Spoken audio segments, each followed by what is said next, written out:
good is this? Look at this view from Losowski. It brings all my fans, it brings the audience into the car with me. SpeedTour 140-mile-an-hour entry speeds. The quickest and most efficient way for me to get information to my drivers is from using the V-Box HD2 system.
Hello and a warm welcome to the Cube 3 Architecture TA2 Championship, the final round from the Circuit of the Americas. And the championship is on the line. With me is Scott Goodyear. I'm glad you're back because you always come at the perfect time. We've got a bumper field here. Rafa Matos is really just one hand away from taking the title, but Merrill still has a mathematical chance. And we only have to go back a few years when Merrill won it against Rafa Matos to know we don't count anything out. You know, I talked to Rafa this morning, and he knows he's just sort of got to get here and take the green flag, but that weighs on your mind because you're listening to everything with the engine and to make sure nothing happens, no flat tires. You got to get out there and take the green flag. Yes, he's won the championship, but no, he's not won the championship yet. It's one of those deals. Yeah, it's going to be really interesting. Carson Quapple got the pole and took those points that Merrill really needed, but that's his first pole position at 21 years old. And first time here, I mean, that's really, really impressive. This is a difficult racetrack. You know, there's a lot to learn here. 20 corners on a circuit, you usually don't get that. So right now, I give him full credit. It'll be interesting to see if he can pull that out today. Massive field. There's going to be some safety cars, I think. Well, it could be some safety cars. You know, we're standing here, and just this morning, the wind's picked up. I mean, does it make a play on these things? I mean, you can get gust of winds. The cars are in such a limit sometimes, maybe it kicks the back end out and causes an issue. I mean, lots is going to come into play here through this race. It's going to be very interesting. Rafa Matos then going for another title. Merrill can't stop him. Who's going to win? We'll find out after this break.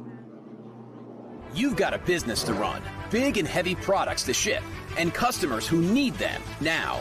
When you've got the right driver and the right equipment, you can bet on a spectacular result. Bennett understands complex logistics and puts the best team, the most time, and the latest technology into every customer relationship.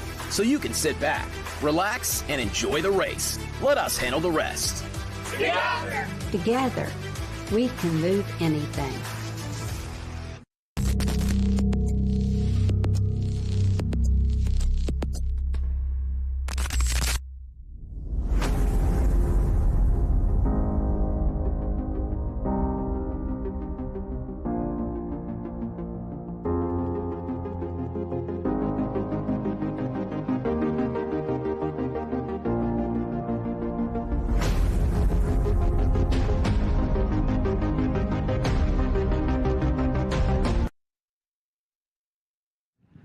Ladies and gentlemen, welcome back to the COTA SpeedTour. I'm here at the grid for the Cube 3 Architecture TA2 Series. We've got Nick Middleton here with Cube 3. He's made it to every event. Then my friend Bob Accardo here, one of the faster drivers in our Western Championship. And Bob, you've brought your friend Jackson here. Tell us about Jackson. So Jackson is a guest. Him and his family are a guest from the Make-A-Wish Foundation and in the Austin area. And so I've had a dream to, try and create some memories for this little boy. He's been through a lot, him and his family. He's extremely resilient and extremely brave. And I feel honored to be able to host him and his folks and create some memories that they will remember for forever and ever, hopefully. Nice. I love it. Love Make-A-Wish Foundation. Andrea's here from Make-A-Wish Foundation. The whole family's here. Jackson, are you having fun here? Yeah. And do you have, I'm sure this is your favorite car, but you're hoping for a good race today? Yeah. Nice. And then Nick Middleton, who's been at every race, doing something like this is just extra special today, isn't it? This is great. Jackson's had a great day yesterday, visiting all the paddock, visiting all the drivers, and today we're going to be doing the start command.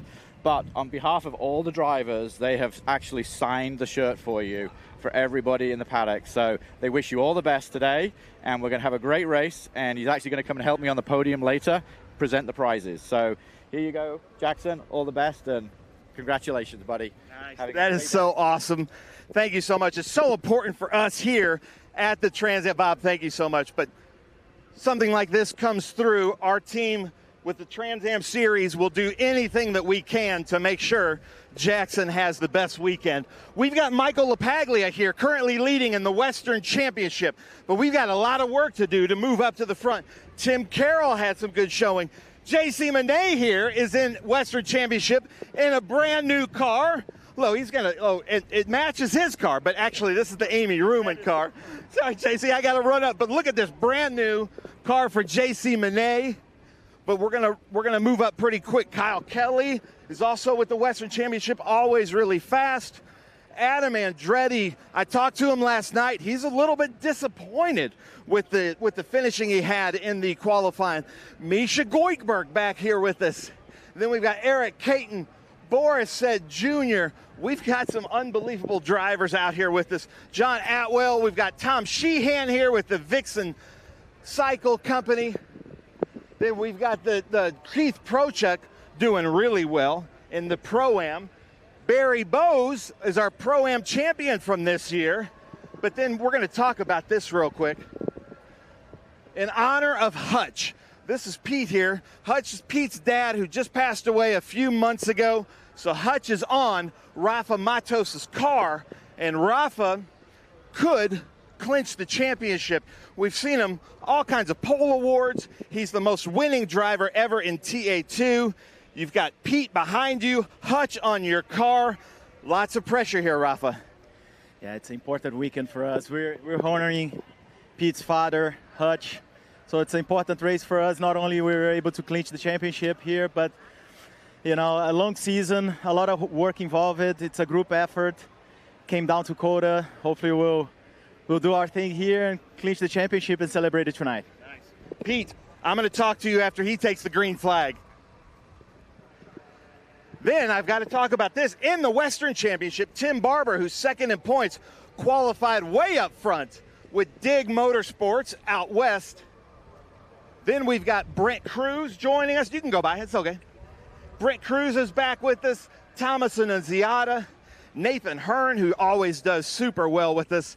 But then the one guy that's mathematically available, and I can't leave this out. Last time I left you out, and we saw how that went. But you're still in this thing. So, and I saw your dad here. So this should be a really good race. And are you here to win the race, to run for a championship? What's your motivation? It's just another race day, man. I've always show up to win, so that's what we're going to do. I don't even know the math, but I know it's going to be pretty darn hard to win a championship without winning the race. So that's what I'm going to do. He didn't know the math either. Last time when you won the championship here, I was the one to tell you. He had no idea. So that's how close it always was. Then our pole winner, the Cube 3 architecture car of Carson Quapple, the Team M1 SLR. Such a huge field, 40 super talented cars and drivers, and Carson Quapple's at the sharp end. How does that feel? Oh, it's awesome, man. I mean, Scott Legacy and the whole Chevrolet group go out a really fast Chevrolet Camaro this weekend, and we had a really good lap in qualifying after some issues yesterday, so hopefully we can fire off the race and kind of hold it into turn one, and hopefully we can hang on for a while. Nice. And turn one gets a little bit crazy because you can go 6 wide into turn one and then it goes down, but you're hoping to be in the lead by turn 2, aren't you? Yeah, for sure. I mean, I feel like if we can hold through turn one and just kind of settle in, I think we'll be in a really good spot for the race. Nice. Unbelievable. Well, ladies and gentlemen, we've got about 40 of these cars about ready to fire up. Jonathan, I hope you've made it all the way back to the booth because I'm sending it to you. And I'm not hearing you or him.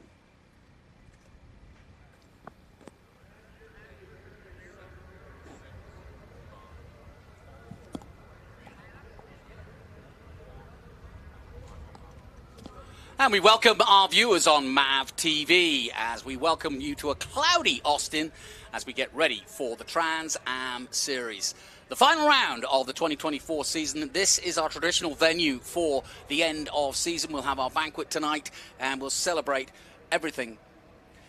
And as you can see, clouds in the distance. Alongside me, Scott Goodyear. And Scott, doesn't look as though it's going to rain, but you never know. We saw it last night. It was on and off again, wasn't it? You know, it doesn't take much. They're in a drought here in Texas, and we had this with our F4 and FR cars here this yesterday because we had one race that looks like it was going to head to rain, but because there's been a drought here, if it ever rains and you get a little bit of moisture on this racetrack, I mean, all that grease and everything comes out. This will be one slippery racetrack. Don't think that's going to happen today, but drivers are very much aware of that for certain.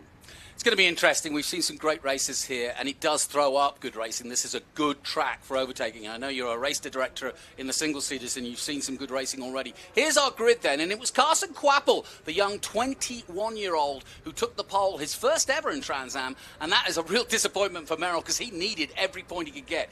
Great to have Nathan Hearn and Anunciata on row 2. Cruz, our former champion, is back. Alongside him is Hurley. Then it's Drew and Matos. Matos, of course, just needs to really get out there and get going and stay out of trouble. Lostowski and Tristan McKee, another one of the young hopefuls coming up. We just seem to be breeding them here. And there's another one. Ben Mayer, Austin Green.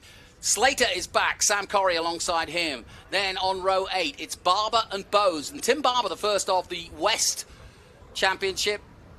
Kith Procek and Tommy Sheehan on row 9. John Atwell and Boris Said Jr.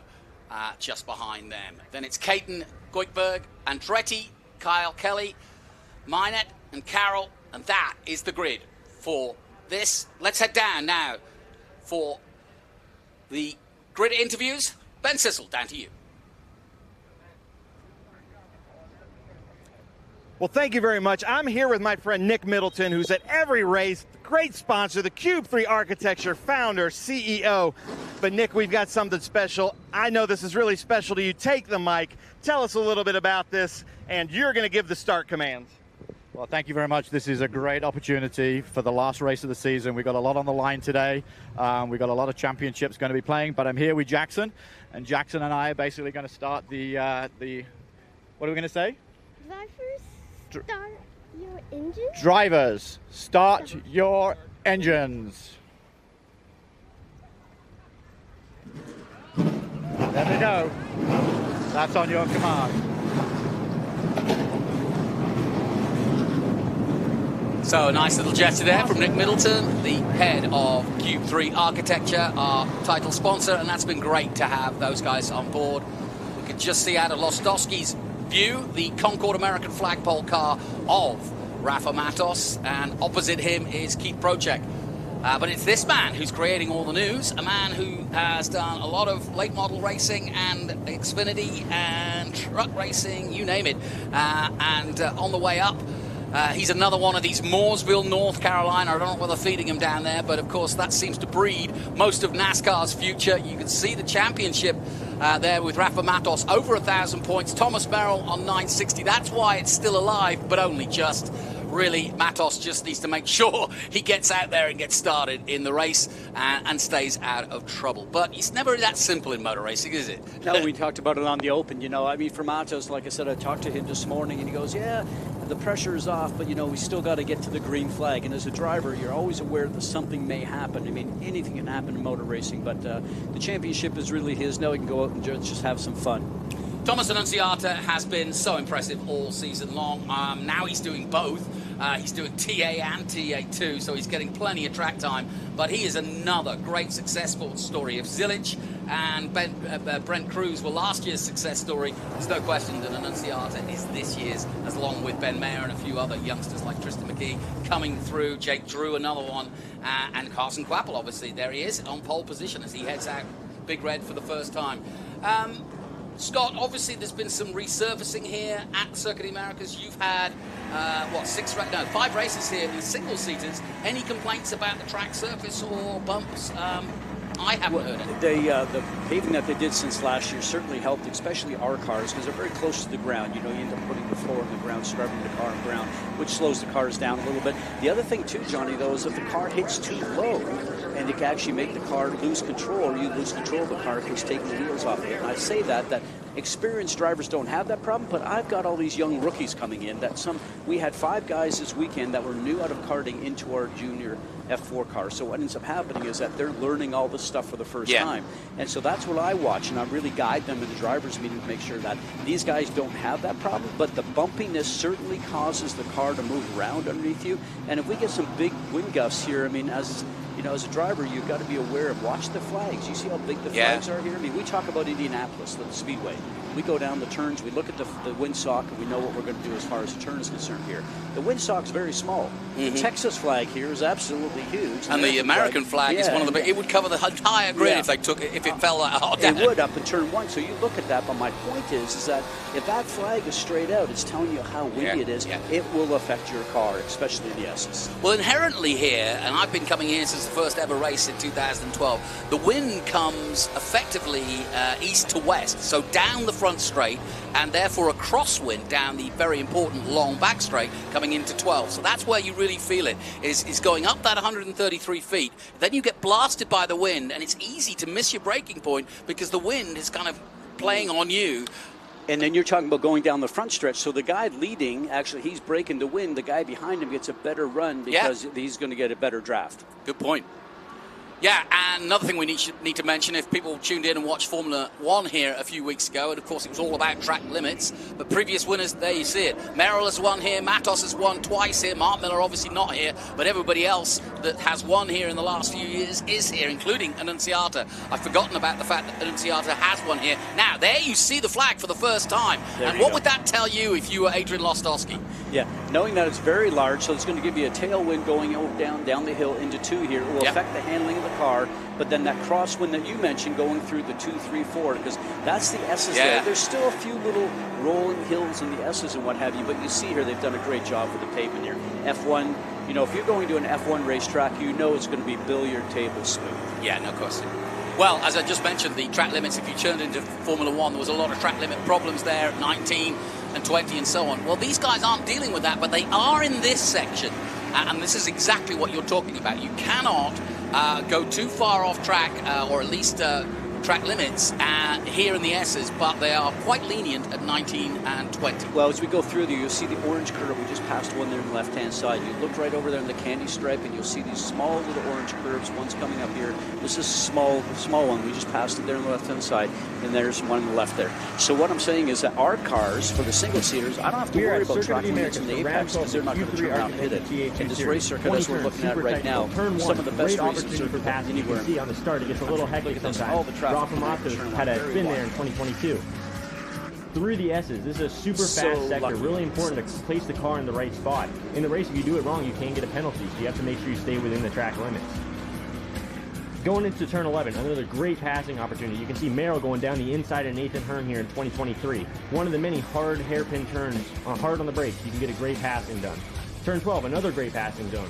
End of the long back straight, you're going like 165 miles an hour. You can see Hearn pass Merrill right back the corner after. Through this tight stadium section, and then you're going into the long carousel. You're in the turn for like probably 5 seconds, so it's really important to have a good car setup. You can have the rear sliding through here, and you can burn up your tires too much. 2 other left-hand corners, and that rounds out a lap at Circuit of the Americas.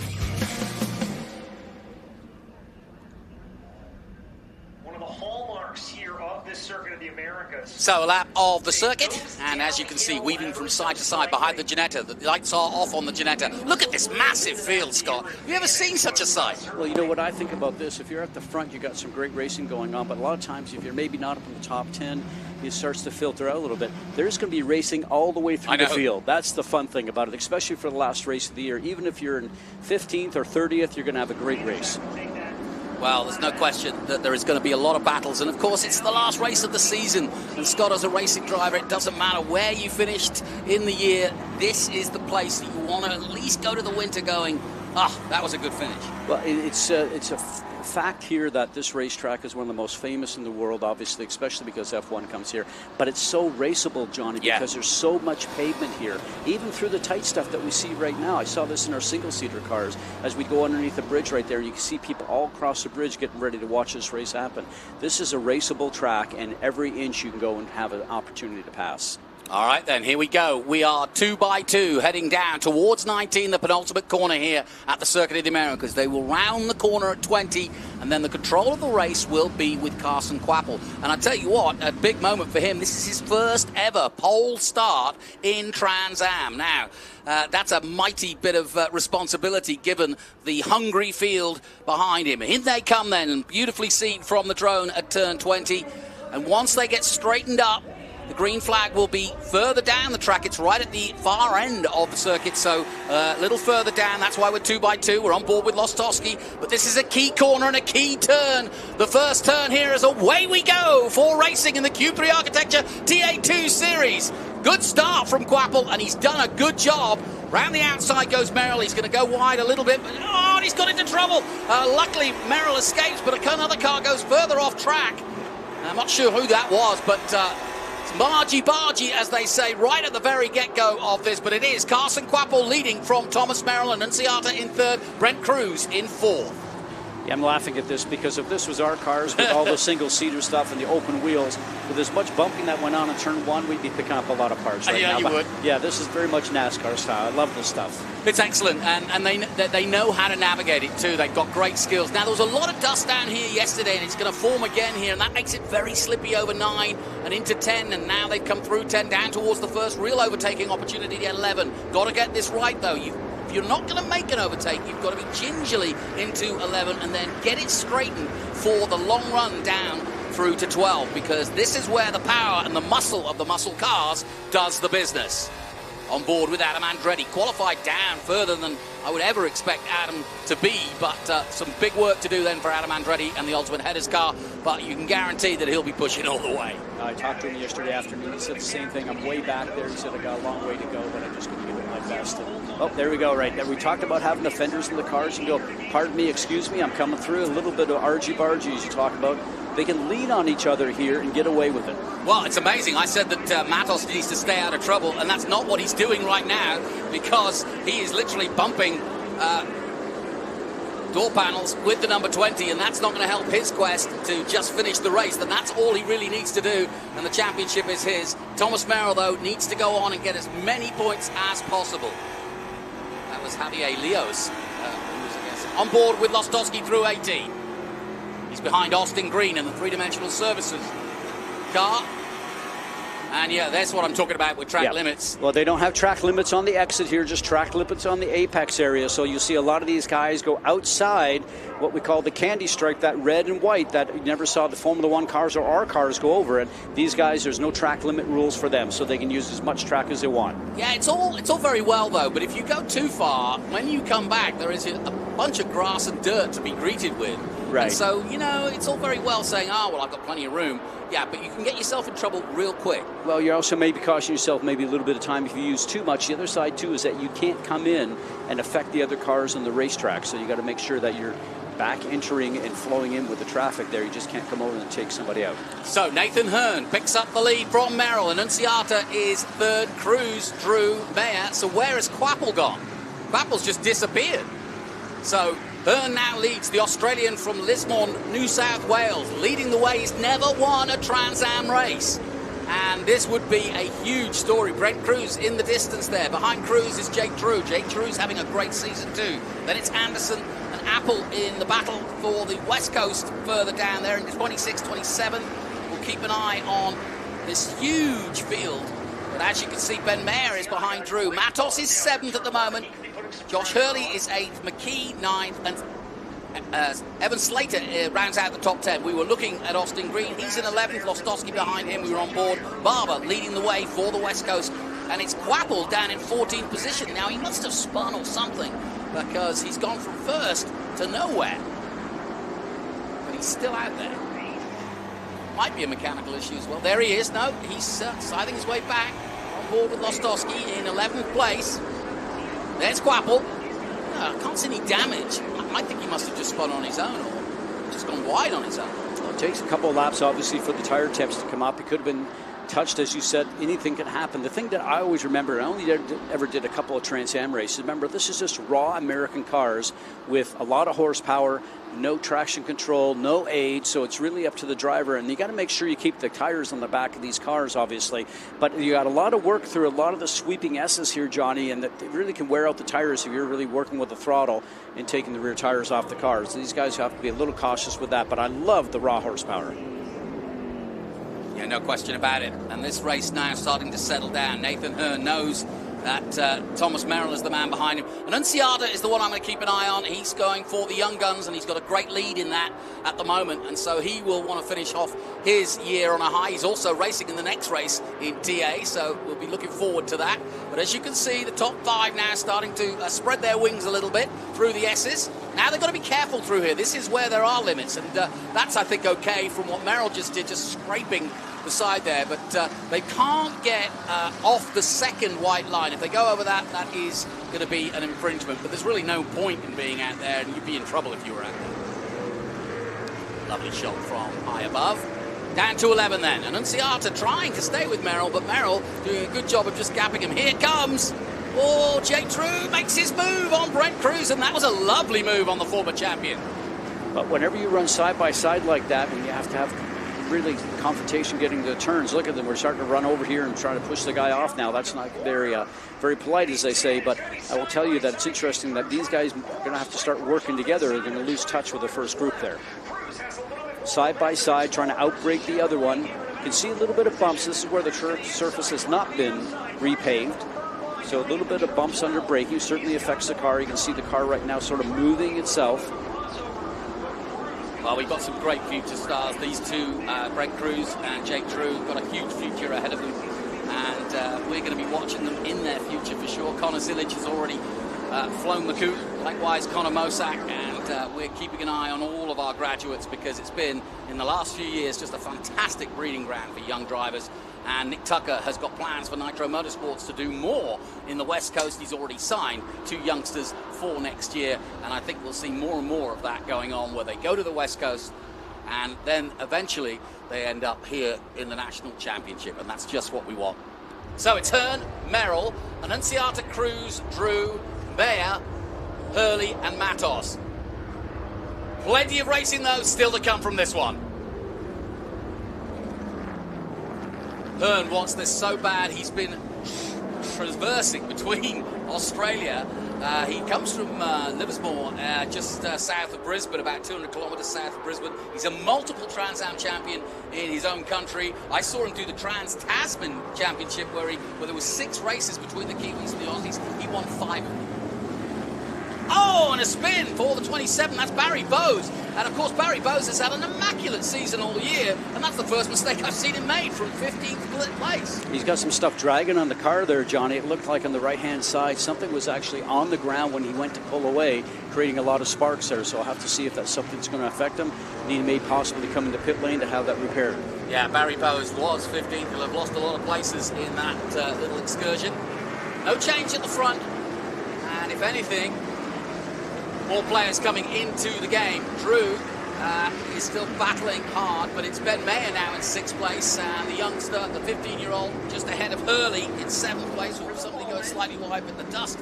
There's a lot of building going on. They're building a theme park here, and so the building, there's a lot of dirt in piles, and so we're seeing more dust than we normally would here offline. Well, especially right now because of the wind that we talked about earlier. Yeah. Not only are they doing the theme park with the roller coaster, but over here by 11 where we're seeing some of that dust, they're actually putting in what they call turn 11 condos. So a lot of building going on, huge buildings going in for gentleman type condos and racers. So yeah, I noticed that when we got here the other day.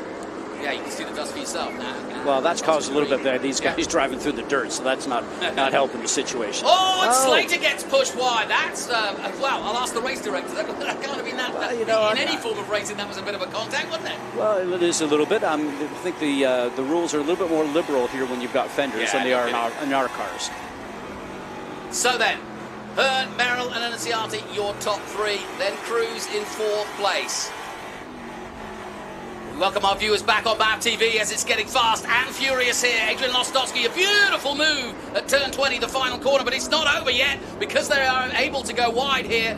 He keeps his foot in, beautifully does Evan Slater, and that has given the car behind, and I think that's Quapple, the chance to get in on the act. And Lostowski trying to make the way past Slater again.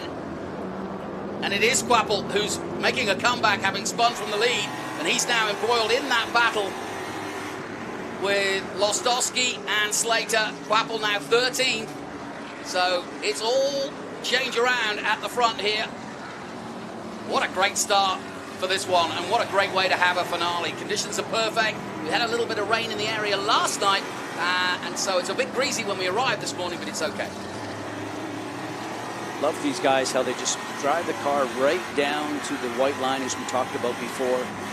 You mentioned we certainly watch a lot of these guys, and I always think about NASCAR when I watch these guys, because this is a training ground basically for NASCAR. It's been very cool to see these guys come and learn the road course craft in the Trans Am Series before they move on to the NASCAR stuff. Yeah, it's been interesting listening to people like Boris Said and to Wally Dollenbach, you know, talking about the modern Trans Am car and how they are kind of like the car of tomorrow. You know, they're not like the new spec NASCAR, which is very different, but these cars are very similar to those former NASCARs, and I think that's why a lot of the older guys enjoy it, as well as the youngsters coming up. Been very impressive. I mean, obviously I started doing some stuff with you with television, got the chance to watch Brent Cruz go and do his stuff. I mean, talk about special drivers. Well, Nick Tucker has been such an instrumental part in growing both Brent Cruz and several others that have come through his factory of brilliance. And we are under caution now, so we've got a caution, and that is because there's a car parked up on 15. There may be one other situation as well, but that is not good, and that will change everything, and poor old Nathan Hearn will have to build it again with Thomas Merrill and Anunciata for the restart. Would it be that exit of 15, you think? Look to be, and in that situation there, we call that dead stick, right, where the car can't move. So you can't leave it out there because it's really flowing towards the outside of the turn. There's some places where you can leave a car if you want to, and looks like now the car's just, is it the car that was stopped and now coming back? This is at the top of one, and I'm wondering if it's another car. Oh, that was at the top of one. That would be the safety car. That would be the safety car from that long shot. Yeah, that's James Rogerson, who drives our safety car too with our cars. I'll say our cars, won't call them maybe F4 and FR cars. I'll call them our cars. So then, we're under caution here. And the story so far is that the pole man, Carson Quapple, the 21-year-old, is now having to make his way back. We're on board with Jared Odrick. What a season he's had. The former NFL football player has made his name in racing, and now racing for Nitro Motorsport. He's going on better and bigger every weekend. He's been a huge successful story. I know you get a lot of youngsters, but to have a professional athlete go to a completely different discipline and succeed, he's had some great wins in the Pro-Am. But, you know, certainly understands the training aspect of it, and obviously the mental toughness that comes with playing a sport at a high level. So I think he's got those attributes when any athlete gets into another sport. It's whether or not you have the ability and the talent to be able to do that new sport that you're stepping into. I mean, we saw Michael Jordan try different things, and it's that sort of thing that you have to think about. I mean, you're used to being under the gun or having pressure, and especially with the high-level sports. Yeah, no question that he's got that discipline. He said to me in Sebring, he said, you know, when he's playing football, he's so aware of his body and how to move his body and control his body. And he hasn't found that sort of same feeling yet with the car. And I said, but yeah, when you do, it'll be instinctive. Yep. And I said, and that's where you'll have the advantage over guys that take longer, because they're not used to being in sync either with themselves or with the machine. And I always say, especially to our young drivers that come into our series, you know, they come out of go-karts into our series. It doesn't matter if you come into a tin-top car like a stock car or these type of cars or any type of car you're in. You need to become one with the car. And I say that to them all the time. It's almost like putting a pair of jeans on. It's part of you in the morning, and until you get to that level, you're not going to be successful. No question about it. The expression we often use is driving by the seat of your pants, and that really is the truth in kart racing. It's so much more difficult here because the cars are so much heavier. A lot of these guys are coming out of the junior formulas, like these cars would have done dirt and everything of that nature. It doesn't really matter when you're transferring into new cars. You have to make that adaptation into the type of car that is. And like I said, I've only driven these cars a little bit, and the IROC cars. I mean, such massive weight. You have to be gentle on the brakes and take care of the tires. Well, let's head down and find out what happened to Carson Quapple. Ben is on the scene. Yeah, thanks a lot, Jonathan and Scott. I'm here with Kyle Bookman with Carson Quapple. Started pole, and we're not sure what happened to him. He fell way back. Yeah, I'm not sure what happened coming out of turn one. I don't know.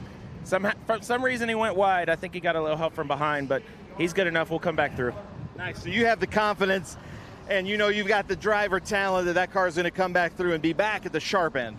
Oh, absolutely. He says the car's still good. There's no damage to it, so he'll come back through. Nice. Well, there you go. That's Carson Quapple, their started pole. Back to you, gentlemen. Thanks, Ben. And there is Quapple, and as you can see, he has to overtake to get back to the sharp end, but he is a very talented young man. Another Mooresville graduate. Look at this on the bridge. Great way. Everybody loves the bridge, and both bridges, one at turn 3 and one here at turn 15, 16. Great way to watch the race, but go underneath you. Well, a little different because F1's got banners on it, so you can't stand up. You can't see him there. Yeah, so this is like a free grandstand seat. That's pretty cool. Yeah, I did the same, I think. Great stuff. So then, on board with Lostowski as he approaches turn 20. This is the final corner here at the Circuit of the Americas, and I think we're going to get the green flag this time because, yes, here we go. And Nathan Hearn is going to do his first restart of the season from the lead. And what can Merrill do? Away goes Nathan Hearn from Australia. And the young 22-year-old does the business. Cruz looks to the inside, so does everybody else, though. And Anunciata slots into third. Drew thought about it. And, whoa, there is, well, that was the championship leader, and Boris Said Jr. also going wide. So Rafa Matos sent wide there, but he's got to be careful. And the top four already building away through the S's and starting to pull away. Nice start then from Nathan Hearn. Cruz trying to get on the back of Anunciata in this opening restart lap. Pretty cool shot just to see that snake of cars going through there. Look how many cars are there. My gosh. It's amazing. And of course, why we've got so many this weekend is we've got a lot of West Coast drivers here. We've got a few one-offs. You'll see a local, if you will. And then we've also got such a battle in the Pro-Am and in the Young Guns. Look at this, 3 wide coming into 11. This is how we love it. And unfortunately, the 60 of Rafa Matos is trying to stay out of everybody's way as we go back on board with Lostowski, who loses a place, and including Quapple and the 41 of Andretti, I think. You don't want to come on for the longest straightaway on the racetrack anywhere slow because you're going to get eaten up, and we see that happening right now. Yeah, Andretti it is on the inside at 12. Oh, this is going to be a mess. A lot of cars trying to get into one tiny space. Andretti's through. Quapple's just ahead by a nose on him, but it's nip and tuck. Austin Green in the mix. Quapple going on the inside at 13. Andretti right behind him. Now we come through 14 on the inside now for Andretti. He's going to lose a long lunge there by Andretti. That was good driving from Adam Andretti. Yeah, and that was planned 2 turns earlier because he knew exactly what he was going to do and where he was going to do it. Now he's got Austin Green, a former teammate of his. And Andretti already a winner in TA at Road Atlanta earlier this year. He's raced in both TA and TA2. And is without doubt one of our most experienced drivers, having won in every mark there is in Trans Am. But look at this, Nathan Hearn building a lead now. He's got a gap of just under a second. And if he can build on that in this lap, and look at them taking every part of the track and more. And that's the 40 of Ben Mayer doing a good job battling with McKee in the 128. 2 very young drivers. McKee, a young phenom who came onto the national scene at just 12 years of age in dirt racing, and has definitely been earmarked for the future, just as Brent Cruz and Connor Zillage did a couple of years ago. And that dust still flying up. They do want to go over that dust. It's not going to help any of them if they keep throwing it up. Well, what they're trying to do is actually cut that corner so they can have the next corner comes up very quickly, right? So you want to make sure that you're over to the right as quickly as possible to get through there. But These guys are doing a great job. You know, I think about this racetrack, Johnny, and these cars, it suits very well. You talk about coming here for the last race. These guys can go and dive up the inside because they know have all that racetrack on the exit to use if they need it during the pass, where if you get to a place like Road America or Mid-Ohio, where the series also runs, outside that white line is grass. Yep. So you can't go and make a move like that. But here it affords a lot of racing and a lot of liberties that you can do with the car. Back to Pro-Am, Jared Odrick, and in fact, the Pro-Am Championship at the moment in 15th, led by Sam Corrie.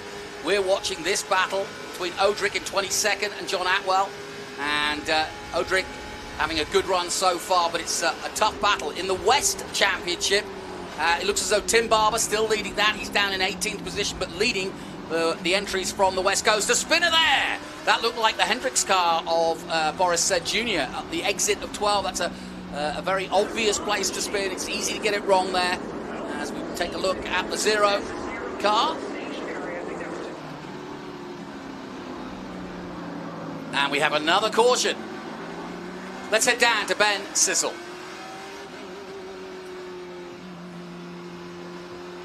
Who's coming in? Barry Bowes. Hey, so thank you so much, guys. Sorry about that, I'm checking, but Barry Bowes, our Pro-Am champion, is going to be coming in. You can see the Team SLR. The team is working to change the front left tire is what I'm hearing. I was talking to Alan Mincy.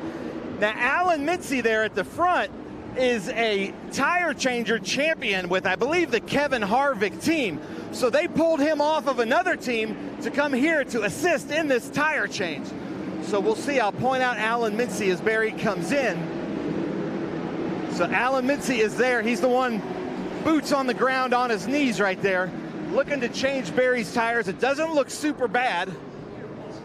And now, like I heard you guys talking about the modern NASCAR, that are center lock wheels, but this is still the old lug nuts going on the wheels. But we can see that. And Jonathan, I'm going to send it back to you and Scott for your expertise happening here. Great stuff, Ben. And as you can see, tyres going on. Barry Bowes' car, the ASIO Data Company based here in Austin. He's moved, though, to Tennessee, but he is an Austin boy, and he's had such a successful season. He moved to this team, and he's never looked back since this season, and he's really suddenly vaunted up the lap board, as it were, because of the professional team he's working with, and because he's got that team. It was a one-man team before that. We saw a little bit of action with Andretti. Adam Andretti up to 14th position, and Barry Bowes will have lost that 13th position. So this bodes well for Andretti and Quapple coming through. Quapple now 12th, Austin Green 11th, and Evan Slater rounding out the top 10. He is in 10th position at the moment, and Rafa Matos is in 9th. Barry Bowes is out then. Well, the pressure's off, Rafa, yeah, isn't it? Because he just goes out there and he needs to just to enjoy what he's doing. And as you mentioned this morning, it's very enjoyable to be able to come to a racetrack knowing that your championship is all set and done. What he does a lot in the off season is he works with a lot of drivers, does a lot of coaching, a lot of drivers in go-karts also. As you know, we do the same sort of program working with young karters, because young karters come in, it doesn't matter if it's single-seater racing or tin-top racing like this, they all come out of karts, and that's where he spends his winter time, and he ends up going to what they call the Florida Winter Tour with some of his drivers. And I was down there with my son umpteen years ago, one big race in January, February, and March, and including the Rock Cup USA karting program.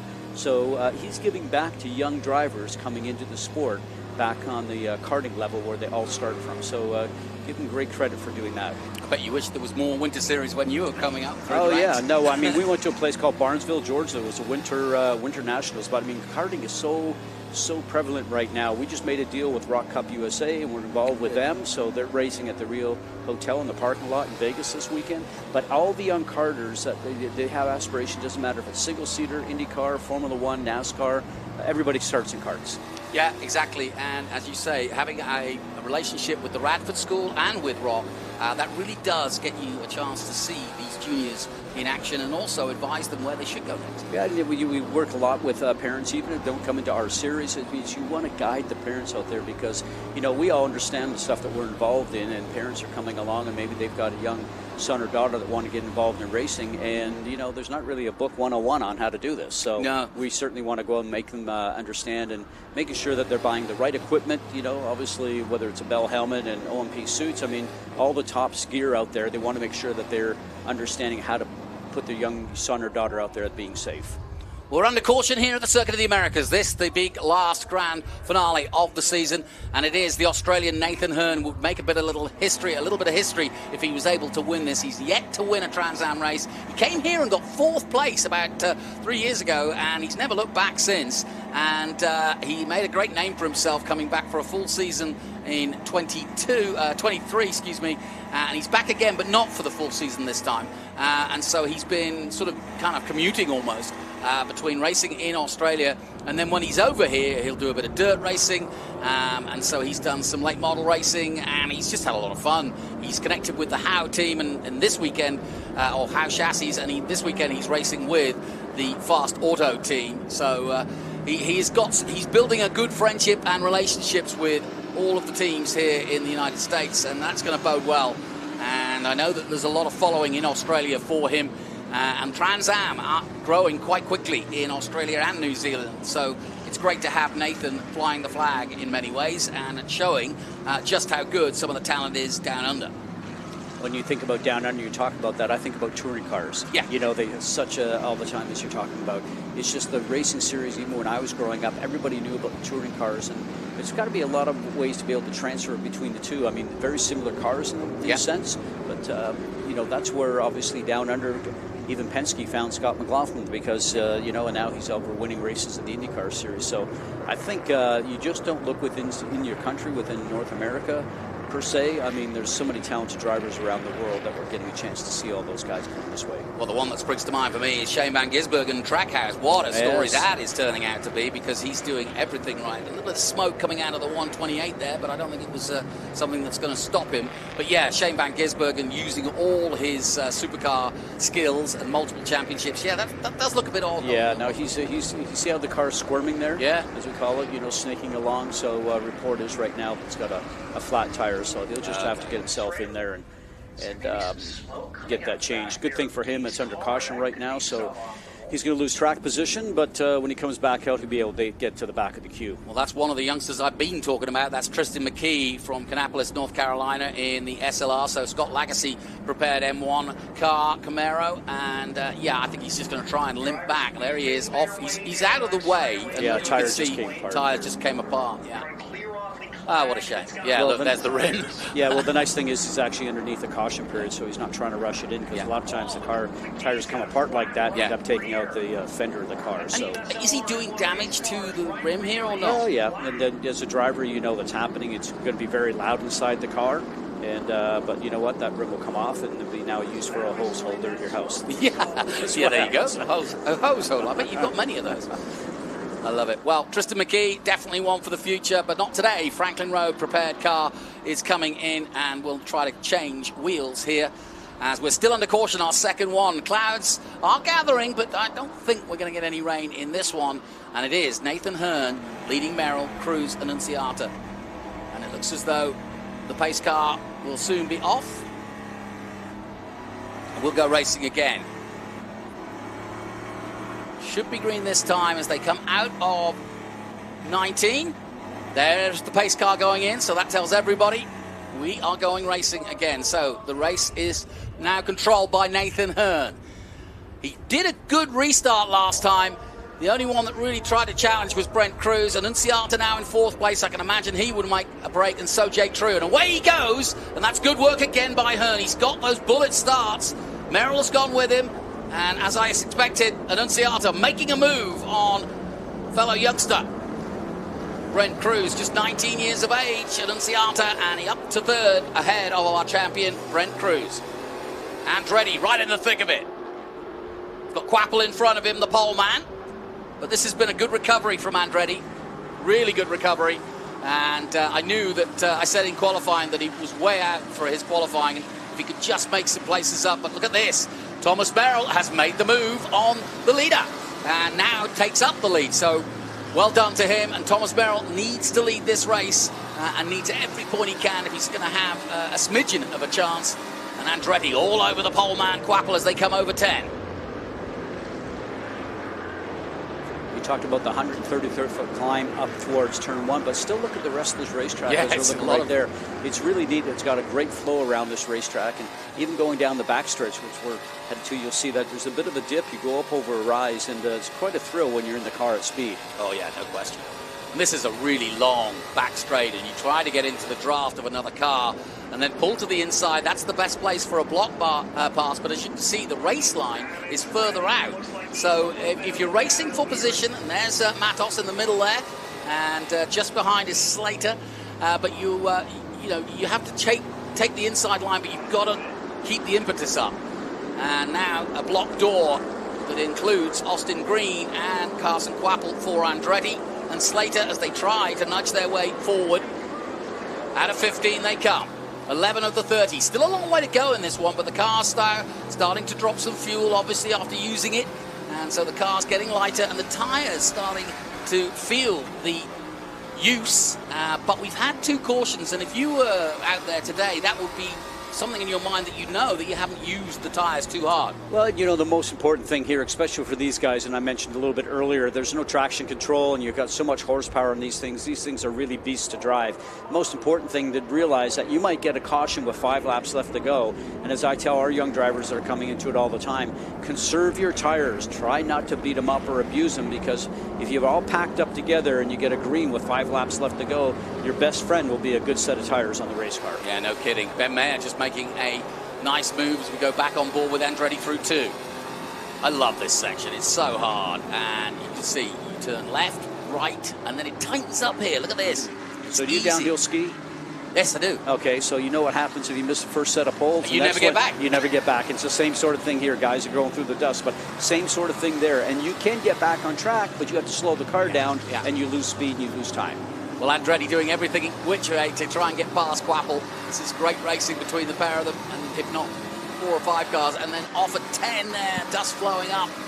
So a race that's got so much to come. Merrill still leading from Hernan and Anunciata. Wow, it doesn't get much better than this. 12 laps gone of the 30, and we said that we'd be racing all through the pack, and that's exactly what's happened. We've got a Pro-Am Championship, we've got the Young Guns Championship, we've got the Rookies Championship. They're all racing for money, position, and prestige.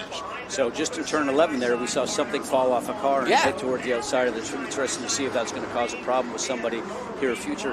But just over 160 miles an hour coming down this backstretch into 12 here. Side-by-side action. We talked about all the excess track that's on the outside of the really proper racetrack here, allowing these guys to go ahead and make moves that maybe would be a chance to do if you're a race circuit that has the grass usually typically on the outside. So makes for a lot of passing ability. Be interested to see how many passes go in this one complete lap. Now there was a piece that we saw before, so I think that's why I think we're going to get a caution, and we do. We've got a caution, and our eagle-eyed Ron has got that, our cameraman, down at 11, and he is going right to that pit. What does that look like to you? I'm not really too sure. It's definitely off the line, so it looks like part of a tailpipe or something of that nature. But and it looked like, you know, we had a car we talked about before. It looked like to me it was dragging the exhaust on it. As I mentioned, thought that he'd have to get that fixed. That's exactly what that looks like to me. But I'm a single-seater guy, not a tin-top guy. Well, third caution. I'll tell you what. I know you may not be a tin-top guy, but you know all about safety cars. And this must be now the third one frustrating. Yeah, and I also had a car on the right-hand side there coming out of 20, if you saw in the camera view when we were making that turn. So I'm sure that's why Tim Richter, the race director there, sees that the car's in a bad spot. So get under caution. Everybody's packed up one more time. So this is helping tires towards the end of the race. Yeah, no question about it. And it means that everybody is in a position to go for it. Talked about the wind. You can see that flag again. We welcome our viewers back on MAV TV. Yeah, that wind is strong. I saw gusts of some 17 to 20 miles an hour yesterday, and I think we're about the same today again. So yeah, it's going to be affecting them, and it is a different win than I anticipated, because usually, like I said, it's coming down the straight. This time it's kind of coming from south to north, which it has been all week this week. So it hits you when you get through turn 2, Yeah. makes an effect going through the S's there just a little bit. I'm sure the drivers can probably feel that, especially if it's actually changing, but it seems like it's the same pitch right now all the way through. So you just want to see it consistently, and that gives you an understanding of what's going on. We're on board with the 0 car in the PA Championship of Jared Odrick. And Odrick currently trying to see if he can get some good points in the Pro-Am Series. And we can probably have a look at what's caused this safety car. And it is because, well, 2 reasons. One, we've got a car at 20, but also we've got that debris down at turn 11. We'll see it here. We'll flick off. There you go. And it looked like it might have come off Andretti's car, of all people, unless he just hit it and pushed it wide. Right. That which might be the case, because Andretti's not showing any signs of any problems. Yep, I think the yellow is definitely for the car at 20, because that debris is far enough off the course. You generally wouldn't actually go ahead and stop that. But yeah, you can't have race cars left on course, because as you know, expect the unexpected, and if you say it can't happen, it generally happens. So somebody ended up hitting it. Look at, he's putting his hand out of the cockpit there. It's just cooling down. Yeah, absolutely. Let's head down to Ben Sissel for the latest here in caution.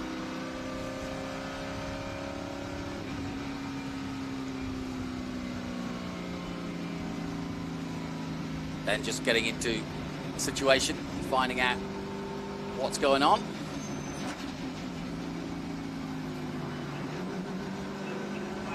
So I'm here with Jeremy with Dig Motorsports. He's with Tim Barber, who came into this second in the points in the Western Championship. I've been following the Western Championship all season. It's been super close between like the top 5, but he's doing really well. And then the leader fell way back, Michael LaPaglia. So anything can happen here, Jeremy. It's all, yeah. I mean, if it stays like it is now, I think we got it. But it's still a long race to go. And I know you've been working really hard to build Dig Motorsports. You've got other cars available to rent on the West Coast, and we know that you're fast, and then you've got a coach like Tim Barber there. Why not do that? Yep, and I think we're going to cherry pick some national stuff next year also, and hopefully Tim Barber's in back in the car. Nice. I love that.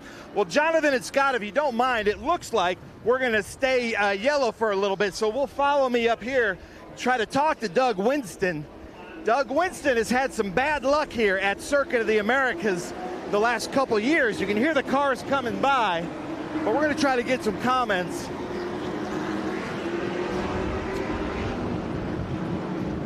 So Doug Winston out of the car, bring back the trades. And Doug, I hate to say this, but you got some bad luck at Circuit of the Americas. You're not kidding, but you know what? Look, that's the way it goes. That's racing. We lost an oil pump belt and lost the motor. But this is the last race for this car. We got a new car coming next year. And 2025 we're looking to. Nice. Well, Doug, I've loved having you in the series, man. Love everything you stand for. And then we'll come over here and talk to the Papinis with Michael LaPaglia. So, Michael LaPaglia, I don't know what happened. So what happened? He's falling way back. We don't know either, because our radio communication cut out. So we're going in this blindly. However, he's staying focused and moving up position slowly, so we're looking to take the win one way or another. Looking to take the win, always looking good. Thank you for coming out. Jonathan Scott, I'm going to send it back to you in the booth. Thanks, Ben. Great stuff. And yeah, using the caution to the best of its ability, so to speak, because there's nothing to talk about when they're under caution. So great to get some insight from some of the team managers and engineers. But it's Merrill, Hearn, and Anunciata. Merrill making that move on Hearn, who led pretty much from the start. And in fact, let's talk more about that, because we were focusing on a different battle when the overtake took place. Let's have a look at how he got the lead. So here we go at the restart. Hearn with the lead, and as they exited turn 1 is where Merrill watched Anunciata on the inside. But there you go, Merrill on the inside here gets side by side and then effectively forces Hearn wide. That's fine, but comes out best on that one. We were also concentrating on Anunciata, who also did something similar, but that's how he got the lead. More debris on the outside here coming into 12. And that's that tire, remember? That was coming apart before. So, you know, that's not really where a driver will be. So they probably are just going to leave that. If they have time to pick that up, they would certainly go out there and do that. The track crew here at COTA, because we used them a lot in the last couple of days here, are excellent. Yeah. Quite a few trucks stationed around there. So Pro-Am led by Corrie at the moment, and he's 13th overall. Tim Barber is in 16th place, and of course he is in Pro-Am and also the West Coast. And Kelly 18th, Prochuk, Gallagher, and a little further down you can see Ricardo Jr. coming in, the Brazilian touring car star. And Sheehan behind him, 26th, 27th. Barry Bowes has rejoined after that tire, he's 29th. And there is the Padgett. Michael's been a perennial driver in the West Coast Series, but always comes to this national race. We love having all the West Coast guys here because this is officially a West Coast race, even though we're in Austin, somewhat in the middle. But it does count. We're Southwest. Great shot from the drone, and one of my favorites this weekend, that nice and low above the 16, 17 and 18 position. And then this is just out of 18 and towards 19. In fact, that's the apex of 19 you're looking at now. Onto the main straight they come. No safety car now, so we'll be racing again, and Thomas Merrill has the duty of restarting it. Can Hearn pay back the compliment? Done to him, and he knows now that it's possible, and I'm sure, and sure enough, it's exactly what he's doing. But here comes Anunciata. He's going to try and beat both of them. Oh, can't quite do it. He locks up there, and that's good work from Hearn, and he's done exactly what Merrill did to him the previous restart. They're still side by side, but Hearn takes the lead again. Anunciata made a big lunge there, couldn't quite pull it off, but he slotted into third. Cruz now fourth, and still Drew in fifth place. Just behind them, Ben Mayer. So it's great to have all these youngsters, and Thomas Merrill, not maybe as young as all of them, but still a very fast racing driver. And in fact, he coaches a lot these youngsters as much as he can, so he's giving away the secrets, but hey, he enjoys it. On board with Andretti as he reunites that battle with Wappel, the poleman, who of course had a problem and lost the lead early on and then dropped right back to somewhere like 17th place, but has gathered it all up and got right back into the hunt and is now vying for a top 10 finish. Andretti's marched himself up there pretty well. And these caution periods have helped because it closed everybody back together again, so he gets an opportunity to get back and pass some people. Here comes Anunciata, the 19-year-old on. Look how bumpy that is. You can see the front splitter up and down there. Yeah, it really ripples up at 12, and you see the cars bouncing. And that was a great overtake by Anunciata there, and Merrill doesn't need this. He's hoping that Matos comes to a stop somewhere and retires, and he can win this race, but that's really the option to win the title, and the only option. So work to do then for the HB Tuners Cope cars of the number 26. HB Tuners racing, of course, in Brazil currently with Oscar Piastri. And HB Tuners right here in Austin, Texas, back with Andretti, and another spin. That's LaPaglia in the 31. Michael LaPaglia spun round. He's got the engine going. He's okay, so that shouldn't bring out any more caution. Onto the front straight. Ooh, bit of a moment for Anunciata in second place, but he's losing ground, and Hurd is pulling away. Merrill will want to get back up to second place as soon as he can. There's still a long way to go in this race. He comes to the outside now. Now he switches back to the inside. Classic overtake maneuver. Can't quite pull it off. Anunciata's fast and steady there. Another incident, 39 this time. Yeah, down in 12. We got some parts on the racetrack there. Boy, this has had some drama. That's Bob Accardo Jr. That's the Make-A-Wish man who's helping out and doing a great job of making a wish come true for young 8-year-old Jackson. So what race control is doing right now is they're watching the cameras to see if that car gets moved. And if it doesn't, then you'll see another full course caution. The other issue, too, is going to be the parts on the racetrack. So that's something you always have to watch out for. Now car another stationary. one, 46. This one, another SLR car. Boy, we've had some attrition today. Let's see if we can get him going again. But he looked parked up. That's Tim Carroll from Santa Ana, California, one of the West Coast drivers. Down the back straight they come then. And Brent Cruz now trying to attempt an overtake into 12. Yeah, you got to have that caution. If the car's not moved, he'll pull the caution out just so we don't have all the cars racing past him. Even though it would be a local yellow, but that's the right call. So, as you can see, he's parked up there at the exit of 12, which is why we're under caution. Ty Young is in the 22. It's been a really tough season for Ty Young. He's had some problems, some banging and bruising with some other cars, and now it's a mechanical problem. So, if it wasn't for bad luck, he wouldn't have any. Poor old Ty. Now, what are they pulling out of here? They're trying to... It's the brake hose. It must be having a problem with the brake or something of that nature, because that's obviously the cooling hose that's there. But, you know, they're not right by the motor, but I can tell you that there's so much heat in there. Yeah. That well, they just yanked it out and said, forget it. Let's just go. So must have dislodged or something of that nature and started to come loose and causing an issue. So Mine Cope boys know what they're doing. A little bit of duct tape always fixes everything. That's the greatest thing in motor racing, isn't it? When they call that at Indy, they call that the 200-mile-an-hour tape. So just so there you go. Strap it up and send her. There you go. Ty Young knows it's good. Quick bump start and away we go. So he's got out in time. But these are the tough races, I always think, for drivers mentally, because you know your concentration has to lapse during this period. Well, there's lots of starts and stops and things like that. I mean, it gives you a bit of a rest in the car. Obviously, these guys have the cool suits and everything like that. It's not that hot here today, so, you know, it's not that too much of an issue. Then again, we always talk about taking care of the brakes and taking care of the tires. Is there a disagreement here about who's actually third on the grid? Is that why these two guys are beside each other? They're trying to talk it out? Well, as you can see, another lap under safety, and like you say, you've really got to be on top of the car. And there's some damage to that all-black car. I think that's might be slightest damage to all of the cars, but there's definitely damage to the front of that one. So everybody's going to know they've been in a war today, that's for sure. So then, let's get ready for the restart, but we've got another lap yet.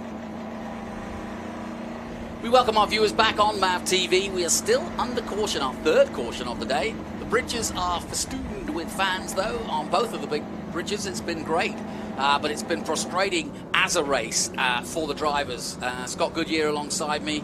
Like I said, it's got to be tough. Luckily, they've got cool suits, and luckily, the weather with the cloud cover is making it not as hot as it was yesterday. Certainly a racetrack that really demands a lot of concentration, especially for these flowing S's. You know, you can see Lostowski just wiping his brow there for a moment. You know, this is such a fun racetrack. We talked about the extra pavement that's on the outside. We're climbing through the S's right now, and then it takes a plunge down. You know, we talked about turn 1 all the time, and that's what everybody sees when they see pictures about COTA. But the rest of it's just as much fun to drive. This is my favorite part, coming over 10. I think that's a great corner. And it's blind. I mean, you come up over there, it's blind, so you have to be right on point to come up over that. You know, they do a lot of car programs here. When we got here earlier in the week, the Ferrari Club of Austin was here, and a lot of Ferraris going across there. And, you know, there's got to be a thrill for people just to get on a racetrack, especially an F1 track. But at this particular track, the way it's designed, you know, even for me, and I've been in a lot of tracks around the world, just when I first came here a few years ago, tremendous racetrack, just a lot of fun. Yeah, it's interesting. It's down on paper as a Herman Tilke design, which is for Formula One, and he has designed pretty much most of the state-of-the-art Formula One circuits around the world. And now his son has carried on the business. But the other person that had a huge input into it was Kevin Schwantz, the local former MotoGP champion from '93, lives locally here in Austin and was good friends with Tavo Hellman. And when they started sort of instigating that, they drew this actual map out on a napkin one night over a beer and said, you know, if I had a chance, and I've talked to Kevin a lot about this, you know, he loves turn 10, he designed it that way to be blind, he wanted it to be steeper. And so, yeah, there's a lot of different touches that have gone here, and of course we always talk about the stadium section being, you know, marked after the Hockenheim ring, which Kevin rode many a time. Then there's the S's, which are based on Silverstone's Maggots and Beckett's complex, and then finally that triple right-hander at 15. God, they're still extracting that car. But the triple right-hander underneath the tower is based on Turkey, but backwards. Let's head down now to Ben for the latest. Well, thank you. I'm here with Mark Durgan. We call him Doc, Rafa Matos crew chief with Nitro Motorsports. And, you know, other than maybe his door being open, it looks like everything's going your way. Well, I wouldn't say going our way, Ben. We're tight. We're usually not tight. We don't have the speed we usually have, and we're lacking a little bit. But it's not about winning the battle; it's about winning the war. Yeah. That's where we are. And you feel like you've done that now? I do. I feel like we've done what we need to do to win championship and be 2024 Trans Am champions. Nice, yeah. Provisionally right now, pending anything that might happen or with tech inspections, Rafa Matos looks like he's done everything he can do with my man Pete's dad's name on the car. So, Pete, that's got to feel good. Yeah, it's really great that the team honored my dad. He got me into racing. Love the sport because of my father. And, you know, and this team is like a family to me. So it's really an honor. And I can't thank Mark and I can't thank Nick Tucker enough about this Nitro Motorsports. And hopefully we take home the championship today and honor it with style. Well, they're about to go green. Oh, actually, they're not. Sorry about that. Nope, sorry. I just scared you. But that just shows the competitiveness of Nitro. Even though they've won a championship provisionally, they want to win the race. You can see both of them nodding yes. I'm going to go back to you guys. Yeah, great interview. And, you basically, I mean, we said it at the beginning, you know, Rafa Matos in that number 60 has got the championship, bar the shouting. There he is. But, you know, he wants to finish the race. The last thing he wants to do is pull out with a problem or get into fisticuffs with another car and come off worse. Merrill will just keep going, you know, hope out of hope, you never know. But pretty much as he took the green, Matos had it. And so now it's a case of really just wanting to finish on a high. And you heard from his team there, they don't want to just take the championship home, they want to win. You want to win every race you go to for certain. Here's an issue. Ty Young, if it wasn't for bad luck, well, remember, he was the one in with the brake problems. Yeah. So the truck out there trying to kind of protect him, if you will, and that's a good safety move. Make sure that the car and the human is covered, then get out, check on the human, and then see if we can get him dragged away. There is an outlet, if you will, or an off-ramp in the middle of the back straight there, and so they'll try to get him into that as soon as possible to avoid, obviously, slowing things down and proceedings. And here it comes.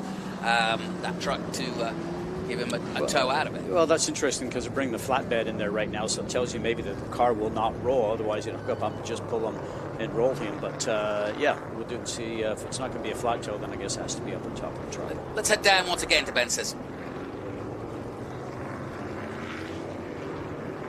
Well, thank you very much. I'm with the legend Ron Otto here, who's over Thomas Anunciata, currently running second. But not only running second, he's also running to win the Young Guns Championship. And then he's going to be in a TA car later today. So, Ron, what's he saying on the radio? Man, he's really quiet right now, just real focused. Nick's doing more talking than he is, talking him up, trying to keep him up on the wheel, which that's never a problem with Thomas. But these restarts are pretty exciting, so we'll see how it goes. Nice, and that is totally true. These restarts are very exciting, especially up there at Big Red, as Jonathan calls it. So let's get it back to you guys in the booth. Well, that's its official name, I may add.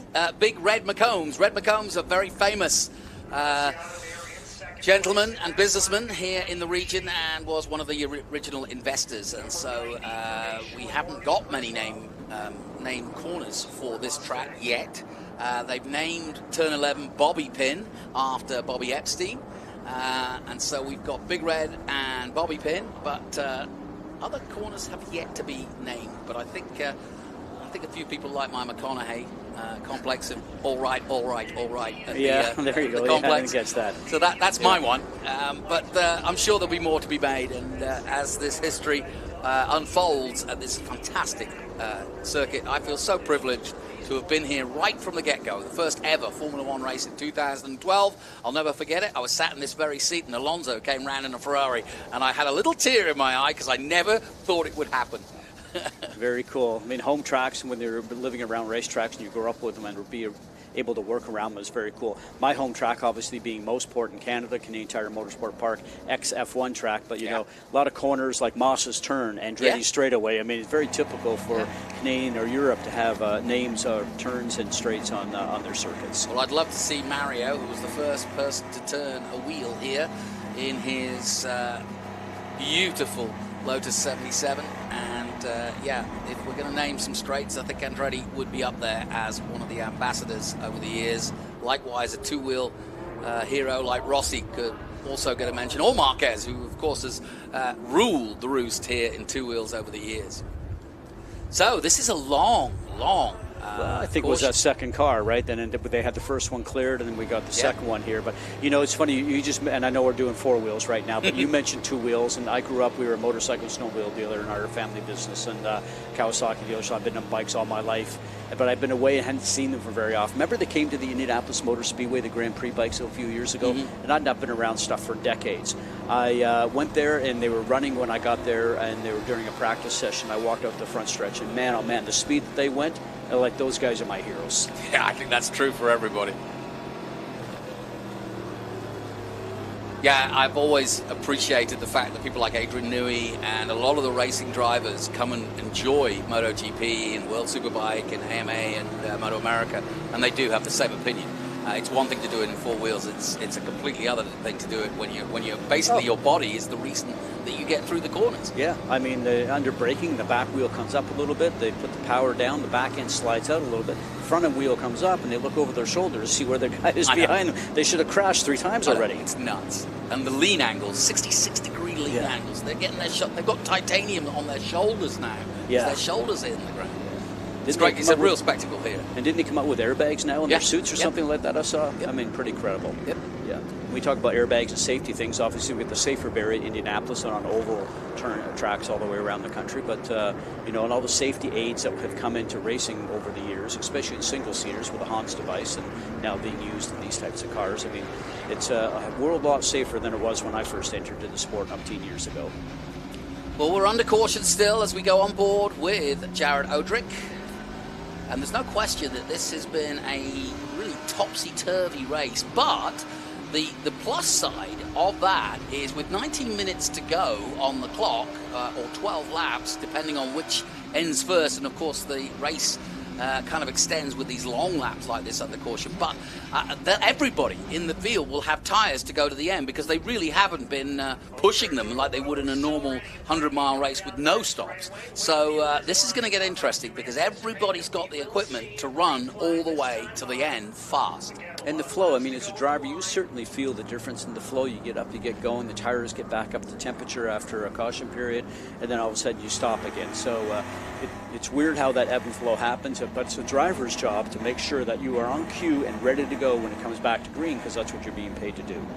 And we welcome our viewers back on MAV TV. We're still in the caution. We had the initial caution, and then another car, Ty Young, stopped on the back straight, and they'd have to extract him from the long back straight. So that's why we're still under caution. And as you can see, this is a long caution. But the good thing is the safety car lights, it looks as though are out. But the good thing is they've got the tyre now to take them all the way to the end. We think there's just under 12 laps, 11 laps coming up if we go to a restart here. So we're going to have a sprint race of just over 10 laps. What I love here is on the start and coming up to one. Now watch it when we go through that next time. We got the camera and you see them come up the hill. You see one car, you see two cars, you see three cars, and then they're even driving over the blend line and pit lane to come in there and dive down the inside. Which is a no-no in a lot of other. I know in your season you can't do that. Now Nathan Hearn's got a decision to make here.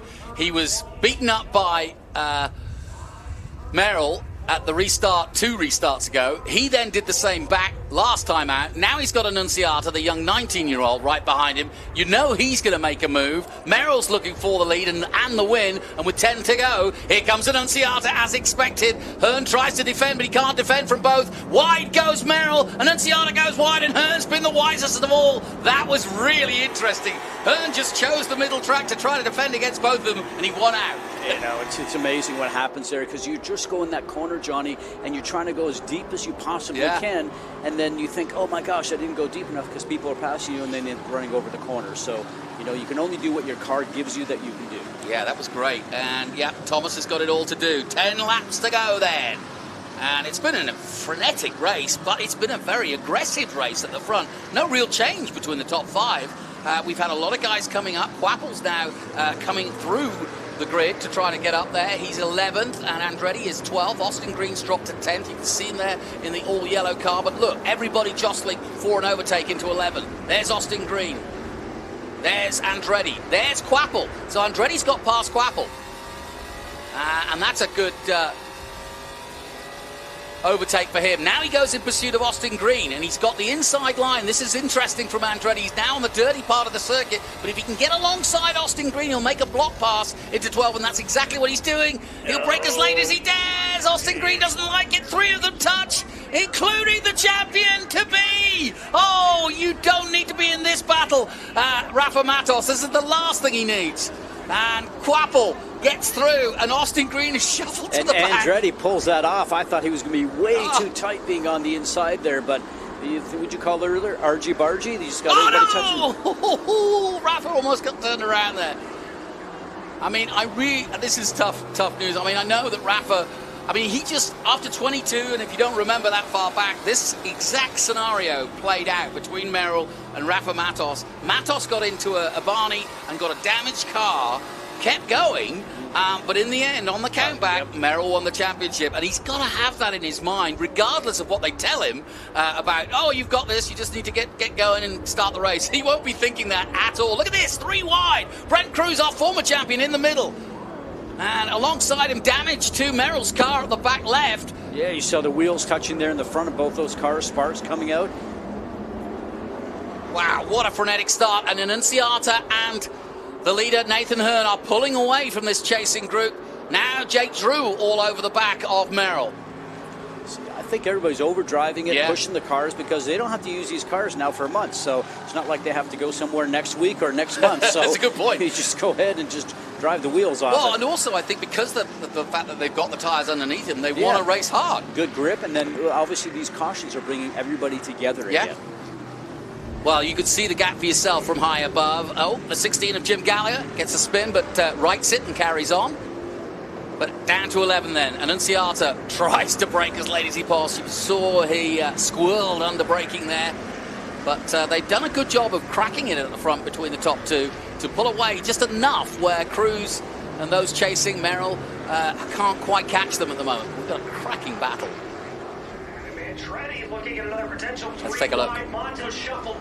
Coming down into 12. But look at this. This was that moment. And boy, got through past 3 cars in that one turn. Amazing. And right in the middle of all of it was poor old Rafa Matos, the Brazilian.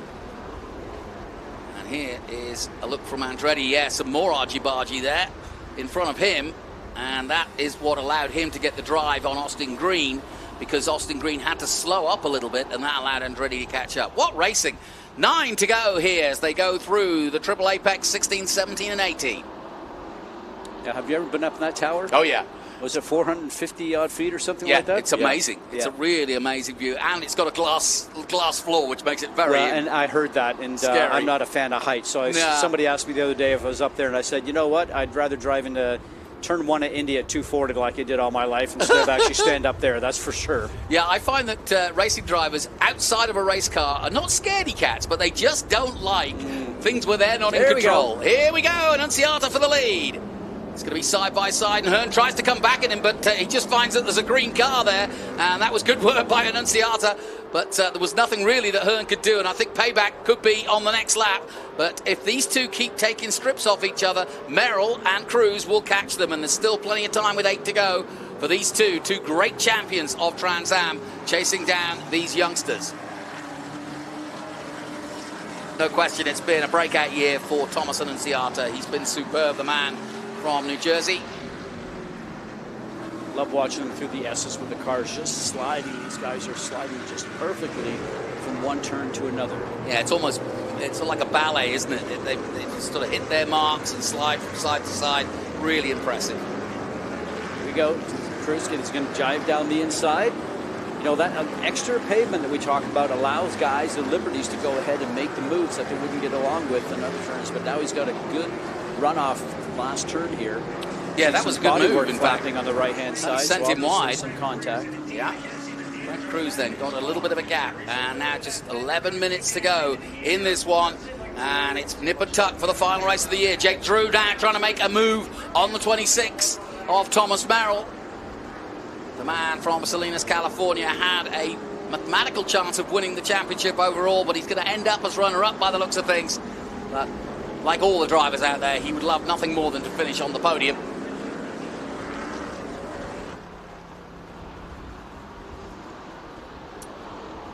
Nathan Hearn leading the way with Anunciata. He's actually been a really busy boy. I mentioned his exploits here in the States. He's also raced at Spa in Super Trofeo, which is a very, very strong championship, all Lamborghini, of course. So Nathan Hearn at just 22 is making sure that he's getting out there. Well, you have to drive anything that you can. And I always tell the young drivers, drive anything as long as it's safe, because it's just miles in a race car. So now Brent Cruz, a little bit of a break to Thomas Merrill. They were side by side a lap ago, but now Cruz has got a little bit of breathing space in third place here. No change at the front. It's still Anunciata and Hearn battling it for the lead. Damage to almost every car. There's Quapple. He was our pole man. He's up to 9th now. He's actually done a good job of recovery. He was down in 17th after that incident. And you can see that there's damage, it looks like, to Rafa Matos' car, but not slowing him down any. Mostowski, it's a little bit of oversteer as he dives into 2. Yeah, Andretti, for some reason, just noticing in the score sheet here, has actually gone back a couple of spots from where he was when he made that impressive move. So yeah, I noticed a little bit of smoke, but I think it was more bodywork damage from that incident at turn 12 where they came together. But at the moment, Matos still continuing, but we did see a little bit of smoke and dust, which looks usually, there we go, look, you can see the damage to the car. And yeah, under braking, you'll notice it more. See that little puff of smoke there? Look. Yeah, he's definitely got a little bit of bodywork damage, left rear. So good work by our cameraman to spot that. But yeah, I don't think it's a puncture, do you? Well, I think maybe the panel's broken off or folded underneath there. I mean, we don't see any smoke going down the straightaway. So right now, that means the tire hopefully is not being rubbed on. Obviously, the speed's about just over 160 coming into this turn here, if I can recall. Oh, he's got his door down. Yeah, he's got a fair amount. So his driver's door is down, which is how you get out of the car, but it must be very disconcerting to be driving along with the door wide open. And you'll see it as he comes around 13 and approaches 14 now. Look, that's not what you need. Great stuff from Blake, our cameraman, spotting that. And yeah, that's not fun. Well, you get a bit more air, I suppose, but I guess so. It must be off-putting. Back with Andretti, and as you said, he has dropped down to 12 at the moment, Andretti, and he's behind Austin Green, but he's been behind Austin Green most of this race. So maybe the pair of them have dropped down a couple of places. But Quapple has gone up to 9th. Matos is now 10th, so that's why Matos has dropped as well. And here is the next battle, Jake Drew and Ben Mayer. They've been fighting for most of this race, and just behind Mayer is Josh Hurley. Hurley's got Quapple behind him, and here comes Evan Slater. A late run by the youngster Slater with the Cube 3, number 8. Such a talent.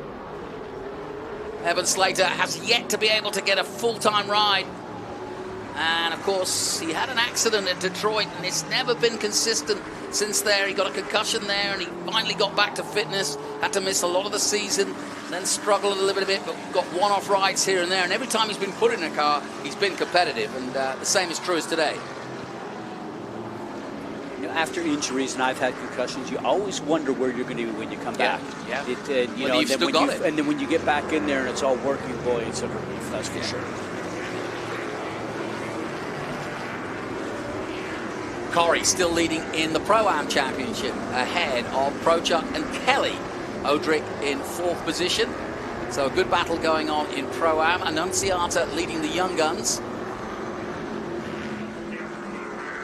And we welcome back to our MAV fans. You've missed nothing. We are racing again with 7 minutes to go. Jake Drew trying to hold off Ben Mayer, but here comes Josh Hurley. Three-way into turn 12. And Hurley takes the inside switchback, as does Jake Drew, and both of them may well get past Ben Mayer here.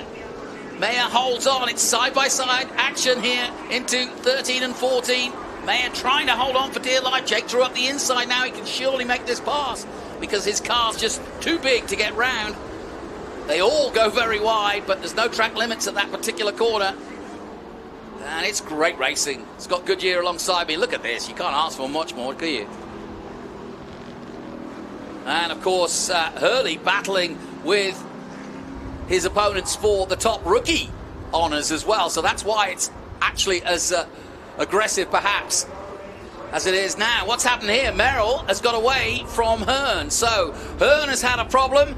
Let's see what it was. So here comes... so Hearn gets turned around, and I think he was coming up on one of the back markers rather than... Yeah, I think that wasn't for position. He was just trying to slice his way through. Interesting. Yeah, but you always have to make sure you see what the guy's going to do up ahead, and don't let somebody else's mistake become your problem, right? Because in that scenario, if he's not seen you, you're the guy that ends up... It's your responsibility, right? Absolutely. Well, we saw Rafa Matos sideways there for a moment. He's struggling, but he's not giving up by any means. He wants to finish this race as a champion. It'll be his third title for Rafa Matos, the Brazilian. He's been such a great player. Yeah. Look at these S's. I love this stuff. I mean, just working the car. This is the fun stuff about racetracks, Johnny. Just getting through these S's like those guys are. So, Anunciata, if he can take the win, he will also take the young guns, and that is a great season for the youngster from Colts Neck, New Jersey. Matos still 10th, so even though with that damage, you can see him in the background there with that broken radiator or broken front of the car, and obviously damage to the rear left as well, coming into braking now just behind Quapple. And oh, we've got another spinner. That's the 64 going off. I think, yeah, that is the Matt Gray car of Ryan Companies. Yep, recognize it. The son of his father who races as well. And there's a nice view of them going wide at 15, and you can see how much track and more they're taking.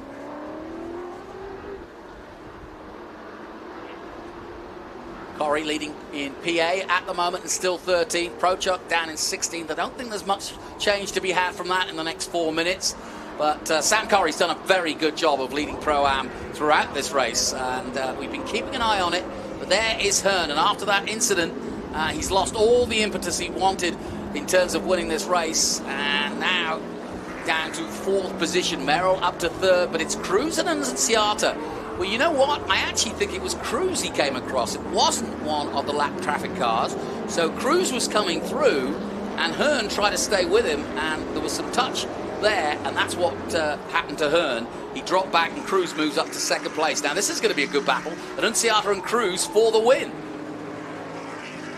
Cruz would love to get another win for the end of the season. There's another door off here on, I think, Slater's car. Look. There you go. So this race has had so much drama. It's great. So who's going to win this race? Brent Cruz looking for victory. Our former champion and deserved champion, Nitro Motorsports, looking for back-to-back titles with Rafa Matos. Brent Cruz taking it last year. Matos will take it this year, and it'll be his 3rd title. And of course, he marches on to the record books in terms of wins. Of just races in the record books, but now with 3 titles, he's getting up there with some of the greats of Trans Am. Quapple's still going strong. He's up with Ben Mayer now, just behind Hurley. He slots in behind Hurley. He'll try to go to the outside. This has been a good race in the end for Quapple, and I'm sure he'll be back to stock car racing very soon, where he's becoming a quick star at 21. That was a lovely move on Josh Hurley. Josh Hurley, an instructor and sim racer. He's our sim champion from a few years ago during the pandemic. Josh Hurley. Very talented young man. Seen his name doing a lot of things. Yeah. So Rafa just behind him. And this will be pretty close to the white flag, I'm pretty sure, with 2 minutes left on the clock. No recovery from Andretti. Stays 12th behind green. Matos trying to maintain that car in 10th position. A top 10 finish would be excellent for him. And he really didn't need the points. And Merrill did. And it looks as though Merrill will be on the podium, which is satisfactory. But it's going to be runner-up in the championship. So, first time we've really seen the leaders spread out here. And there's Matos all the way back, a long way back. Now, Cruz still has a chance. And you can see he's pushing on. Working that car. He's sliding that car through the turns. Well, I'm convinced, and I don't know if you'd agree, but Brent Cruz and Anunciata growing up on the dirt. So it's interesting, you know, Anunciata has got 3 kart championships to his name. Brent Cruz is a former world kart champion. And both of them have got dirt experience, and that's why they're able to confidently slide the car like that. So he looked like he gained about 4 or 5 tenths that last lap. Look how much he's gaining under braking right now. There you go. Try to slot up behind him, try to get it sucked in. Yeah, he's going to look for the draft right now if he can get just a little bit close enough. And what do they do in this world? They just put a fender on him, or we'll wait to see if that happens. Yeah, we'll see.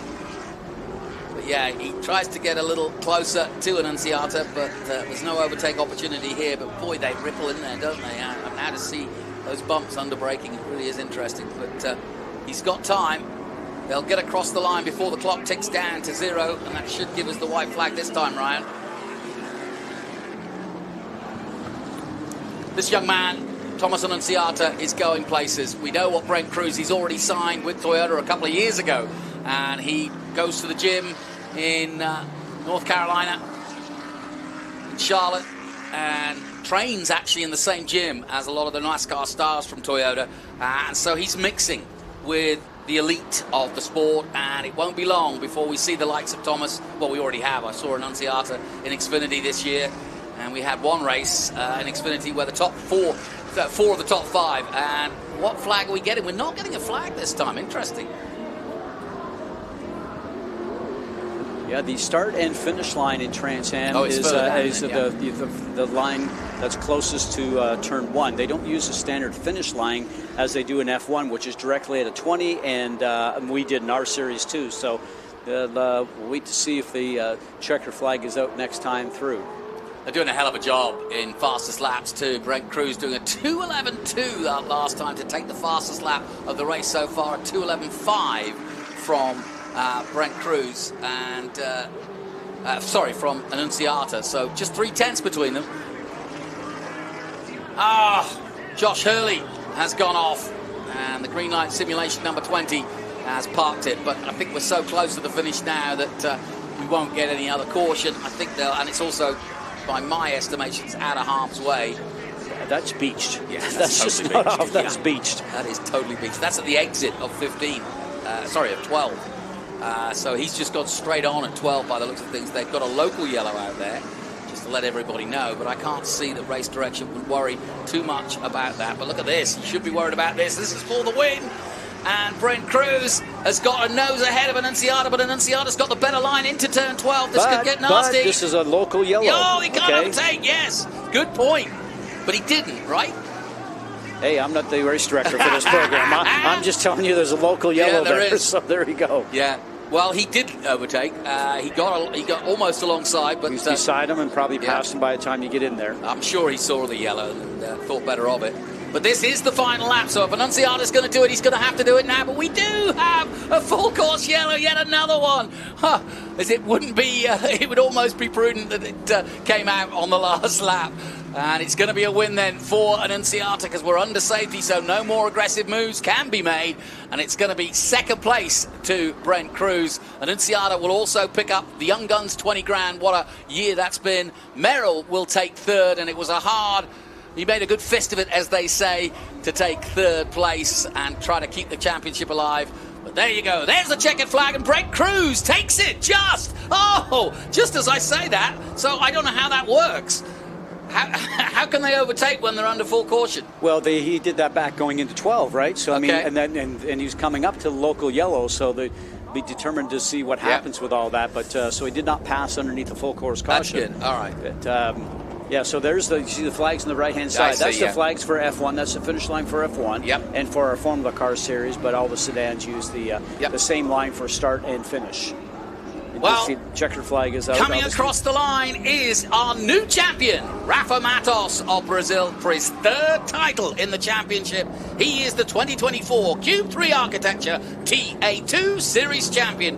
What a story it has been. Started stock cars back in Brazil, back in the day, became a rookie in Indy Lights champion and a top rookie and champion rookie in IndyCar, and then turned back to Trans Am, and he's never looked back since then. He's been with us since 2018, and it's been a special, special time for Rafa Matos. Great family, great driver, great guy to be around, and a worthy champion this year for sure. Good race by Quapple, got up to 6 in the end there. From pole, dropping down to 17, not bad. Just some great racing in Trans Am. Obviously, we have the TA race coming up here just after lunch, so I've always loved these cars. Just raw horsepower, as I mentioned before, just some great racing. And I think we were entertained today, Johnny. I know that maybe drivers don't want a lot of caution periods, but because we had caution periods, we had a lot of great racing battles going on. Without doubt, and lots of drama. Rafa Matos wins the championship with only one door. So into Parc Fermé they will come to check the weights and to check the technical side of it to make sure that everybody is compliant.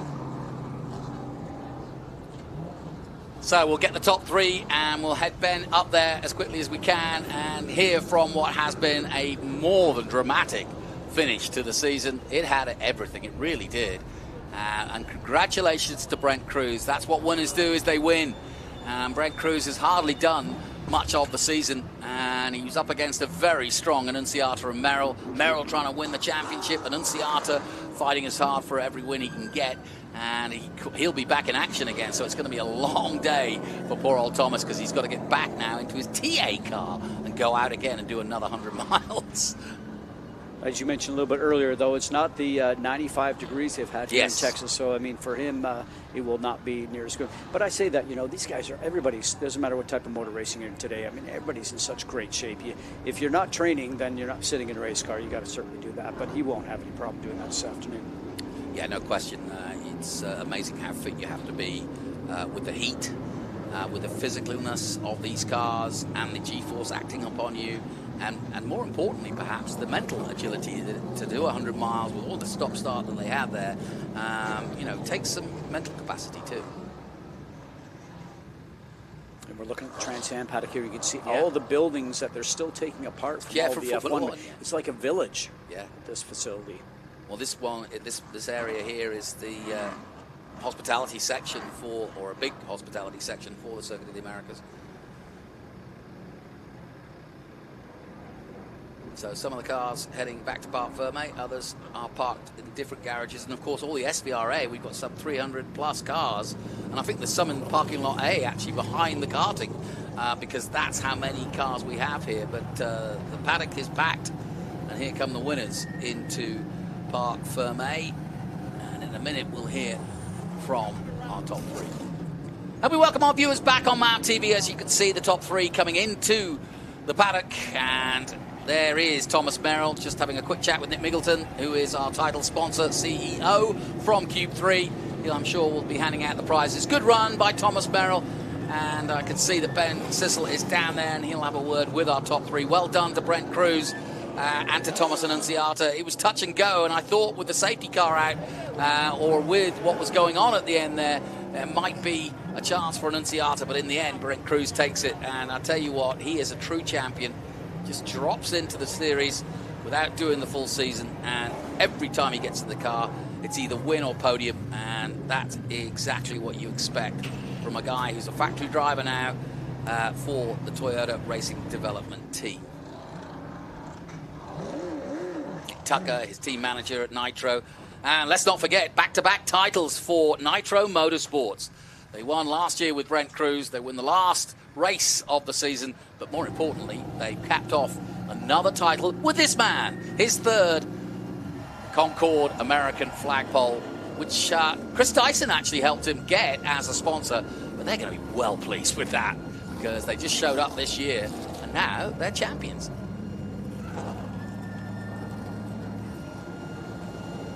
With a thing's got marks all the way around it, doesn't it? It's a bit battered and bruised. Let's head down to Ben Sissel, who's ready to talk to our new champion, Rafa Matos. Well, thank you, Jonathan. I'll let him get out, but Matthew, if you don't mind, we got to get some shots of this because they were pointing out all of this that happened. This door was down the whole race, and he had a way more eventful race than he probably wanted to, but you can see him giving a hug to Nick Middleton. You can see his crew so excited. Take that helmet off, man, because I have to say, oh, look, wait, hold on. Look at this. Congratulations, buddy. Well done. Well done. Thanks. Good run. Thomas Merrill, that we believe Joe Clare is giving him a big kiss. His buddy Brent Cruz, a teammate, comes over for the hug. So this is just too cool, ladies and gentlemen. And I have to say this. This is a provisional championship win 3 times for our most winning TA2 driver, Rafa Matos, Concord American Flagpole Company. Rafa, that's got to feel good. It's never easy, right? What a crazy race. I've never had so much contact in a Trans Am race. All the 7 years I've been running here, but I was trying to keep my nose clean, but had the early contact, and I think I caught some damage in the beginning of the race, but you know, we did what we needed to do. Cross that green flag, take the green flag, and make sure we win the championship. I'm extremely proud of the Nitro Motorsports team. Concord American Flagpole, you know, coming on board with us and making sure we have what it needs, what it takes to compete at the highest level in the United States. So extremely happy. I'm speechless right now. It means a lot to me and to my family, to the entire team, and you know, to win 3 championships in one of the most competitive series in the United States is a pretty big deal for me, and 2 in a row for Nitro Motorsports. I think they won the race with Thomas. You know, extremely proud of everyone. It's really a dream come true, and you know, hopefully we'll get to do it again next year. Nice. Well, here, take this water. But Rafa, walk me through this, because you had to take the green flag. All this extracurricular activity, is that just going to buff out? You know, I was pretty proud of myself that, you know, we've done the whole season without the scratch in the car, but unfortunately that's not the case in the last race. I guess everybody had their elbows out today, and you know, I was trying to protect myself as best as I could, but you know, it is what it is. You know, to be competitive in one of those TA2 races, you have to be very aggressive, and I think today was a day that every single driver in the top 10 was fighting very hard for their own space. But, you know, how about that, champ? Incredible moment. This is the man that made it happen, Nick Tucker. You know, the first time I called this guy, and I pretty much had nothing to offer, and he said, welcome to the team. And, you know, since then, it's been a great time, a lot of learning with this great group of guys. My crew chief, Mark Durgin, putting a lot of work, a lot of effort. You know, I can't remember all the names here right now, but extremely proud of the entire team. That's got to feel good. 2 in a row, Nick. Yeah, for sure. You know, back up our championship last year with Brent, and then what a dominating season, the championship with Rafa, and Rafa getting 5 wins, and you know, we won 9 races this year in the All-Star race. What an incredible year. Just hats goes out to my group of guys, our coaches, you know, our part suppliers, Andrews, PME, Cope Racing Chassis, Toyota Racing Development, and you know, what a deal. Nice. Thank you. Congratulations. Jonathan, back up to you in the booth. We're going to celebrate. And celebrate they will in Brazilian style, samba style. Why not? He's a great guy, and you can see the camaraderie between Nitro Motorsports. Great to see Brent Cruz and Thomas Merrill appreciating what Rafa has achieved. 3 times a champion of Trans Am. Doesn't get any better. Well, what a race that was. You need a 15-minute highlights roll. We'll give you one anyway, but it won't be 15 minutes, but you could do. There was so much going on in that. We got underway with Quapple at the sharp end and leading the way. Drake Drew making a move. Trouble for Barry Bowes. Trouble for Austin Green as well as he went off track. Jared Odrick was in the thick of it. Under safety then for the first time.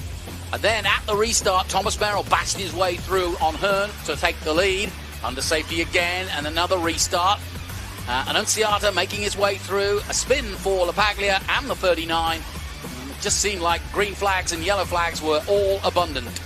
Andretti, though, making his way through bit by bit and starting 23rd. It almost helped him to have all those safety cars. The door came off on that man, and Hearn got spun round while trying to hold the lead. Then it was Cruz versus Anunciata. And in the end, it was Cruz who won for Nitro, but more importantly, Rafa takes the championship. Wow, what a day. And we got to get underway, and no question that that had everything. Now, our cool box, cool move of the weekend, and no surprise, it goes to young Jackson, just 8 years of age. Make-A-Wish Foundation, and in the Austin area, and so I've had a dream to, try and create some memories for this little boy. He's been through a lot. Him and his family. He's extremely resilient and extremely brave, and I feel honored to be able to host him and his folks and create some memories that they will remember for forever and ever, hopefully. On behalf of all the drivers, they have actually signed the shirt for you, for everybody in the paddock. So they wish you all the best today, and we're going to have a great race, and he's actually going to come and help me on the podium later, present the prizes. So here you go, Jackson, all the best, and congratulations, buddy. Nice. That is so awesome. That is so cool. Drivers, start your engine. And he did the start command. What a day for the little fella. And yeah, so well done to him. He is our cool move of the weekend. Well done to Bob Ocado for offering that up and making that young boy's dreams come true. That is what Make-A-Wish is all about. Let's head down to Ben Sissel on the podium. All right, COTA SpeedTour, let's get loud. The Cube 3 Architecture TA2 Series. How much fun is this? Who wants a hat? Come on, you got to get loud for a hat. Boo! There we go. Oh, Nitro. They can win championships, but they can't catch. All right, here we go. Western Championship TA2 Cube 3 Architecture TA2 Series in third place, but provisionally winning his first TA2 championship. Let's hear it, Michael LaPaglia. You got to run around, man, and we got to do this quick, so everybody be ready. In second place, ladies and gentlemen, second place, brand new car. He's got to be so happy about this. How about JC Monet? Dude, I'm proud of you, man. Nice job. And then in first place, this guy just 2 weeks ago finished a race without power steering. I can't believe he still has shoulders. Let's hear it. Kyle Kelly. Where's Kyle? Here he comes. Make room. So, oh, and Nick Middleton, who's your special guest here? Jackson, he's helping us out this weekend. He's part of the Make-A-Wish Foundation. He's had a phenomenal weekend, and he's been throughout the entire paddock, and he's here to help present the Cube 3 Architecture prizes today. So congratulations to everybody, all the drivers and all the teams, and particularly Rafa Mados for winning the championship. Nice. And how about a big round of applause for Jackson? Jackson, come out here in the middle there, buddy. LaPaglia, hard work last year, came up second, but I could say now provisionally you've won a championship. How's that feel? Yeah, thank you. And it feels great. Boy, what a crazy weekend it was. What a crazy race it was. I was just super lucky to be able to finish. We got spun out a few times, and but no doubt, team worked hard all year. We learned all year. We made improvements all year long. Got better and better, and just can't thank my team enough. And feels good to represent the West Coast and win this championship. Thank you. Nice. How about that, ladies and gentlemen? Michael LaPaglia, Papini's Garage, Fast Auto. JC Monet, dude, second place. I'm so proud of you. Unbelievable. Brand new car. It's still the red, though, but I love it, man. It's got to feel good. It's not quite new anymore. A couple of dings and scratches, but no, the car's amazing. Nick and Nitro built just unreal car. Not a single mechanical problem all weekend. Literally did one loop around the shop and then went straight to the track and ran perfect every time. The crew's amazing. My crew's amazing. My family's here. Both my boys are here. First time they've ever seen me race. That's awesome. My wife, who does everything I need her to do to make it happen. And the fans racing these fast guys. Jeez. The Paglia Supercross guy used to race with my son in Supercross years ago. And here we are battling out. So awesome. I had a drive-through penalty, jumped the start, the little chaos. But so I thought I was skunked at that point, but just kept charging. Garrett, my crew chief, just was yelling in my ear, the god from above in the tower, and told me not to quit, and I didn't, and we held on. I had my best laps the last 3 laps, so car is awesome. It's dented up a little bit, but it ran great. Nice. Thank you, everybody. Awesome. Great crowd. How about that, JC Monet? I guess your family is coming to every race now. And then Kyle Kelly, I'm glad your shoulders recovered. First place Western, that's got to feel good. Yeah, no, it feels pretty great, especially being a little behind in practice and qualifying. But, you know, we just kept throwing stuff at it and went with a setup that nobody else seemed to want to go with. But it worked for us. It worked for our car. And, you know, we ended up getting where we needed to be. Kyle Kelly, always fast. Now, hold up those trophies, guys. And in the National, we have a tradition that you throw out your hats to the loudest crowd members. But first, hold them up. Make sure we get the pictures. Now, crowd get loud. Who wants a hat? There we go. Ooh, JC Monet's got an arm. Kyle Kelly, boo. LaPaglia, that was good hang time. That was good. All right, and we've got a new hat here. Michelle's going to get, okay, crowd, I am loving this. I know Austin is a rock concert crowd. We've got an amphitheater right there, so stay loud and proud, Austin. We've got some Cube 3 stress cubes that they're going to throw out. Come on now, one more time, Austin. Michael LaPaglia, JC Monet, Kyle Kelly, Cube 3 Architecture TA2 Series. Now you guys could throw out those stress cubes. Ooh, Kyle Kelly's got an arm. Look at that. Oh, Papini can't catch. All right, and then you got some champagne. Look at that. Who wants that hat? Oh, it's a boomerang. I guess the stage wanted it. All right, have at it, guys. Come on now, get loud, Austin. Right in the eyes. Oh, I've never seen a stress cube thrown back at us. That's a first. That's a first. Boo! Come on, Papini. There we go. Hey, nice job. JC, proud of you, dude. That's awesome. Pro-Am. Yes, Michelle? Oh, and we do have some more hats up here for whoever's loud. In third place, and he had to come in for a tire change. And he is also our champion of Pro-Am. Let's hear it. Anunciata, Barry Bowes. Here he comes, here he comes. In second place, all the way from Chicago, HP Tuners. Let's hear it. Keith Prochuk. So nonchalant. In first place, ladies and gentlemen, he hasn't been on the podium with us, so be extra loud and welcoming. Let's hear it for Sam Corey, first place Pro-Am.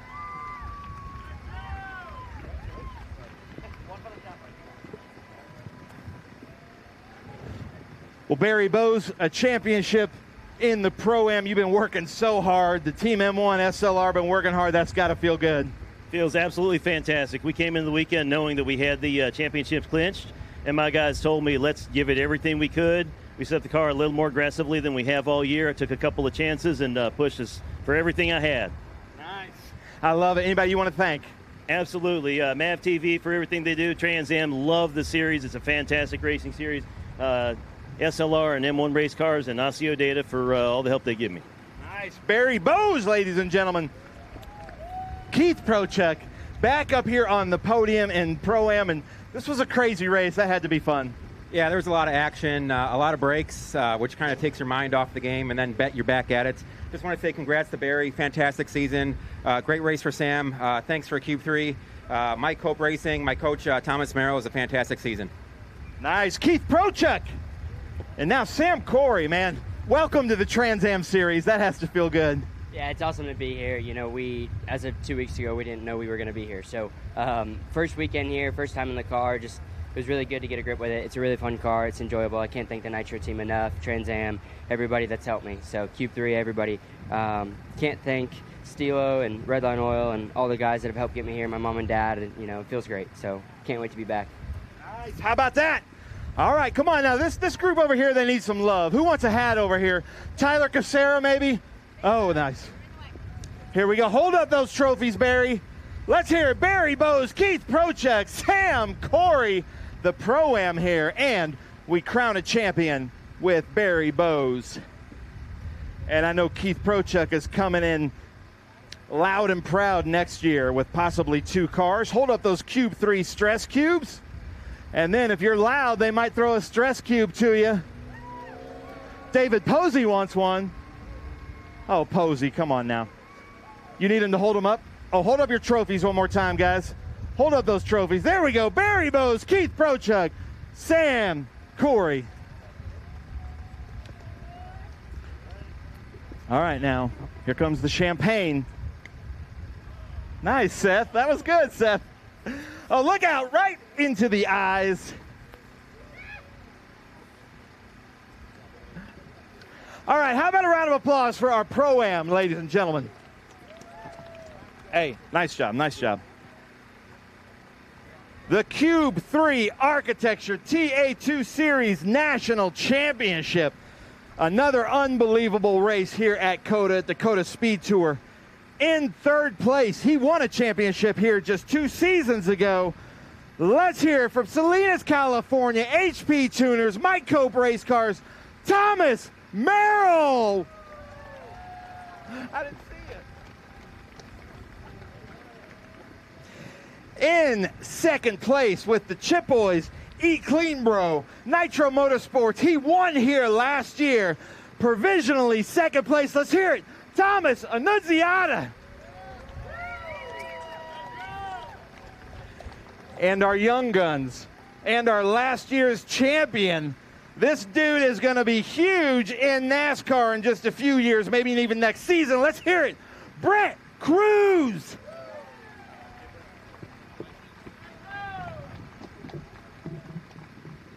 Jackson, thank you so much for doing this, man. And Nick, I got to say this. We couldn't ask for a better sponsor. How about Cube 3 Architecture? We really hope that you're going to be back here with us next year. We've had so much fun with you. It's been an absolute blast. Haven't missed one race. We're going to make an announcement tonight at the gala what we're actually going to be doing next year, so stay tuned. But thank you very much for all the fans, all the drivers, and especially all the crew that actually makes this happen, and all the Trans Am staff that makes the event work every single weekend. So thank you very much. Appreciate it, guys. How about that, ladies and gentlemen? We could not do this without Cube 3 Architecture and Nick Middleton and his team. Thomas Merrill, man, you just always know how to put on a show here at Circuit of the Americas. Your dad's here. That's got to feel good. Well, my lovely wife is here, too, and I always feel faster when they show up, so that's pretty cool. But I'll be honest, I'm just happy to make it to the end of that race. That was pretty chaotic, but a lot of fun racing with these two kids. We had a great HP Tuners race car at the start of that race, and halfway through we kind of struggled with some rear grip. So thankful to be up here on the box. Thanks, everyone, for coming out. Love racing at Trans Am. Looking forward to next year. Nice. Thomas Merrill, ladies and gentlemen. Unbelievable season with Merrill shooting for the championship. Anunciata, I thought you had another win here. And again, this is provisional, all of these results. But nice job out there. How was your race? We had a fast car. I just wasn't aggressive enough. So I ended up losing a position to Brent. But I got aggressive. I got my elbows out, and I knew what I had to do, and I got to the front. And unfortunately, at the end there, the last 10 laps, our car started to fall off, and Brent drove a great race to come catch me. I thought we had a good battle on the last lap. Unfortunately, there was a yellow that kind of killed it because I think I had a little bit more in the tank for him. But congratulations to Brent, a good friend of mine. I'm happy to be here. It's an honor to be racing here for the last 2 years.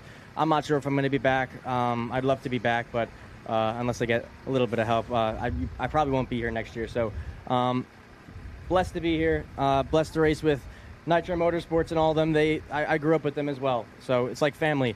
Can't thank Ronnie, Mike, Nick, Tucker enough, and my sponsors, Chip Boys, Bayshore Mortgage Funding, and Chris Well Ford. How about that, ladies and gentlemen? Thomas Anunciata. Nobody leaves Trans Am. You're always reeled back in. You're going to be back next year. And then Brent Cruz, man, Franklin Road Apparel, Nitro Motorsports. You've been on the top step with me many times last year, but you kind of took a break from us midway through the year, so it's great to see you. Yeah, I just want to thank the good Lord above for letting me be here and keeping me safe. I want to give a huge congratulations to the whole Nitro Motorsports crew, everybody at the 60 crew, Rafa for his championship. That's super cool. And going back-to-back, Nick has made such a great race team these past couple years, and it's pretty cool to see it evolve from a one-car team to 7 cars this weekend, and being able to go 1-2 with me and Thomas is pretty sweet. I just want to thank everybody at Franklin Road Apparel, Nick Tucker, Joe Claridge, my dad, Shannon, who's here with us now, everybody that touches this thing. They did a great job all weekend. Being able to charge through the field like that so late is pretty cool, and just happy to be here, happy to get another win, and hopefully see y'all next year. Nice, nice. Brent Cruz, ladies and gentlemen. And Nitro, stick around. We'll do a family photo. But let's hear it. Thomas Merrill, Thomas Anunciata, Brent Cruz here. Cube 3 Architecture TA2 Series. You guys want to throw your hats out? Let's see what kind of arms you've got. Come on now. Who wants a hat? Boo! Oh, there we go. Oh, man. Brent Cruz with the arms. I like it. COTA, keep it up. I'm loving this energy, okay? Especially this side over there, Ron Otto. Keep it up now. Hold those up. Hold up the Cube 3 stress cubes and the trophies. Chris, are we good? All right, COTA. Who wants a stress cube? Get loud. Come on now. Thomas Merrill, Thomas Anunciata, Brent Cruz. Come on now. We good with trophies, Chris? All right. Now we're, oh, Brent's throwing another one. Look at that. Look at that arm. All the way out to the fire. That's a home run, Brent Cruz. All right, well, Merrill, you're the only one with champagne here, buddy. Go right for the eyes, Merrill. How about that? All right, come on now. Thomas Merrill, Thomas Anunciata, Brent Cruz. Hey, Brent, great to have you back. Thomas, nice job. Tanya, good? Nice job, guys. All right, hold on now. Brent, don't go too far. Our cool box, cool move of the race goes to Bob Accardo Jr. Where's Bob Accardo Jr.? Come on now. This is for bringing Jackson here and the Make-A-Wish Foundation. Where's Jackson? Is Jackson here? Bob, thank you so much for doing that, because cool move doesn't just happen on the track. It's out here. So, Bob, thank you for bringing them. And I know that this Make-A-Wish Foundation means a lot to you. It does. We've had a great, great weekend with Jackson and his family, and it's been an honor to host them and the Make-A-Wish Foundation. So we're hoping we can do some more of this next season. Nice. Well, hold that up. Look at Chris here, our photographer, and Seth. How about that? Bob Accardo Jr., the Make-A-Wish Foundation, ladies and gentlemen, hopefully giving Jackson the weekend of his life. Jackson, I love you, man. You're my hero, Jackson. Keep fighting. The Omologado fast lap to the Omologado watch goes to Brent Cruz. Come on now. There he is, back up here. Brent Cruz, get up on the top step. Take a picture there. How about that for Brent Cruz, the fastest lap? Hey, I like the checkerboard pants and vest out there, guys. LaPaglia, nice job. Yeah. All right, and then, ladies and gentlemen, our Cube 3 Architecture TA2 champion. Let's hear it, Rafa Matos. Nitro Motorsports, Concord American Flagpole Company. He is the provisional champion. Anything can happen. But, Rafa, that's got to feel good. Julia, you can come up here. Yeah, thank you, Ben. What an incredible season. I'm really proud of the team. Really proud of Concord American Flagpole Company, Chris Dyson, believing in this project, making sure that we have what it takes to compete at the highest level in the United States. Super proud of Nick Tucker, Johanna Tucker, you know, having me in the team and making sure that we have what it takes to compete at the highest level. My crew chief, Mark Durgin, hey, when they told me that my crew chief's nickname was Doctor, I said, okay, we're good. We're going to be just fine. So Mark does a phenomenal job. But Ron Otto, Brad, we can't forget our driver coach, Tyler Kisera. He does a fantastic job. This third title means a lot for me and for my family. My mom is here from Brazil, my wife, my daughter. You know, I've been chasing this title for a couple of years, and I had a couple heartbreaks that were really tough to digest. But today was our day. Can't thank enough our Lord Jesus Christ, and you know, hopefully next year we'll be here again. Nice. How about that? Rafa Matos. Now, stay there, Rafa, Julia. Nitro, come on up here, family photo. I'm going to send it back to you in the booth. And ladies and gentlemen, in about 20 minutes, we're starting the next Trans Am race. So go up to your positions, and we're going to watch another great race. Great stuff, Ben. And yeah, it's lovely to see father and daughter. And you may not know his daughter, but we do. She came and made a real splash at the gala dinner a few years ago and continues to do so. Here's a check on the results then. What a day for Nitro Motorsports. Brent Cruz takes the win, And, of course, the championship won by Rafa. Thomas Anunciata taking second place. Thomas Merrill third. Nathan Hearn, well, it was so close. Fourth place in the end for the fast auto racing driver. Evan Slater, Carson Quapple, who went from pole and got back to sixth place. Jake Drew, Rafa Matos in eighth, but it was already a foregone conclusion that the championship was his. Ben Mayer ninth, and Austin Green rounding out the 10th position for the three-dimensional services group. Well, it was certainly a race that had everything, and if you want to see the highlights of that, boy, are there some. You can see them here on MAV TV at 8 p.m. Eastern on Thursday. That's your Trans Am night. That'll be followed back-to-back by the TA race, which is about to come up. So Thursday nights on MAV TV, that is your absolutely appointment TV for Trans Am, and some great highlights coming your way of the final rounds. Well, that's it, though, for TA2. And as Ben mentioned, we've got TA coming up, so don't go anywhere. It should be another cracking 100-mile race. Stay with us. It's coming soon.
Welcome back to the Circuit of the Americas. A rather cloudy day, but it's not raining at the moment, thankfully, and we are ready for the Trans Am Series presented by Pirelli. And, of course, we've had some cracking action from TA2. We welcome our viewers back on MAV TV, who I'm sure enjoyed that as much as we did, because that was a cracking TA2 race. And the title is on the line again in TA between Paul Menard, and yes, it is the very same Paul Menard that you've heard from NASCAR brilliance over the years. He's turned his hand now to a full season of Trans Am, and boy, has it been a full season. He has done a superb job, has Menard, and you can see 967 points. Chris Dyson, 874. So less than 100, which means it's still mathematically possible for Chris Dyson to win it. But boy, you can't take anything away from Paul Menard. And he also took the pole. And there you see Dreesy in third position. But a good season for Tommy Dreesy, working with Ken Thwaites and doing the driving, and Ken doing the managing, and it's been a good combination and probably one of the best seasons that Tommy's had in a few years. So congratulations to he and the team. And as you can see, we are 6 minutes out from the countdown to green for our TA. It also involves our GT categories, and that of course is XGT, SGT and GT.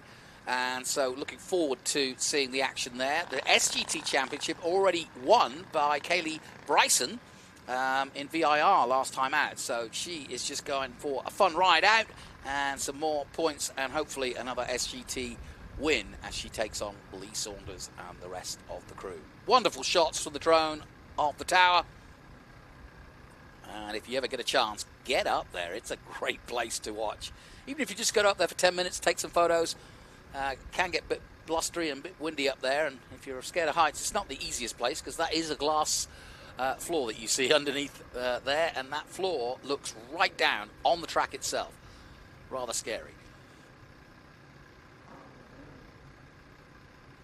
And yes, as you can see, the amphitheatre, the Germana Theatre, amphitheatre, below it, so we've got some great concerts there each and every week. Previous winners, Gar Robertson, he's in this race this weekend, and he won this race last year. He's a local guy and a former Trans Am champion. Chris Dyson won it in 22. Matthew Brabham, he's here this weekend. He's racing in SVRA. He also has won here at the Circuit of the Americas. So it's going to be an interesting...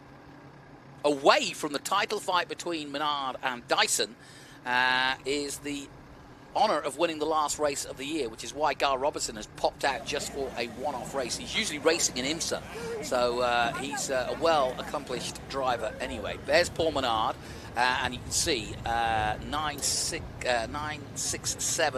6 wins, 4 pole positions, 9 podiums. That's how good a season he's had. And the man who is sponsored by, of course, the family name that is Menard's, the stores, mostly in the Midwest and Northeast, and Master Force tools sold on the shelves of Menard, so you can pretty much get anything there. But they have been a huge sponsor for stock car racing over the years, as title sponsors of many of the championships, and they continue to be a very important place. And see the family there. He's got the cool suit on, but it's so great. Paul's got a really close family, and he likes to see them at the races when they can. But he's had a busy season, that's for sure. He's got the chill-out suit on, and on goes the overalls. And Dyson's proved to be a tough fighter. He was going for his 4th title, wasn't he, Dyson? And in the end, Dyson getting close, but VIR the last round, where he had some problems and Menard had none, kind of put it out of reach, certainly from a competitive point of view. But we've learned over the years that you never say never. In motor racing, anything can happen, and it is possible for Dyson to go all the way. There's Gar Robertson, and like I said, he is from Austin, from this part of the world. Has a ranch out in the boonies, and there you go, Ranch Resort. Got the Riley chassis, and we're also thinking of Bob Riley, who passed away recently, and he has been a huge part of the development of Trans Am over the years, and not just Trans Am, many other forms of motorsport, and he is a huge loss to American motorsport. Bob Riley, may he rest in peace. Nice look down there. There's Anunciata's car, that yellow, that day-glow yellow Weaver car, which has got its own storied history. But now Anunciata, who's literally just had the podium, having finished second in that one, and he's now jumping into another car to go racing again. But when you're 19, you can do that. You don't need sleep. So, quick wipe of the windshield. Let's take a look at the grid for this one. We're about to go out, but it looks like this. In qualifying yesterday, Paul Menard was on great form. 2:03.8, just getting ahead of Gar Robinson by 0.6. Then the second row sees Dyson, the challenger, right behind his focus that is Paul Menard. Anunciata, I mentioned him, there it is. Steal It, Weaver Racing, and there you are, second row. Scott Dollarhide, local driver, also here on the grid, and it'll be interesting to see what he can do. But it's nice to see local guys like Gar Robinson and Scott Dollarhide. Let's head down to Ben Sissel for the start command. Well, thank you, Jonathan. I'm here with a bunch of fans and some Kaylee Bryce and Chris Dyson fans, but you guys, are you ready to announce the most famous words in motorsports? Let's hear it. Drivers, start your engines! Nice job. You guys were good. I like that. So Gar fires it up, as do the rest of the field. Remember, 4 categories in all. TA, the big monsters of 850 brake horsepower plus. It's unlimited, and yeah, these guys can get up to speeds of over 170 miles an hour down that long back straight. We'll be keeping an eye out for that. Get your elbows out, Andretti. I love. You can read that. Get those bloody elbows out, he says, and that's Andretti giving Chris Dyson a little last-minute advice, and it's a great paddock, this. Everybody plays a part, and that's great to see. How about this? Wally Dollenbach, a former champion himself in this one, still going strong, and like Andretti, races for Ultimate Headers in his Ford Mustang, and great to have Wally on the track again. There's the onboard. We'll be on board with Chris Dyson in the Jim Weed 16 Ford Mustang. There you see it, second in the championship, 874 points, only 2 wins this year, 4 pole positions and 7 podiums, and that's the reason, perhaps. And it's just been an up and down, unlucky year for Chris Dyson. He's always competitive when the car's right, but he's had problems with the car and been in incidents that he couldn't get out of. And Andretti and his partner waiting for the start of this one, and here is Thomas Anunciata climbing in. As coming to the booth, he's a good friend of mine, and to enjoy this with us, a man who's been in the thick of it but doesn't look like it, is Evan Slater. Good to see you, buddy. Thomas Anunciata, you were up close and personal with him just a few moments ago, but are you looking forward to this? I'm looking forward to it, definitely. These cars are so much fun. They're such a cool car. I mean, so much horsepower, so much raw speed, so I'm excited to watch this race. Well, you've been in a hell of a TA2 race. I just want to ask the first thing, how is the track? Everybody says the repaving has really helped. Yeah, it certainly helped. I mean, turn 1 is really where I noticed it the most. Before, in the years past, there was a huge bump right at like the 3 marker. In our TA2 cars, that's about where you brake. But with this new pavement, it's super smooth right there. So it makes that braking zone way easier. It's a better passing opportunity because you don't have to worry about that bump unsettling the car. In terms of track conditions right now, it's not too sunny, so the track isn't getting too hot and too greasy. But the air temperature is pretty warm, so the motors aren't making as much power as we'd like to see. Right. But the track conditions are really good. It's fun out there. It does get a little hot in the car because it is 80-something degrees out, but it's a good time to be racing. And I bet with the amount of safety cars you had, it was hot a lot of the time, right? Because you're not getting the breeze, or you're not getting the instrumentation to cool the car down. Yeah, so in the beginning of the race, I was certainly getting a little hot in the full course yellows, but my door actually fell off. Well, not fell off. Somebody hit me in the side of my car, and the door ripped off, and that kind of gave me some more airflow. But yeah, in these cars, when you're going fast, you have a lot of airflow flowing through them, so they don't get too hot. But under the full course yellows, like the drivers are experiencing right now, it can get pretty warm. Well, before we get underway, let's take a closer look at this fantastic COTA circuit. My home track, the Circuit of the Americas, at 3.14 miles, is one of the greatest in the world. Uphill, 133 feet at the start to Big Red. Here's last year's starting TA. It funnels into that apex. You've got to get that right. Then it's through the Silverstone-based S's through 4 and 7. A lot of G-force here and a lot of very technical, tough corners before climbing uphill 8, 9, over the crest at 10. Then down to 11, the first real opportunity to overtake, but you've got to get the exit right out of 11. You need the drive down the long straight to the heaviest braking part of 12. Here's Robinson and said last year, fighting it out on one of the best places to overtake. Then through the 16, 17, 18 complex before the final 2 corners. 19 is off camber, and a lot of people can get that wrong and go wide. Last turn 20, there is an opportunity to overtake. That's a lap of COTA. Yeah, without a doubt, one of the most technically tough tracks in America, and Evan Slater's just done 100 miles of it already. And would you say it's one of your favorites? Yeah, I mean, this is an amazing track. Obviously, F1 races here. It's an FIA Grade A track, so you have to have quality there. So in terms of safety, it's unmatched.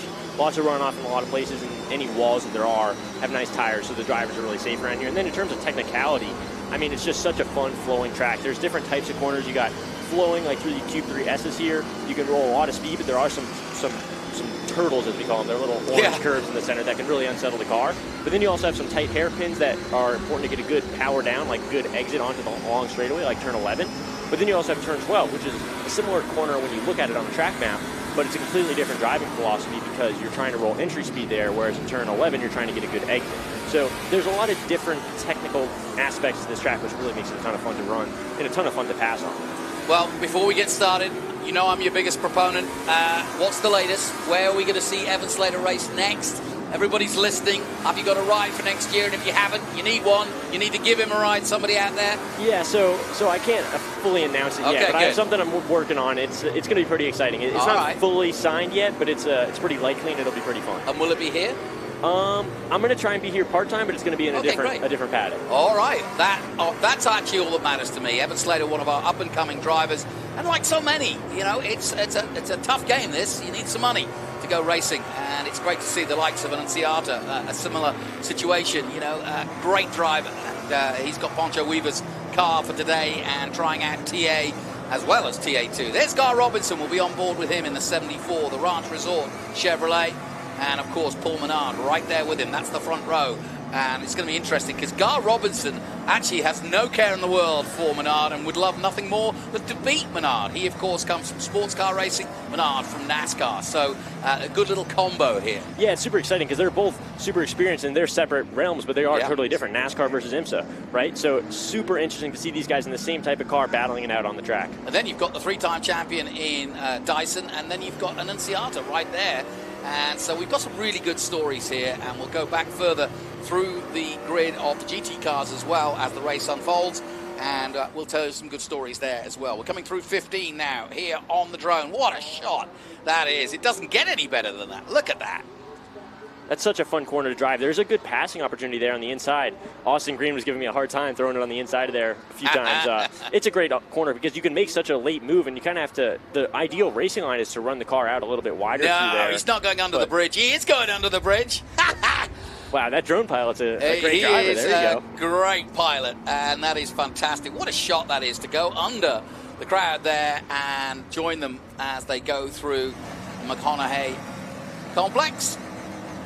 And we're going to not miss anything here, Evan Slater, as we're going to be on board with Gar Robinson. And the safety car should be pulling off, and that means now that Menard will take control of this race. We'll also see it from Chris Dyson's view, so we won't miss any of it.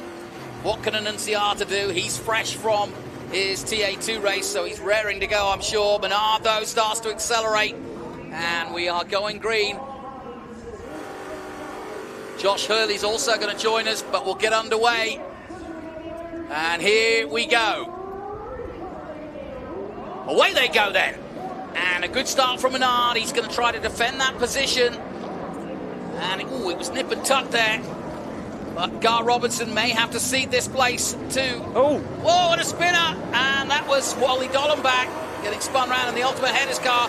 Dyson on the outside of Menard is already trying to make a move as they go into three, but he can't do it here. It's just too tight. What a start, though. Guys, tell us what you saw there. Spin there for Wally Dollenbach. Yeah, I mean, that was a great clean start besides that one little incident. That's super easy to do realistically because the track widens out, but then it narrows to a super tight corner. So it's really easy to go like multiple three wide it was in this case, and then just get clipped by the guy on the inside. Well, I'm delighted to welcome Josh Hurley, who was just also in the fray in TA2. Got stuck in the gravel at one point, but good to have him here in the booth. But thank you for coming in, and let's get down to the action. 100 miles to go. Yeah, long race. Expect some yellow because these corners really pack up the field. Even Evan and I had a little bit of contact out there. Racing. It's really some tough racing out there, and you can really get in trouble because these big entries invite you to turn in early. Like you see a little bit there, so they're going to get a run on him coming out. Yeah, we were talking about track limits, and they're really not giving you a hard time on track limits except through the S's. Emmy Ruman, there she is in the 23. Dreesy behind her, and in fact, both the Dreesy cars. Looks like we're going three wide down the back straight. It looks like it, doesn't it? Oh, this is great. And in the middle of that shot is Lee Saunders. Kaylee Bryson just at the back of this group. There's Michael Paglier. So a good start. Look, Wally Gollenbach is already making some places up, having recovered from that spin. At turn 1. Lights on the Viper of Saunders, and around the outside goes Wally Gollenbach. Oh, not many people can do that. He's trying, and we're on board with him now, but there's no room through there, and he's going to make room. Look at that. That was brave. Of course, no one can doubt Wally's bravery. He's been around Pikes Peak, NASCAR, Trans Am, a little bit of everything, so not too surprising. He's not too surprising, but he went past the 18-year-old Carlson, who would have given him a shock. Here comes Anunciata down the on inside Gar Robinson. Yeah, this. Oh, a little touch. Right, and now Dyson's going to take advantage. Oh, beautiful. Wow. And that was lovely by Dyson. He said, okay, you guys fight, and I'll just go by around the outside of both of you. Wow, that's great racing. So Robinson loses that big time there, and now goes in pursuit of Anunciata. They're going past.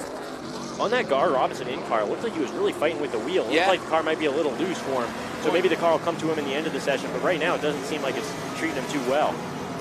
So this is what Dyson needed, which is to go in pursuit of Menard.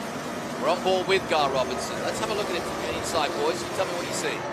I'm a little surprised. A couple corners back, that really uphill turn, that turn 8, you got to get way over in the right, almost in the dirt. There's some extra grip down there that he hasn't quite found yet, so maybe we'll see that in a few laps. It's really interesting. It's what makes the track dirty, as you guys saw in the TA2 race, but there's a lot of grip down there. Well, Anunciata winding himself up for another run at Dyson, if he can make it happen. Dyson will defend for all his life, and you can see popping out, Anunciata thought about it, but he gets back into the race line and then just drifts through 12 with Dyson. It looks like Anunciata had a lot of confidence on the race there, so if he doesn't get by right here, which he does. Go on. Looking to the inside of Chris Dyson. Dyson won't like this. Dicing with Dyson. He's in a better spot now, though. I'm sure he'll protect the inside of the real tight stadium section. This is great racing, and it's playing into the hands of Menard, though, and Paul Menard has had such a sensational season. 6 wins in all, and he's just been at the sharp end of every weekend. Promised to do a full season, having dipped his toe in the previous year, and he loved it so much, he said, I got to be part of this. Great onboard shots here out of 19 of Gar Robinson. Can he make a move up the inside of Anunciata? Well, he takes a tight line. Ooh, almost touch. But really good to see Gar up here. He hasn't run one of these things in a while. These things are very different than everything else he drives, so it's quite an adjustment. He's right there in the thick of it, so he's doing a great job. Yeah, we were just saying it's interesting to see a proponent of NASCAR in, obviously, Paul Menard, but also 2 sports car guys and IMSA guys like Gar Robinson, and of course Dyson's had his IMSA times and sports car racing times, so yeah, there's a lot to be fought for. At the start of the day, Paul Menard had a 93-point lead over this man, Chris Dyson. Gar Robinson makes a spin. Oh, you heard the wheels just giving up underneath him, and that was on his own, wasn't it, boys? Well, he was trying to get around Anunciata, and he got out into the dirty stuff. Turn 6 on the outside. Not only does it collect a lot of dirt, but there's extra marbles there because it's a double apex, and when you load the car that second time, it really sheds pieces and pushes stuff out there. He was probably trying to set up for 7 and just got a little greedy with it. Yeah, well, that's racing, folks. Even the best. Gar Robinson, a former champion of Trans Am, and like you say, a regular in IMSA every week, and so making a one-off run here in the Riley 74. But yeah, that's a real shame because he was right in the hunt then early on. He's lost several places. Yeah, really unfortunate for Gar, but luckily he was able to keep it out of that inside wall, so he's able to keep going. Might have some square tires, flat spots on the tires, but he'll be able to keep running. Let me see what you see on the replay, guys. So it all looks neat and tidy through the S's, but he's coming up at this corner right here, he starts to have some issues. So he's a little bit wide out. As Josh pointed out, just gets in the marbles, and then the dirt in the rear just steps out from him. That was pure dirt, and they've been throwing up dirt. You guys were throwing up the dirt here, so it's your fault, actually, this crash. But no, on the inside, you guys were cutting that corner, weren't you? And throwing up dirt, and it's now come to take somebody out. But, you know, we all know that. We've all been watching it, so yeah, certainly. Got to be careful. And it's not also, sometimes it's not us going into the dirt, just being close enough to the dirt. Yeah. These cars have so much air wash. They're big cars, so they throw up a lot of air. So some of that air will just suck the dirt off the racetrack. Yeah. I'm going to admit it. I was using the dirt. Yeah, he was going to the dirt. So we've got a good battle here. Chris Dyson, right where he needs to be, at least for now anyway, in the early stages of this one. But Menard's going to romp home, I'm fairly sure, unless there's a mechanical issue for him. It's been a sensational season for the former NASCAR star. Yeah, Menard's in his mirrors, and he's sometimes maybe seeing these guys going side by side down the front straightaway in the back straight, and he's just happy. He's happy to see that, because whenever you're side by side racing hard with somebody, it's slowing them down. So he's just happy. He's got clean air, so he's getting all the downforce on the front of the car, and he's just ripping away. Up the hill they go then. Still a long way to go. No safeties yet. The last race we saw, TA2 was riddled with them, but over 10 and over the crest, and you can see Anunciata still very much in touch in that day glow yellow and blue of the Weaver prepared number 2. And I think Anunciata should be quick down the straightaway. I like that I see the splitter lower to the ground. You can see Dyson might be giving up some straight speed and some drag to get some mechanical grip to come off these low speed corners. But Anunciata should be fast on the straightaway with that setup. Here's Paul Menard then, our leader. You can see the gap he's created. It's now 4 seconds on Dyson, so the one thing he doesn't want is to have a safety car at any point, because he wants to build on that lead and make it almost impossible for Dyson to catch. So then, as we stand after 4 laps, it's Menard, Dyson, Anunciata and Rogers, your top 4. Smooth-looking Paul Menard. He's really enjoyed this season, and I know you guys know him and have watched him race. Ooh, that was a good little move. And Dyson under pressure from Anunciata, so it's still nip and tuck between these two. Yeah, you can tell Anunciata really wants to get by. I think he feels like he has a little more pace in that car. Right. And if he can just get by, get some clean air on the nose, he'll be able to run away with it. It's interesting how they're letting you go wide at 19 and 20. Do you have a plan about how far wide you can go? Because you don't want to get on the grass, do you? In 19, in front of me going, I thought too wide, and I was actually making up some space there. There is a fine line. It does let you open your hands, but it gets really, really bumpy if you get really far out there, and eventually the distance isn't quite worth it. There is a happy middle ground, but the middle ground is pretty far out. Yeah. So, yeah, it's certainly interesting, right? Because like he was talking about, there's a balance to it. But I was behind you for a little bit, and I was running, I think, wider than you were, and I was gaining on the entry. You were gaining on the exit. So it's also like a fine balance, because the wider you go on the exit, the more you can gain on the entry, right? So you have to think about the risk versus, not the risk versus reward, but you can think about where you want to gain the time, right? So there's different ways to take and different ways to gain time or lose time. So it just depends on how your car's driving, how you want to drive, too. Just a quick update. Rogers leading in XGT ahead of Sutherland. Then in SGT, it's Josh Carlson, the youngster, leading in his Ford Mustang in 15th overall, with Kaylee Bryson just behind him. Saunders has dropped back. He's now down in 20th position. He must have had some sort of problem, because he was in the thick of it. He's just gone up ahead of Hampton, who is second in GT. Coffey leading that. Here's Robinson. Carl Robinson making his comeback, and he's coming up on one of the Dreesy cars. It is Tommy Dreesy. And that is nicely done by Gar Robinson. He is trying desperately to get back on level terms as quickly as he can. And we welcome our viewers back on MAV TV. It's still Menard leading the way from Dyson and Anunciata. XGT led by Rogers, Sutherland second. Then in SGT, it's Carlson leading from Bryson, and in GT, Chris Coffey, as it's been all season, leading the way, the man from Texas in the Maserati. As we look at our first look at Amy Ruman. And Dreesy is actually behind Ruman at the moment. He's the second of the there it is. That's Tommy Dreesy. And he's actually behind Ruman at the moment, who is in 7th place overall. And I don't know if you saw the piece, but you might be wondering why Ben has got his nails painted. Well, he made a bet with Amy Ruman that if she got on the podium, he would be able to paint his nails in celebration that he's done that. But as you can see, it's changed position, and Anunciata has got ahead of Dyson. And that's important, as you said, Evan, that you felt like he had more pace. Yeah, I mean, you can see it right here. Just through 2 turns, he's already gained such a big gap. So I think that car has a lot of speed in it, and I think he's trying to hunt down Menard. Well, it's got a great history, that car. Some of the greats have driven it, including Lawrence said Jr. I think Wally Dollenbach's driven that car.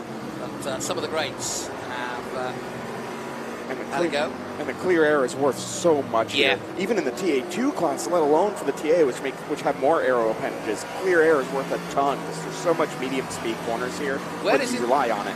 how close do you need to be before it starts, becoming negative?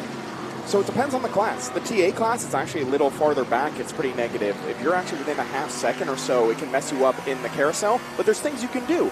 If you can get your inner headlight, so if it's a right-hand turn, you get your right headlight to the inside of the other car, that gets rid of about half of it. So it can help. Where you put your line can make it better. It doesn't make it go away, but you can make it, keep it from getting worse. Interesting stuff.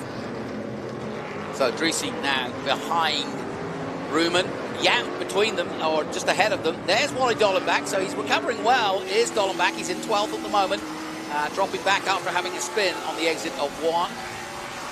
Just keeping an eye on whether there's any drops of rain, potentially, but those clouds are looking ominous, but yet to throw any rain down. Great to have Scott Dollarhide, local Austinite, here in 10th position. He's done a lot of racing in the past, and the family have a tradition of that. They had their own track here in Austin for quite a while. And these are the XGT leaders coming into position. There you see the 46. And this is a good little battle between Dollarhide and McLennan in the 31. Dollarhide leading, or excuse me, in 3rd position, but Rogers leading in the XGT class. And Dollarhide's in a tough spot because he has some traffic in front of him that's slower than him, so he has to both attack and defend. I'm sure Evan can tell you because our race was full of it, especially where we were in it. Yeah. That doing both can really mess you up. Sometimes you make a pass, it doesn't come off, it holds you up, and that's how the guy behind him gets by you. So he's in a really tough spot, especially with the class lead. Well, you wouldn't miss that Lambo, beautifully painted, the number 31, and that's a lovely declared car. That's beautiful, and it's going strong at the moment. What I love about that battle is they're both GT3 spec cars, so they're very similar in performance. So it's great to see them. Obviously, one's an Audi, one's a Lambo, but they should be theoretically very similar. Which speeds. And the Audi and Lambo are as close as you can get. It's the same engine, the same chassis, just a little bit different aero and electronics, and we may see a move, not quite. Yeah, I know what you mean. Yeah, Michael McClellan it is, who is driving that Lamborghini Hurricane Evo. We had a full Evo track race here a few weeks ago with Formula One. Welcome back to Map Viewers as Menard continues to lead from Anunciata. His battles all the way through, and look at this. Tommy Dreesy trying to get past on the 85 of Sutherland. And of course, it's somewhat of a different race than normal with more competitors than usual in TA for sure. And the likes also in XGT of Dollarhide making an impression. 2nd at the moment in XGT. Tommy Dreesy's looking down the inside. Yeah, oh, nicely done on Great Sutherland. move. Yeah, he got him in front just about before he hit the brake. So, I mean, super clean move. Really well done by Tommy Dreesy. Yeah. The Rockin' Moroccan, as he's known, Mr. Hollywood. He makes all the cardboard signs that you see outside the cinema for, pushing a movie or whatever. Really? So he's got a really big... Yeah, over the years he's had the paint scheme of the latest movie, whether it be Terminator or whatever, painted on the side of the car over the years. And so it's always a little bit of a show with Tommy. That's a cool fun fact. I didn't know that. Yeah. Great. And he's a collector as well. He's got some vintage Trans Am cars, which he races. But he's got a collection of cars in LA. And yeah, just a great character. Loves his selfies on the podium. I mean, looking on this Tommy Dreesy onboard video, it looks like that Dreesy Motorsports Camaro has a lot of pace. He was gaining right up on Amy Ruman there. Yeah, no question. Especially on the brakes. It looks like, I think, another lap or so, we're going to see a move here. I'm going to say into the hairpin at the end of the back straightaway is my bet. Okay, yeah, that's always a great place. That's like the best passing zone. I was utilizing that a lot. I felt like we had a lot of good braking potential in our TA2 car, so I was trying to make the most out of that zone. Here's another look at that overtake on Sutherland. He made it look easy, didn't he, boys? Yeah, exactly. Just sets it up. Got a little bit of a toe. Comes from a little far back, but really good brake performance.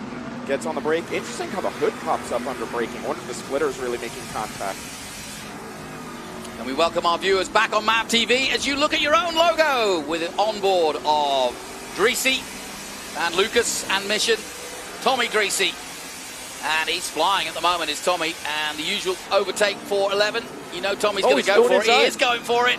Oh, well, you predicted it, Josh Hurley. Tell us what happened. He sent it in there deep on. Let's see if he can get a good exit, or is Amy going to come back? Amy's coming back.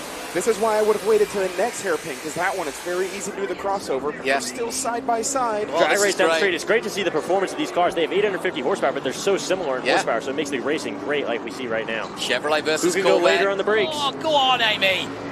Amy Ruman on the inside. Great stuff. Great defense. She's channeling her new nail varnish that she put on Ben and herself. So this is just what she wanted. She's had a bit of fun with us this weekend. And, yeah, she said, you shouldn't make bets on live TV to Ben. That's his style. He loves a risk. But this is good racing. Under the bridge they come. Into 16. Is there a few lines through here? Because it just seems like you possibly could take a different line through 18 or not?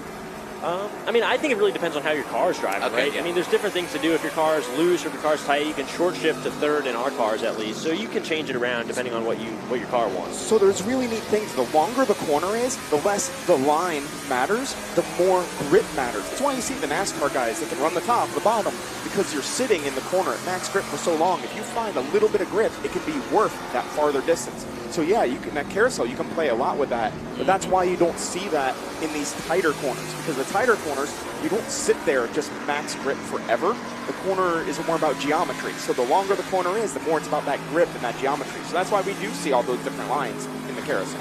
Fascinated to get an insight from Josh Hurley. Does a lot of coaching and teaching, does a lot of sim work, and this is where his skills come in. But we're now watching two ex-champions of Trans Am going at it.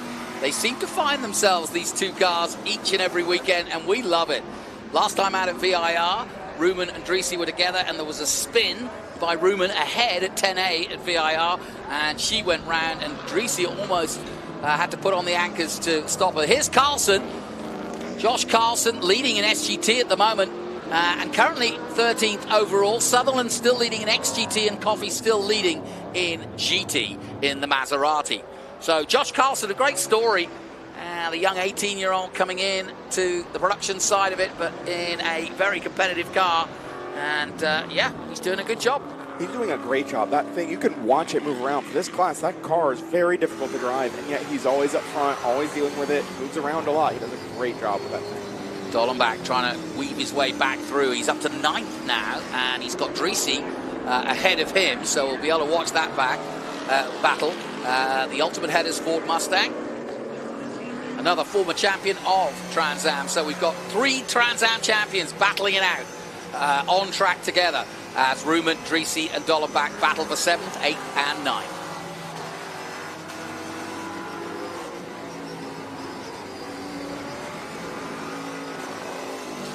Yeah, it's effortless from Dollenbach, isn't it? Exactly. Yeah, Dollenbach's just looking for an opportunity right here. Oh, he's thinking about it on the outside, didn't quite make it work. He's just kind of looking for Dreesy to try and make something move with make a move on Amy, and then maybe he could get them both slowed down, and then he could maximize on that opportunity. It looks like he's pulling to the inside. Maybe he's having an overheating issue. It looks like his car's going a little slow. Oh, okay, that's interesting. So you just want to get more air. You don't want to be behind 2 hot cars throwing hot air back at you. Well, I don't know. He really slowed down there, so maybe he's having more than just that issue. But sometimes if your car's overheating, you'll pull to the inside to get some clean air to cool the car down. But that looked like he was lifting on the straightaways for some reason. Keep an eye on that. But yeah, Ruman, he's no there. He's not there anymore. He's disappeared. Yeah, you're absolutely right. So through the S's, Ruman holding off Dreesy for now.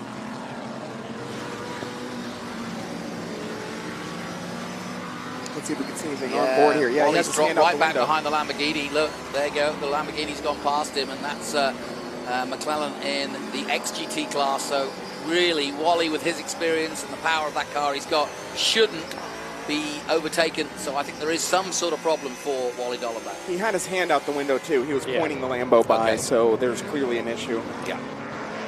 Great paint scheme on that Lambo. Very nice indeed. As I mentioned, Super Trofeo were here a few weeks ago. And yeah, he's just staying way offline. So I think you'll see him pull in after this. Meanwhile, the battle is joined between the Corvette and the Camaro. Out of 12. One thing I've noticed about Dreesy, he's been a bit more patient this year, and I think it's helping as we look at the MCO lap leader, Paul Menard, with 9 laps under his belt as the leader. But yeah, Dreesy obviously has got Ken Thwaites looking after the team, which takes a lot of pressure off Tommy Greasy, and I think he's been able to concentrate on his racing, and he's just been a better racing driver this year by the fact that he's been able to concentrate fully on doing just that rather than running a team. Yeah, and it's nice to see him develop. You know, he's been this in a while, but you can always continue to get better. Ooh, got really close there. Let's see if he makes a lunge in the 20. Yeah, it's possible. He's looking inside. She's trying to defend, and she's cut him off. And hey, this is great stuff. And Tommy could get turned around, and he got hit by the Audi behind him as well. Looks like the Audi pushed in the front bumper. and he's got damage. Yeah, it looks like his wheel's rubbing on the front bumper there. Maybe it's locked up the whole time. Oh, that's a shame. Scott Dollarhide coming in for a one-off local race.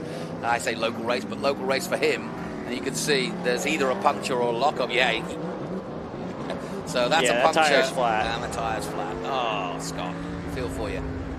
Let's see if he's able to limp it around, or maybe there's going to be a full course yellow. Hopefully he can find a safe place to pull the car off. Yeah, so Wally Gollenbach is coming in, no surprise.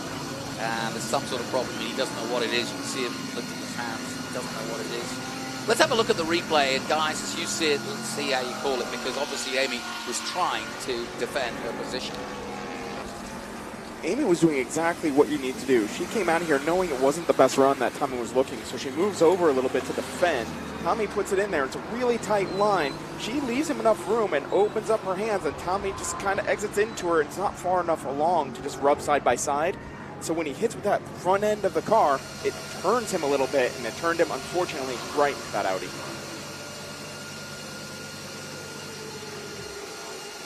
So we've got plenty of drama going on. Dollenbach's in the pits. Dollarhide is about to come in with a puncture. They're looking for something, but they really can't put a finger on it. Let's have a look at what happened again from a different angle. Now, watch Dollarhide in the white car. That's where his puncture was caused. No fault of his own. But as you can see, he gets where he picks up the puncture, and that allows McLaren to come in. So it looks as though Dollarhide has pulled off. He's not coming into the main pits. He's actually going to go back to his position in the... Yeah, there he is, parked up. Scott Dollarhide in the 46. It's hard to tell where that is, but hopefully he's in a safe position where he can... oh, yeah, he's definitely in a safe place. Yeah, I think he's actually heading back towards the actual paddock. Yeah. But he's conked out, so they're gonna drag him back there now. But he's out of harm's way for sure. Yeah, and it's great because we won't have to go full course yellow, so they can keep racing. Yeah.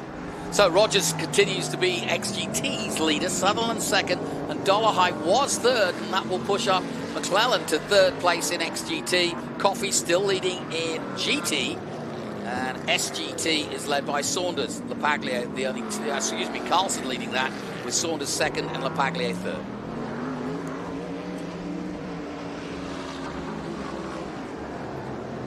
Now, Menard, as you can see, an 11-second lead. The one thing that I notice about Menard when he's in, when he's in the purple zone, as it were, when he's in that zone of being competitive, he just rolls lap after lap and extends that lead. And it's only safety cars that have really stopped him from dominating many, many, many more.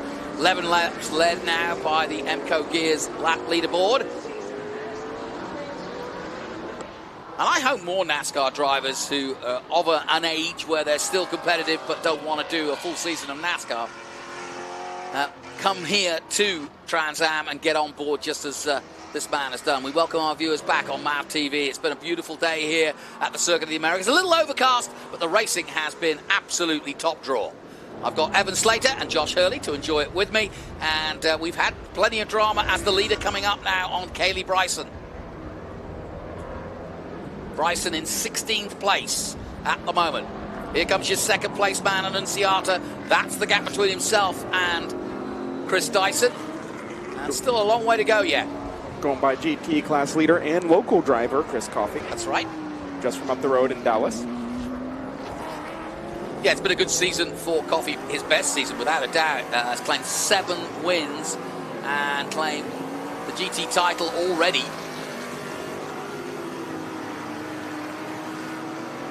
Board here with Chris Dyson. Always tough catching traffic in the Cube 3Ss because there's just nowhere to go. And if you go out there, it's dirty, so he's going to have to wait, maybe get him between here and the hairpin. Safest way is to wait till 11. Yeah, but that's no, he's not going to wait that long. And in fact, he got an opportunity because he bounced the Maserati bounced over the curves, and that slowed him down, and away went Dyson. Nicely done.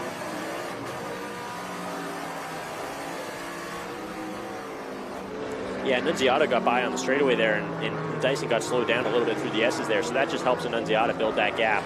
He still didn't pull away quite as much as I think he wanted to. I think he was hoping to get in front and just rip away right up to Menard, but it seems like Menard's still pulling away, and he is slightly stretching the gap with Dyson, but not quite as much pace as he would be hoping for. Just looking at the graphics on the bottom.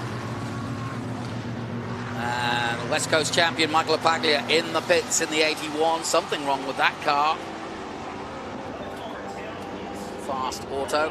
Michael has been at COTA several times, and yeah, looks as though they're doing some serious work because they're going to lift the car and have a look underneath it, so he's not going anywhere anytime soon. Shame for the Ford of Michael Lapaglia from the West Coast. How was the wind out there, boys? Well, in the middle of the race, I lost my door, so I was feeling a lot of the wind coming in, coming into the car. But yeah, the wind certainly moves these cars around a lot. It's not like they're not real super big downforce cars, so our TA2 cars aren't, at least. So they're not totally affected by the wind. The TA cars are going to have more impact, right? You're going to have better braking if you're going into the wind. If you're going away from the wind, you're going to have a little less grip. So it really depends on which direction it is, what corner you're dealing with. But it's not the end of the world for these cars with the wind today. That's got to be the worst thing for a racing driver, just sat there when the adrenaline's flowing and your car's off the chocks, you know, and you can't do anything about it. I don't know. I was sitting in the gravel at the end with the last couple laps to go. That wasn't fun either. Yeah. Especially when it was a mechanical. We had some brake failure, which I was very happy to not hit anything. Where did you have your brakes fail?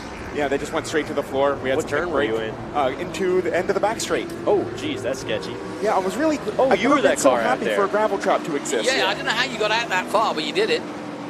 Yeah, so of course double duty for Michael Lapaglia. He might be happy to have the rest actually, because he's already done 100 miles, so he's done about 140 miles now. But now he's up on the jacks and just sitting there waiting. But a champion in his own right this year on the West Coast, and it's good to have him here. And they are letting him down. Let's hope they get it back out there. Yeah, they're letting him down slowly, so it doesn't look like they're super motivated to get out there as fast as they can. So I don't know if that's a terminal issue or what they found. So Rogers still leading in XGT, Sutherland still second, and McLaren in the Lamborghini still third. SGT, Carlson still there, Bryson's down second, and Saunders third, but going further up the board as we get retirements and so on. And Coffey still leading the way in GT ahead of Hampton and Cohen. And it looks like Dreezy's actually cocked back to Ruman, so that could get interesting another lap or so. Yep. Yeah, he definitely has a little more pace than Ruman right now. So hopefully he can get by cleanly this time, and then he can stretch that gap out. She's a great defender, is Amy Ruman. Oh, down the inside. Oh, he got her at 11, but does the switchback count? Here we go. Same again, another drag race down the back straight. Looks like Amy Ruman might have gotten a little better drive out of the corner because she was behind, and now she's just about in front. But let's see who comes out. Oh, no, bodywork on Tommy Dreesy's car, flapping in the wind, and that's not going to help his hopes of being fast at a straight line. And sure enough, Amy Ruman takes the line at 12 and takes that position away from Dreesy for now into 13. She's got the inside line. She'll try to block him from trying to pass. But that damage could get worse on the side of that car. Now, you had this happen to you. It's very similar, but not quite as much damage. Yeah, I mean, it just slows the car down on the straightaway. Even mine with just missing the little door panel, it was just killing me on the straightaway, probably 2-3 miles an hour, which in such a competitive field like Dreesy's dealing with right now, it can be pretty bad. I wonder how much, and also it's distracting, I wonder, as well, because you can feel it, you can probably hear it. Yeah, you can feel it. These cars aren't tons of aero dependent. Oh, wow. Thought about it, didn't he? Yeah, I was wondering if they were going to go 3 wide with a lot of traffic there. But yeah, it certainly can be distracting. You can hear it, you can feel it kind of moving around. It's nice because sometimes you can get some more air in the car so it cools down the inside, but you certainly would rather have the door attached. He's looking down to the inside into turn 1. Well, he's got a block pass on her, and this is going to be hard for Amy to switch back here. Yeah, she's not going to get the drive because it's just not enough power down early on, so she's had to give that place up. That was good work from Dreesy with a damaged car. Yeah, great move. Let's see if he can stretch that gap out even with this damage now. Yeah. So well done to him. Halfway through this race here in TA. Final race of the season. It's been a great one. Menard about to wrap up the championship ahead of Dyson. Dyson's still in third, though. And again, confirmation, 14 now laps by the Emco Gears. Lap leaderboard of Paul Menard in the front. Over the top of 10 comes Dreesy. The one interesting thing I do see, Anunciata has started to just barely chip into Menard's lead. Whoa! Three wide. 3 wide, and takes both of them at 11 now. Can he hold it? No, he's gone too wide. He's going to lose out there, isn't he? Yeah. Oh, he's just held on, but for how long, I wonder. Because I think both Amy Ruman, they both got by him. I love it. Yeah, he just lost a lot of drive as wide as he went. And that was good stuff. Yeah, and those GT3 spec cars, they don't have nearly the power as these TA1 cars. So through the corners, they might be able to keep up, but on the straightaways, it's hard for them. Sutherland from the West Championship, mixing it up with the National Championship drivers, and Amy Ruman getting ahead of this group of 3. And now the Lamborghini makes a move up the inside as we welcome our viewers back on MAP TV. What a great race this has been. You're not missing anything, though, but these 3 have been going at it for the last half lap. And Amy Ruman putting on a great show at the moment. Anunciata looks like on our screen has closed the gap to 1.4 seconds. That's a big gain in one lap. Yeah, it is. Yeah, good spot, Evan. And, out wide goes the Lambo again. Now he swaps to the inside at turn 20, and he's got Sutherland possibly with an overtake. Yes, he has. So he goes past, but Sutherland goes wide and then gets it back.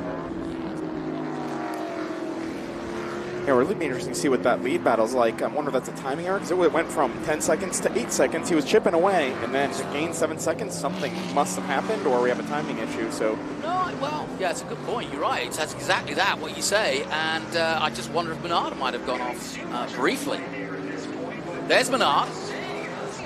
He's lost the lead. We're just told. He's smoke. There's smoke out of the exhaust pipe on the left side of Menard. And now suddenly the championship could be alive. No, I think he clinched by starting. Okay, so that's always the case if you get that far. But yeah, wow, drama indeed. Though the last thing he wanted was to finish, or not finish the race, and he's dropped right back now. And Anunciata picks up the lead. What do you think that is? I can't tell, but there was smoke on the left side. Yeah. I couldn't tell if it was exhaust or a tire rub, like a tire low. We'll know in a second if he dives toward the pits. Yeah. Well, I feel for him. He's been absolutely sublime throughout most of the season, and to come up short here would be a real ignominy. But there you go. That's motor racing, folks. Paul Menard doing everything right, and then suddenly, he is pulling into the pits. Well, there's your new leader, the Dodge Challenger of Anunciata. Wouldn't it be a story if he could make a podium in TA2 and win TA? Wow. Yeah, that's a good weekend. I would. Yep, that's a really good weekend. I'm quite jealous of that one. Yeah, no kidding. So Menard is looking as though there we go. Let's see what they have a look at. Yeah, so they're popping the hood, so it looks like it's definitely a motor issue, not just a tire. Right. A tire is easy to fix. They can change one of those, but diagnosing and fixing an engine issue can be pretty difficult. But let's see if these guys can do it. Pouring over the top of what will be a very hot engine, and hence at least one of them with the gloves on. Everything in these TA cars is very hot. It's unbelievable. From the floorboard to the engine bay, everything. Yeah. Now, what's happening here? Going back to the back. Maybe fuel delivery? Yeah, gosh, this is really a big overhaul. Because in the back, this is where your fuel cell is. That's what you're seeing there with all those pipes in it. That's where all the fuel is stored. Well, either way, this is major surgery, so to speak, because most of the bodywork is off. Paul trying to stay cool as the team work hard and feverishly to try and fix whatever the problem is, and they don't look as though they've got an answer yet. Let's head down to Ben Sissel and see if he's got something for us. Yeah, thank you very much. I'm seeing here, and I'm hearing the mechanics are saying it's a plug wire, which would bring them down, obviously, on a little bit of power. You see Tony Gentilozzi hurry up and putting on the gloves to reach into the plug to get the plug wire connected. It is so hot down in there. The plugs are right there on the headers, so it's very difficult to do. I know, Josh Hurley, you're going to be able to speak a little bit to this. You can see that Tony Gentilozzi is burning himself. He's through his gloves. They're not working, but it looks like they're looking to see if it's on. He's talking to Paul. Not sure if they're seeing it. He can't restart it. The car is started. And I'm going to...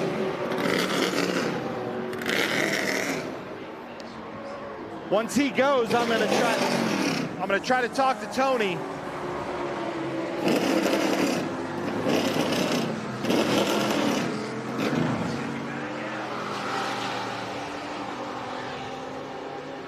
Well, as you can see, Amy Ruman pulled up and out. Jonathan, I'm going to send it back to you. Yeah, I've got two things happening. We've obviously got McNichols, number 23, that's Amy Ruman, parked up on track while we wait for Menard to get started again. If he does get out of the pits, I'll throw back to you and see if you can get a word with Tony. They're still talking at the moment, and they're still parked up. They should be going fairly soon. It definitely doesn't sound right when you hear him revving it. It sounds ugly. So I think they either didn't get it on there or it's terminal. And we have a safety car. Now that's going to put a cat amongst the pigeons. As out comes the Ginetta, and that'll be because of Amy Ruman, who was parked up on the back straight there. So we're under caution now, and that certainly allows Dyson the chance to have a good fight with Anunciata for the lead.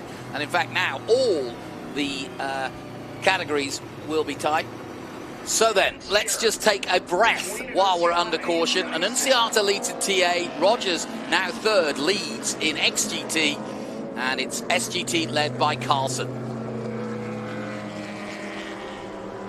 And then Coffey leading in GT. But we're under caution, guys. And, well, you always look for a change in the face of the race. And a safety car can do that, can't it? Yeah, for sure. It obviously packs up the field. So for Anunciata, he just got gifted essentially the lead because Menard had that issue. So he wanted to keep the race running because he had a good gap and he was probably pulling away. So this bunches up Dyson. So from Anunciata's perspective, he doesn't want this. Dyson is super happy about this because it gives the car time to cool down. He gets a restart, so he gets to start fresh right behind Anunciata and tries to get a great opportunity, the best opportunity to make a pass. And there isn't the scarier track to have to do a restart because that turn one is super wide and it invites trouble every time. Yeah, good point. So, yeah, in our TA2 race, I mean, you were having so many different opportunities, right? You can go way down to the inside, but the inside sometimes gets bunched up. The outside, you can run around the outside, but then you can get pushed off, right? So there's two options, really, and both of them work really well. So it's really difficult. And for Dyson and Anunciata both have to figure out which way do they want to go. If Anunciata goes in, do I want to go further in? Do I want to go further out? Right. What do I want to do with what he does? So in this time, Dyson's trying to think about what he wants to do, what the possible opportunities are, what could happen, and what he wants to do in each opportunity given. Also, he's trying to do all that while trying not to get too hot, because right now the cars are heat soaking. Because they're going so slow, all the air stops flowing essentially, so it gets super hot in there. So he's realizing how hot he is, he's realizing how sweaty he is, but he's trying to think about all these opportunities and what to do and how to make the best ground. Well, still working on the number 3, and I don't think it's going anywhere, and it's a real shame. But the title, luckily for him, is in the bag by starting the race. So we never really had it out. 93 points he started the race. But Genelozzi still trying to get it fixed up.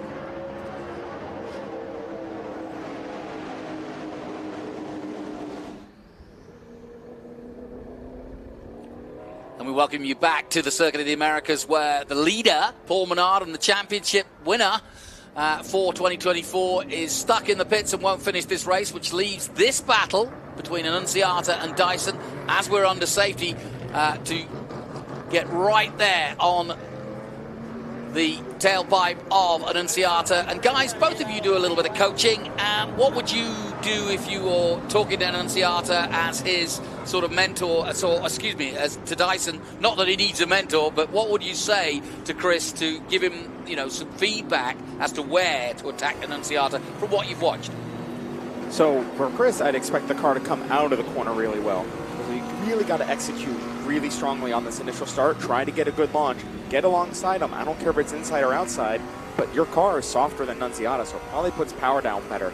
So if you can, either whether it's inside or outside, as long as you can get into that corner side by side with him, try to put the power down. You're going to need to clear him before he gets to those Cube 3Ss, because that clear air is actually worth a lot in S's, especially in the TA car. Okay, cool. Evan? Yeah, I mean, you can see, just touching on what Josh was talking about, you can see those canards on the front of the car. The dirty air, I don't know if we've explained it, but when the cars are cutting through the air, they're throwing about a bunch of, wake, basically. So I think when a boat's going through the water, all the waves coming off of it, that's happening with the air, right? Yeah. So when a car's behind, they're hitting all those waves, and it starts getting, when you're in a boat, it starts getting choppy and bouncy. When you're in a car, the air doesn't flow well over the car, it doesn't flow over those canards well. You can see right under the headlights there. Yeah. So it stops flowing, so it makes it harder to turn. You have less front end grip, and it also affects the rear wing too. So being in front by that time is so crucial, right? Because that dirty air can really, really kill you and just take the car and make it drive like a completely different race car. Well, it's been a day of cautions. And we had, 5 in yours? We finished under caution. Yeah, I don't know exactly how many. It felt like we were due 3 laps, and we got the caution, then do a few, and that must have been frustrating. It was driving me nuts because my car was actually really fast, but it wasn't good in the knife fight. I needed people to string out to pass people. Right. We'd finally string out, and I'd start making progress again, and yellow. Yeah, I was really annoyed by the yellows because, quite frankly, I didn't do a great job in qualifying. I made a slight mistake, and I lost 9/10 in one corner. So we had a really fast race car, but we were starting 13th. So I thought we could really get up through up the field into a podium. But with the cautions coming out every single time I was trying to start getting a run and start working through the people, it was just kind of slowing down and hurting my progress. I wish we kept running more so I could have more laps to try and make opportunities. But the cautions just kind of cut down the time, so I was only able to go up a certain amount. I went from 13th to 5th, but I think if we were able to run more, we would have gotten higher. I feel like the Ginetta could get a hurry up a little bit. It seems like these poor 500 brake horsepower Trans Am cars are struggling just to keep going behind the safety car at the moment. It's hard, but you have to do that to pack up the field, especially this diverse grid with all the mixed classes. They're just trying to pack everyone up because that's the thing for these TA cars. This is not like crawling. It's not even walking. Yeah. But for your GT cars, this is a jog. Well, let's head down to Ben Sissel in the pit lane. Well, thank you, Jonathan. I'm here with Tony Gentilozzi, and we can provisionally say you are a champion. You with Paul Menard, unbelievable season.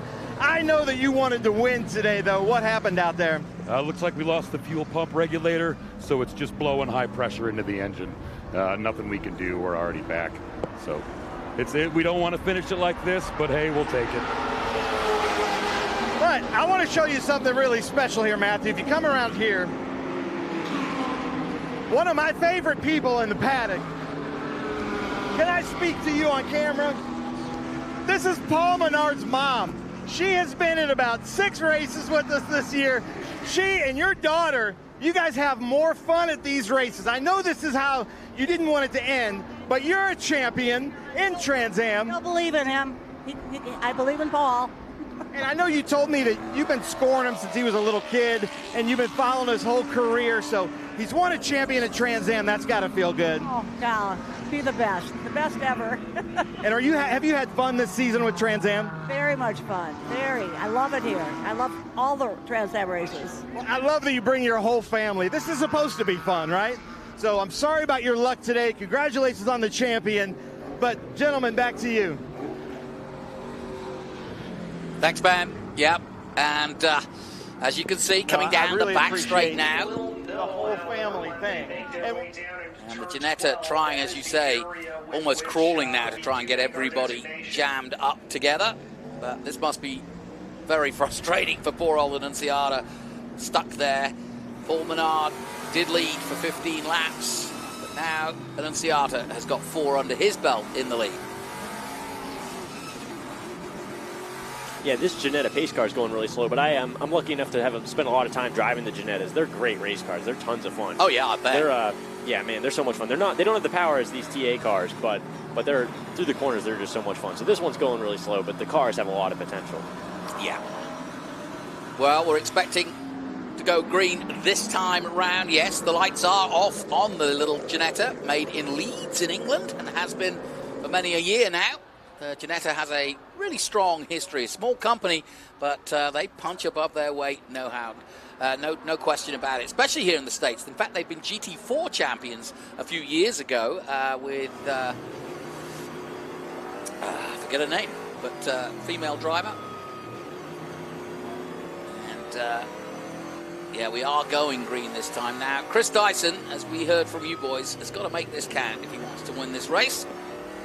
Yeah, so we just saw there Dyson accelerate and then slam on the brakes. So he's just trying to get temperature in the tires last minute. He's trying to get temperature in the brakes, temperature in the tires, so he can try and make a move into turn 1.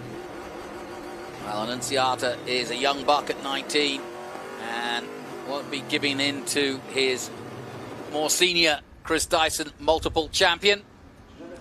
But of course now you've got to think about what's behind you. Will Rogers senses an opportunity to really make history here. He wasn't expecting to be in the run for the overall win, although he does expect to get a good result of those involved in the West Coast. But away we go, and Dyson just not close enough at the restart. And the 12 of Will Rogers cuts across the bows of Don Yount. Dyson about as close as he's been, but as you said, once it gets to the S's, you really can't pass. Exactly. So now he has to wait a while to that backstretch, but I think that's where Anunciata's really good, is coming off of that hairpin. So Dyson's going to have to put gun to his head and really push here to try to stay on to him. Yeah, no kidding. And he's doing a great job at it. He's right on his tail. Yeah, he's doing a very good job. Back with Tommy Dreesy. He's got some work to do. Got Josh Carlson in front of him by the looks of things. Ooh.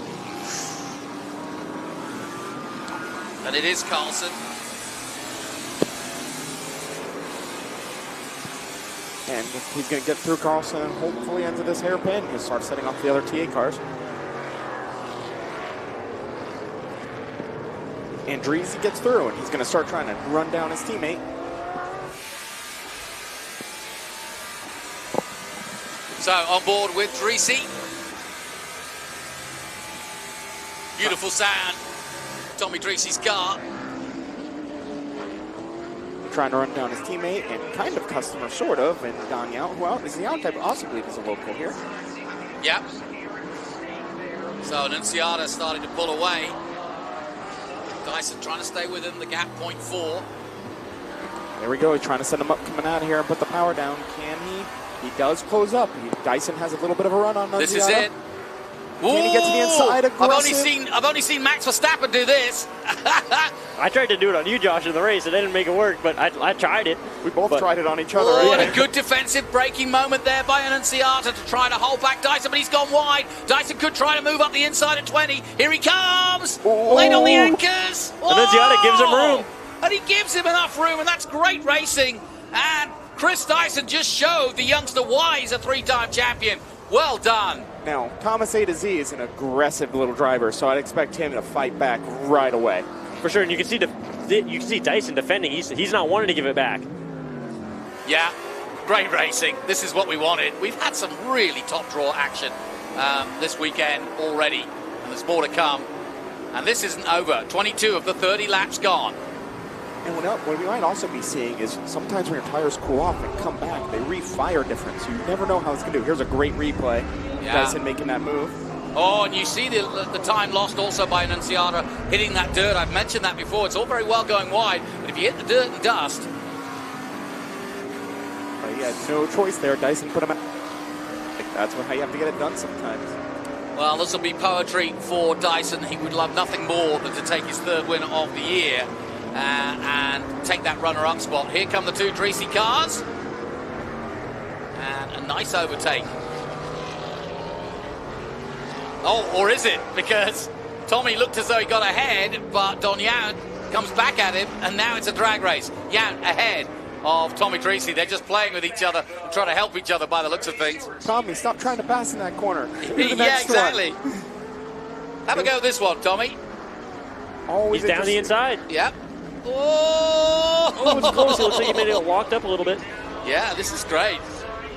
Up the inside now. Oh, Don Yount not having any of it. But a beautiful ad for Lucas. Look at this. Yeah, it's a great cars ad. battling side by side. Yeah, those are great looking Dreesy Motorsports cars. Aren't they?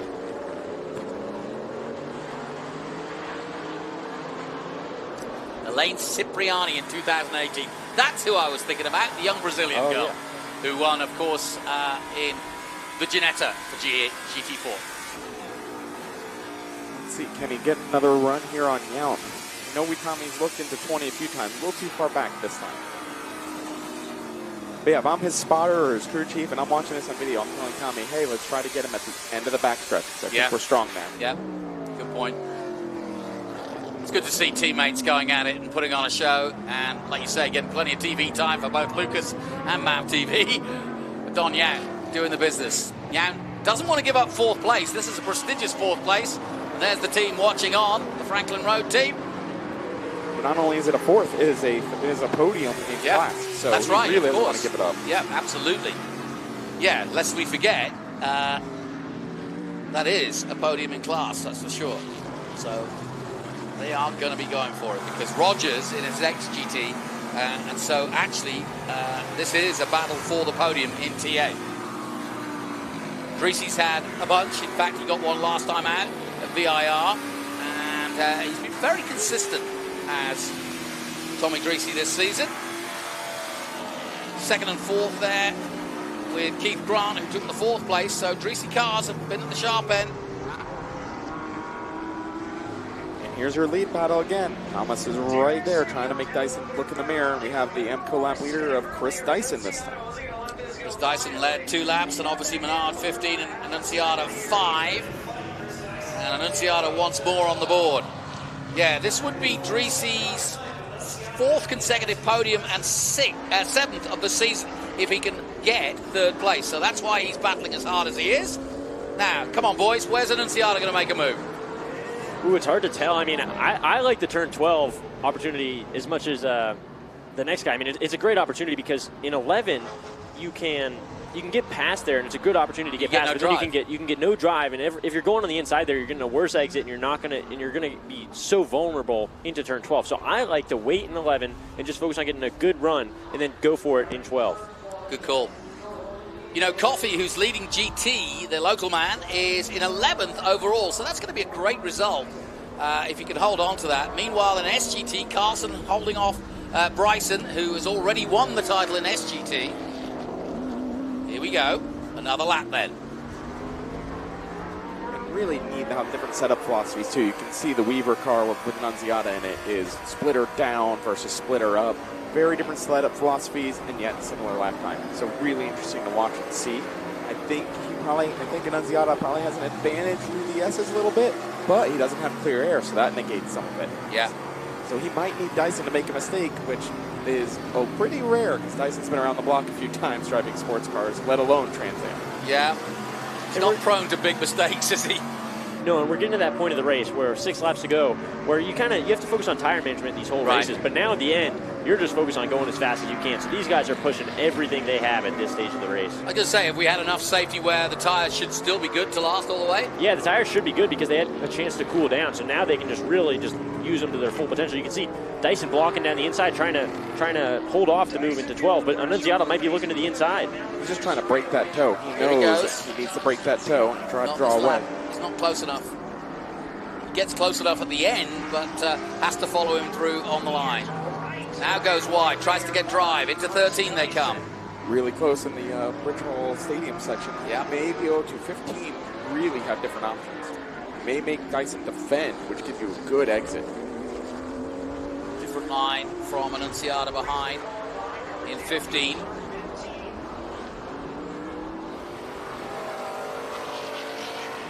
Back with Dyson.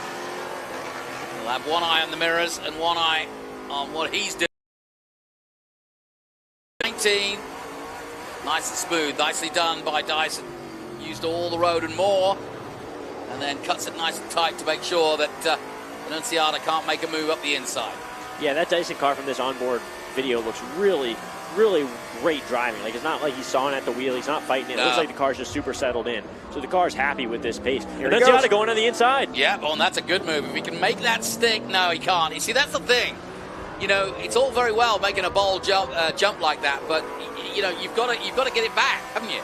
Yeah, he had a hard time because he just went a little wide on the exit. But if he could hold that brake pedal a little longer, get the car slowed down a little more in the center, he would have been able to get it rotated and shoot off. But he just went a little too wide, a little too aggressive on the move in, and it hurt him on the exit.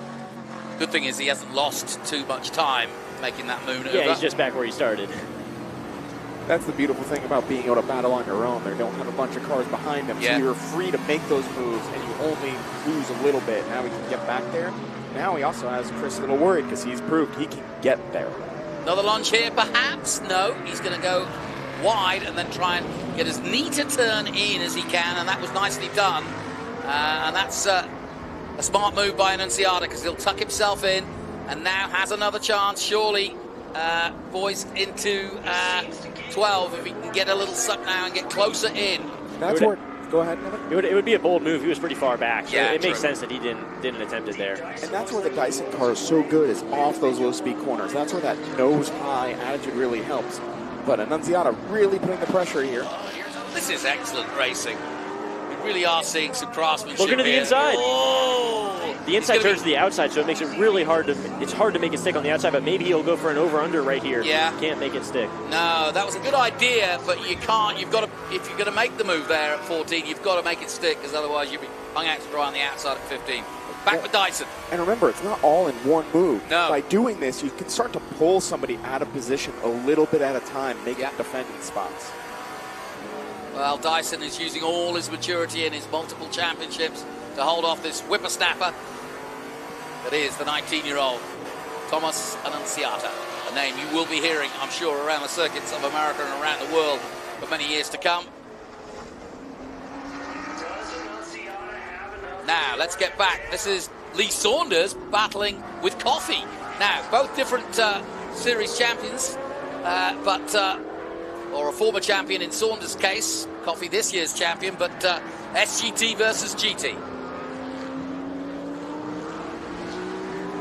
Beautiful wrap on that thing, too. Gotta love the bright pink. Can't miss that Maserati. Well, it's a company in Dallas, and they're doing a good job of advertising what they do, which is graphic covering, graphics. It's a great looking car, and I don't know if the microphones on these cameras pick it up, but that's one of the best sounding cars in the paddock. Yeah. It just screams. Yeah, I'm with you on that one. And I can say, I actually done a lot of development work on the Maserati GT4, turned them into GT4s, and they are awesome GT4s. Even though they're one of the older ones out there, they're such an easy car to drive. They're a lot of fun. Really long wheelbase, so it's really gentle and smooth. Really fun car. Plus, you get a Ferrari engine. Who doesn't want a Ferrari engine? Yeah, no kidding. So Saunders dropped off a little bit, but it's the chill out of Chris Coffey in that Maserati. Yeah, now you hear it. And again, that guy does such a good job, because he really is the crew, the driver, the engineer. Yeah, it's a one-man team, isn't it? He does a great job. Yeah. Amazing. Well, here's Kaylee Bryson in SGT in the Corvette, the O2. And what a season she had. She did a brilliant job at VIR to take the championship. So this is just gravy in many ways, having fun and finishing in the top 10 and behind Carlson at the moment, but it's not over. And we welcome our viewers back on MAV TV with just 4 laps to go. We're looking at Kaylee Bryson's second in SGT at the moment. She is the new champion. And we're also keeping an eye on this battle between Coffey and GT, the local man Chris Coffey, and Lee Saunders, former SGT champion, behind him. Alongside me, Evan Slater and Josh Hurley, who've already done 100 miles this morning and enjoying a little bit of TA action as we come down to the business end. Yeah, it looks like Anunciata's falling off just a little bit as we look at Kaylee Bryson, but looking at timing, Anunciata's fall back a little bit, so Dyson's doing a killer job, and Kaylee's doing a killer job, clinched her championship, having a nice little drive here. It's always takes that pressure off when the championship's already done. You can really just enjoy the race. It's rare that you get that. Well, she's come from dirt track racing, and she's taken the TA and Trans Am paddock like a duck to water. She really has. And I had a quick chat with her yesterday, and she was just beaming from taking that championship, because I was asking her about VIR, and she said, yeah, it was just a special day, probably one of my best. Back with Tommy Dreesy then in the closing stages.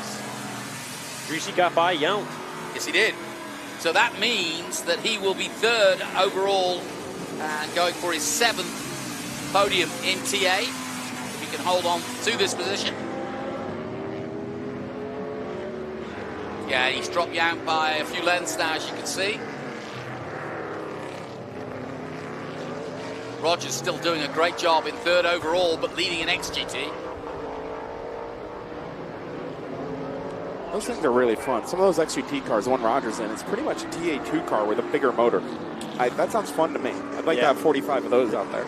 You know, and it's funny, the flapping bodywork hasn't affected Dreesy. He's got lucky there, really, hasn't he? Yeah, certainly. It hasn't affected his speed in any way. He's back on the podium, so it's great to see. Well, Well, I've been watching Tommy since about 2018, and I would hazard a guess that this is one of his best seasons in a long time. I know he's a former champion, but that was a few years ago, and he's just hit his rhythm again now in the number 8 Lucas car. It's so great to see the success, because that was Showtime Motorsports, and then he bought it and turned it into Dristy Motorsports. Still has Kent Waits as kind of like the mentor over there, so it's great to see them having great success. Yeah, no question about it. Car looks nice and composed too. Yeah. So penultimate lap then for Tommy.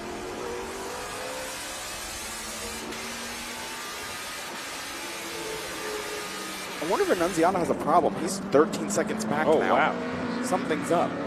Yeah, that's a good point. So that may mean Dreezy's in Rogers is catching him.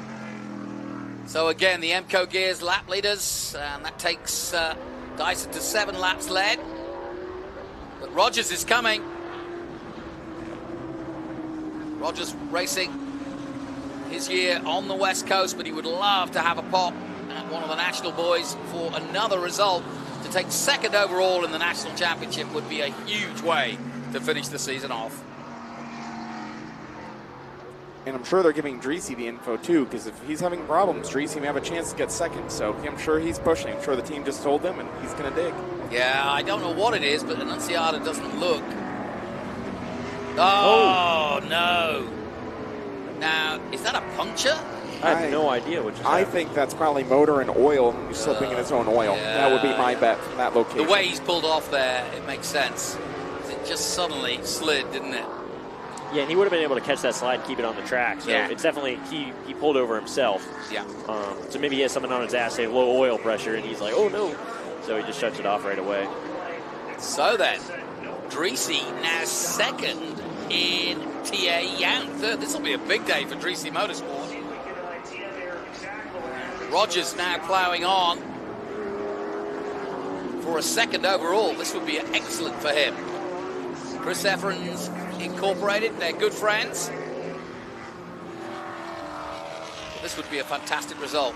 Now the white flag should wave now for Chris Dyson as he starts his last lap.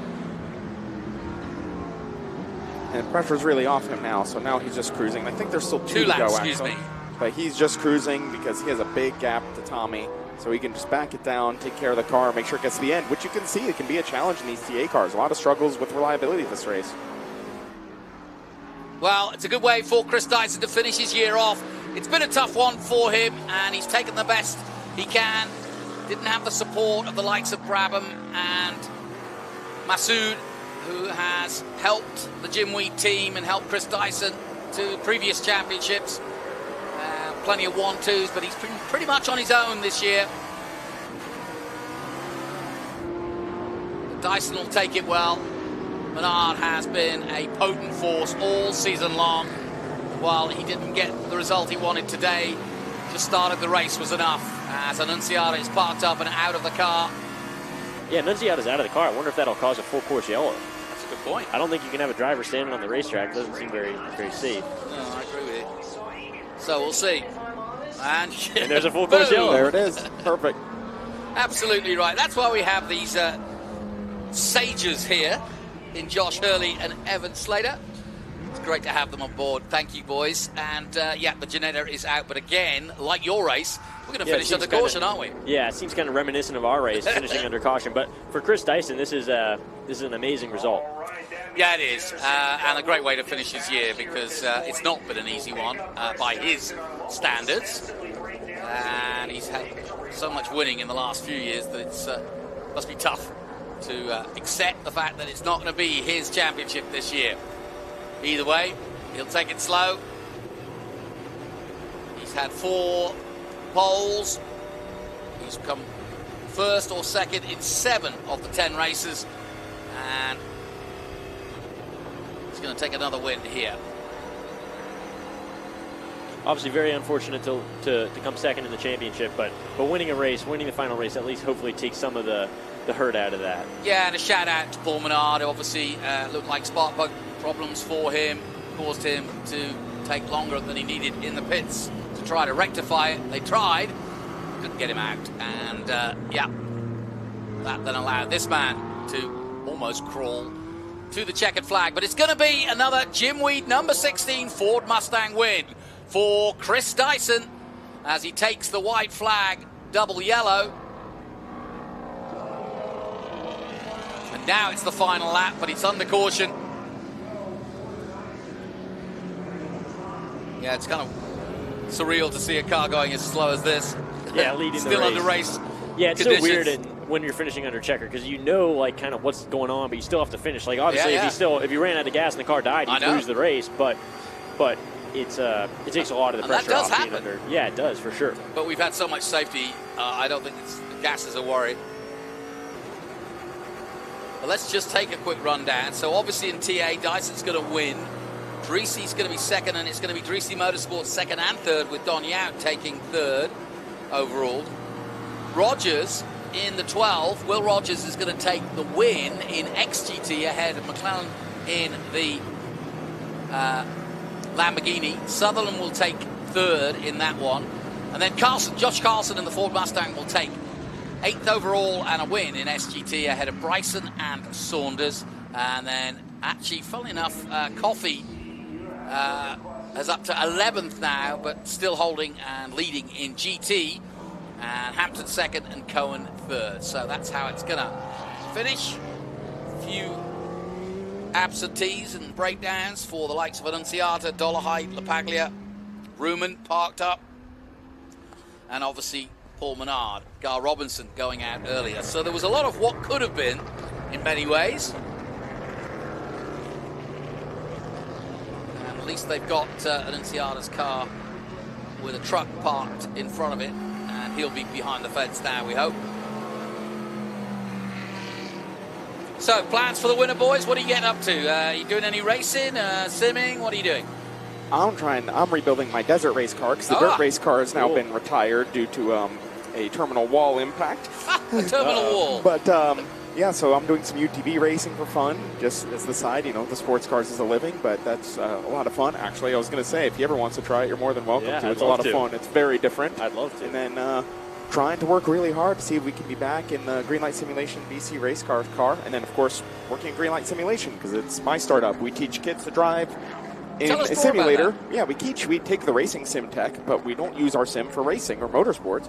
We use our sim to teach kids to drive on the street before they ever drive on the street. What a great idea. So they learn to drive first without traffic, like on track, so they can just learn physically how to drive the car, and then we add them onto real roads in the sim, then we add traffic, and we can add all sorts of crazy stuff. By the end of it, we have them, you know, they're driving down a rural road and a deer comes out. They deal with jaywalkers, they deal with red light runners, and all that stuff, which you can't practice safely in the real world. And just like racing, we also have data on it, so we can coach them with how they're doing off of the data. We have eye trackers that shows where they're looking. So it's really neat. It comes straight from motorsport. So it's nice to take some coaching and bring it to real world and help out some kids. What a great idea. And that's real world thinking, to almost flip it on its end and take sim racing, which has been a huge part of modern motor racing, and then turn it into what I would call a wider influence. Now, as we see, Chris Dyson on his way to victory in the strangest of circumstances under safety, but that's how he finished TA2 as well. But Chris Dyson will take it anyway he can. And Dyson Motorsport, the Jim Weed number 16 Ford Mustang comes towards the checkered flag. And finally, now will take the checkered flag. Great stuff by Will Rogers in the Chris Evans Incorporated Chevrolet Camaro to take second. Well done to Tommy Dreesy in the Dreesy Motorsports Lucas Mission Chevrolet Camaro taking third. And then now I have to ask, what's your plans for next year, Evan? Hopefully I'll see you back out there. So yeah, so next year, we touched on it earlier. I'm working on finalizing a contract for racing a full-time thing next year. The winter I still have a few more races. Next week I'm going to race a BMW M4 at Sebring in an endurance race. And then I do a bunch of driver coaching, so I stay busy here and there. I'm going to travel out to California. I have an IMSA car I think I'm testing out in California, and then I'm going to try to go over to Asia and test some cool cars. So I'm going to try to stay busy. What are you testing in Asia? I'm going to try and test a GT3 car like this, actually exactly the same car as the Lamborghini we see right there. Are you going to potentially to do the Super Trofeo out there? Not in Asia. That's not what we're going for in Asia. We're looking for... They have a full GT championship yeah, too, yeah. The goal with the test in Asia is to find an opportunity for the Asian Le Mans Series and GT3. Oh, right. But yeah. I'm also, while I'm out there, I'm going to test an LMP3 car to see if there's an opportunity. Have you been in one yet? An LMP3 car or GT3 car? LMP3. No, I haven't. Oh, actually. we need to talk. Really? I've done a lot of development on LMP3 Okay, cool. cars. I drove an LMP2 car and I was blown away, but I haven't actually driven the 3, which is kind of backwards. But and the 3's harder, which is interesting. Yeah, but, for sure. What track in Asia are you going to? I don't know yet. I think we're talking about Yas Marina. 30. I think that's a great track. That's a lot of open, really good place to learn. So we'll let these boys talk for the rest of the day because they've got a lot to talk about with the winter coming up. We're going to sit and celebrate with Chris Dyson on a famous victory and congratulate Paul Menard as our new champion of TA 2024. So it's going to take a while, but we'll get him back to Parc Ferme and we'll get him back to Ben Sissel. And it'll be interesting to see what Chris Dyson says, and I hope that Paul Menard is down there as well because we want to celebrate with him his championship. But I'm sure we'll hear from the Rockin' Moroccan as well as Will Rogers from what was an excellent performance by him. Yeah, you guys have got a lot to talk about. That's good. Well, I'm excited for you, Evan. It's been a funny year, and it sounds like you've got your winter planned out. Yeah, thank you. Well, you're always welcome here in the booth, and you're always, both of you, and you're always welcome, obviously, in a Trans Am paddock, both of you. You know that you enjoy it. I was saying in your race, Josh, how I got to know you as our champion from the e-sport, from the sim racing we did during the pandemic. What a fun time that was. Exactly. I wish I got a chance to do more of that. Unfortunately, the new business is taking a little bit of time away from that. But hey, that's part of life. But in fact, I got to do, my day's not even over. I have to go do more coaching after this. Who are you coaching? Session. I am coaching 3 drivers in IGT. So I still have a busy afternoon. Yeah, well, we wish you well. So we're winding our way into Parc Ferme.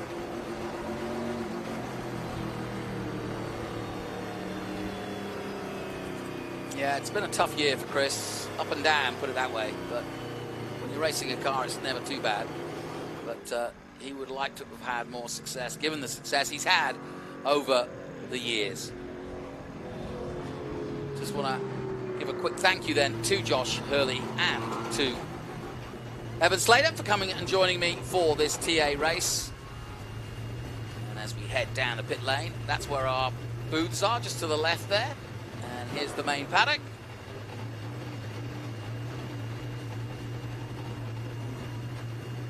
And as you can see, we're back in Parc Ferme, or heading towards, with the winner of the race, Chris Dyson, and the runner-up in the championship, Chris Dyson. His run of successive championships is over. Paul Menard is our new champion, despite the fact that he didn't get to finish this race. But I'm sure Chris Dyson will be more than happy that he can finish his season on a high. Will Rogers, not a surprise, but a great result. He's had a great season, but it is a surprise to see him second place in a national championship. But there was a lot of guys like Gar Robinson and like Anunciata who were at the sharp end and then had issues and therefore didn't finish their race. And well done also to Tommy Treacy. Up and down race for him. But in comes the Lambo.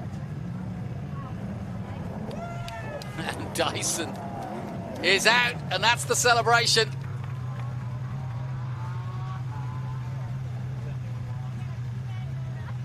Congratulations, and good to see Rafa Matos, of course, who got the American flag pole sponsorship with the help of Chris Dyson, so he's there dutifully to congratulate his buddy.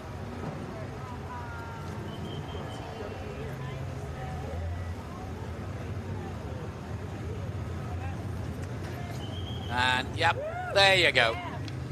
And in a moment, let's head down to Ben Sissel, and that's great. Current champion to former champion. Let's head down to Ben Sissel.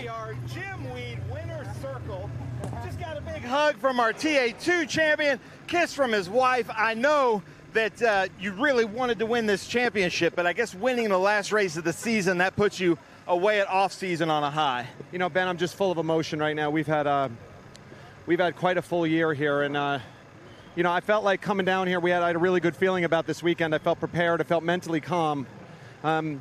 It's been a year with a lot of loss that's put a lot of this in perspective. And all I can say is I'm grateful for my family, this team, and all the opportunities I've had, and thank God for that. And I just want to dedicate this to my mom, my sister, and my aunt, and of course Bob Riley, who we lost last week, and Carly Tesslinger, a lot of people we lost this year, but it feels so damn good to win.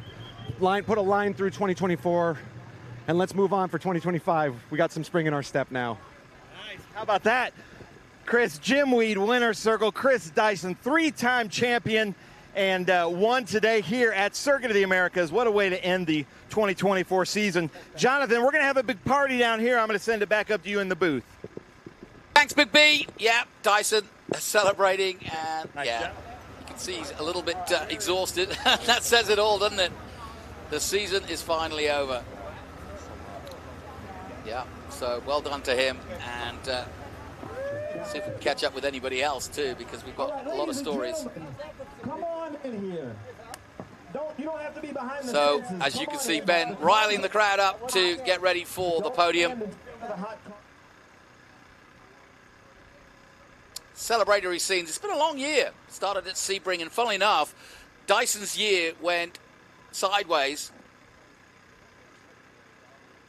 at the beginning of the season when, of all people, Ernie Francis Jr. hit him at the first turn at Sepang and took both of them out. Let's take a look at the highlights then. And away Menard went at the start. Dollarback got turned round but recovered. Then a sandwich was formed. Anunciata in the middle of it. Gar Robinson also in the hunt, but then out after spinning out. Tracy was flapping the bodywork, but he was not in a flap at all. He was going strong. Menard, though, his bodywork comes off from the team and pulling off. That was minutes 23 of A.B. Rubin. Chris Dyson making that superb overtake on Anunciata, and that was really the moment of the race. And so too, I think, motor problems for Anunciata as he pulls off at 11, and then the checkered flag under safety, but it doesn't matter. The Jim Weed number 16 will take it. Third win of the year. And there you go, confirmation of the result. Ford Mustang, Chris Dyson takes the win ahead of Will Rogers for Chris Evans Incorporated, wins XGT and second overall. Second in TA, Tommy Tracy. Third is his teammate, Don Yount. Michael McLennan takes that Lambo all the way to fifth place overall and second in XGT. Third in XGT is Ken Sutherland. Joshua Carlson in SGT wins in that category in the Ford. And then it's Kaylee Bryson, the champion of SGT this year. Lee Saunders, 9th. And Chris Coffey wins in GT and rounds out the top 10. Further down, Chris Evans himself is in 11th place. David Hampton in GT is 12th. Then Anunciata is seen as 13th overall, despite pulling out right at the end there. Colin Cohen, Moore, Gar Robinson, Menard, Rubin, LePaglier, and Scott Dollarhide in 20th place. So my thanks once again to Evan Slater and to Josh Carlson. And a look at the more highlights from the production classes. And there was the number 31 who had a great day, McClellan. He was up and down the board. LePaglier didn't have the best of days. He was doing double duty, mind you, so he might have needed the rest. Ken Sutherland, good weekend for him. He was in the thick of it. But safety cars once again played their part in this race.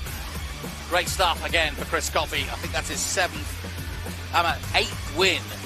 And Lee Saunders just keeps on rolling in that Viper. Well done to Kaylee Bryson, our champion of SGT. Let's head down to Ben Sissel as we get ready for the podium celebrations. All right, COTA, let's get loud. How about that? The Trans Am Series presented by Pirelli. The COTA SpeedTour here at the SpeedTour Town Center. That was quite a battle out there. Welcome to Jim Weed Winner's Circle. We're going to crown some champions here. We've got a lot happening So it is going to be unbelievable, but hold on a second. Let me get something here. Is that?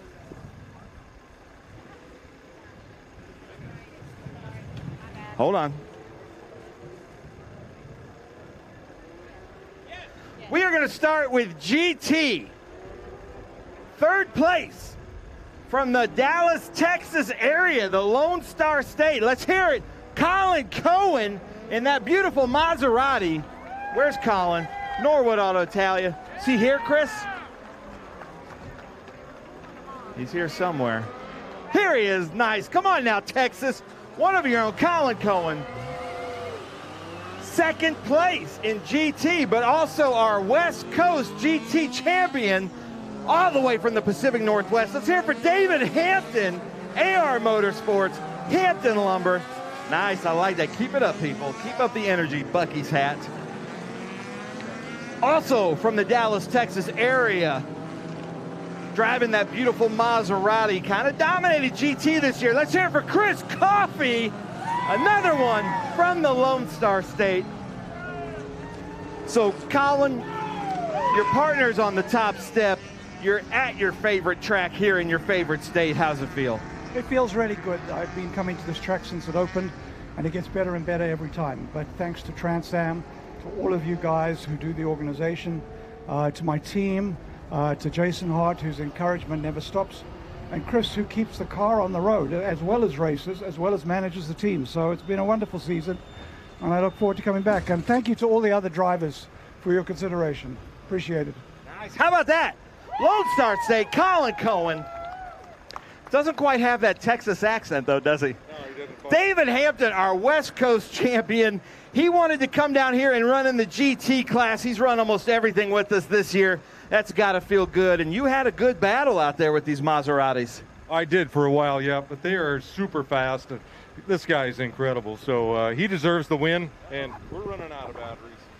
Well, I think we're just running out of steam. Let's see. Are we running out of steam? Check two. Anyway, we had a lot of fun. We drove really hard. I got to thank my team, all the hard work that they did.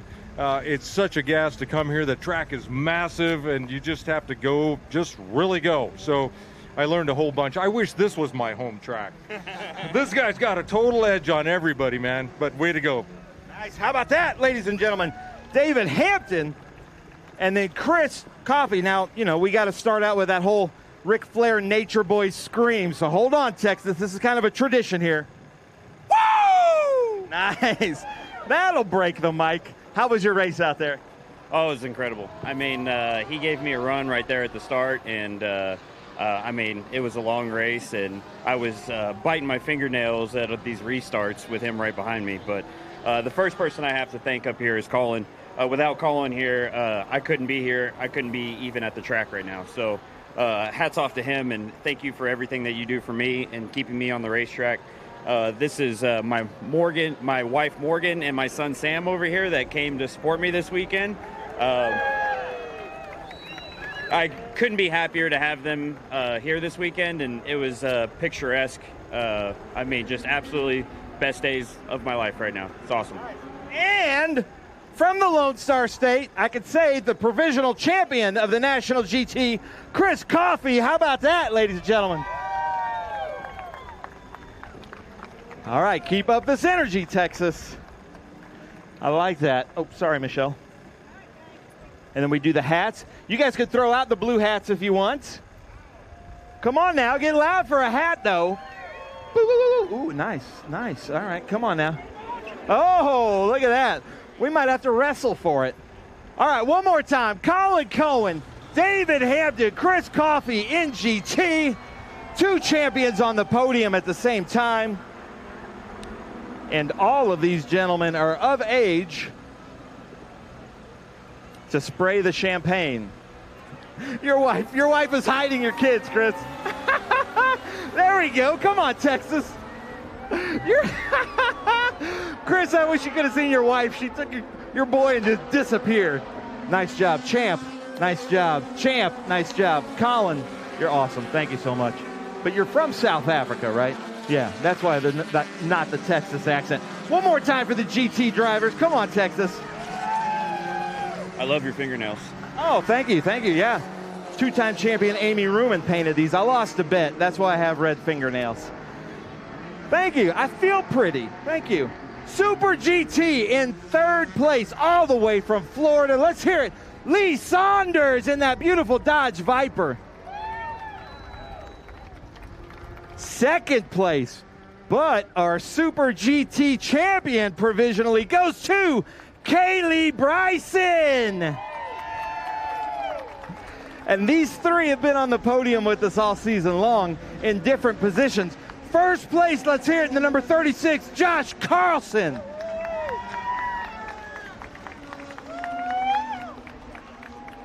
Okay. Kaylee Bryson is confirmed the champion. Thank you, Lauren. So Lee Saunders out there with that big V10 Viper. How's it feel? Great. Just first off, I want to thank God for a great day, for this wonderful country we live in that allows us to do this fun stuff. Unbelievable track, unbelievable group and crowd today. Also want to give a quick shout out to Chris Coffey because he was so heads up he let me by, and so I could continue the fight with these guys even though they were gone. Congratulations to Kaylee for the championship. She's been awesome all year. It's been a great fight with her and Josh. Josh was in a different zip code today, so I didn't see much of him. But again, thank you, everyone. Thank you for my team, KSR, for all they've done, and hopefully we can do this again next year. Nice. Lee Saunders, ladies and gentlemen. Kaylee Bryson has been breaking all the glass ceilings this year. Now, another female Trans Am champion in Super GT. That's got to feel good. Yes, it feels really good. It's been a really good year, first year road racing ever. So definitely had to pick it up quick and try and learn as quick as possible. But I've been blessed to have a really, really awesome team behind me. And, you know, the LSI Logical Systems jumping on this year. I got to race a Corvette for the first time. I've met some really awesome people along the way, and it's just been a phenomenal year. To be able to pick up some wins along the way and run on the podium, it's been awesome. And I can't thank my crew and all my sponsors enough. Nice. I love it. How about that? Kaylee Bryson. And then Josh Carlson. You know, super tall, but also on the tall end of the steps. I love it. How was your race out there? It was good. We didn't really know what to expect for a finish day, considering that we had some gremlins in the car during practice and we got one qualifying lap, but we were really happy with how the car was running. I can't thank my team, my sponsors enough for everything they've done for me all season to make this win finally happen for us this year. And thank you, Trans Am, for putting on such a great show all year. I really enjoyed running with them, and congrats to Kaylee on the... Oh, there we go. Congrats to Kaylee. Look at that. Check. Quick on the draw. How about Eric right there? All right, go again. And congratulations to Kaylee Bryson on winning the championship. We had a hard fight all season long, and can't wait to see what I can do next year. How about that, ladies and gentlemen? Josh Carlson. All right, hold those trophies up high.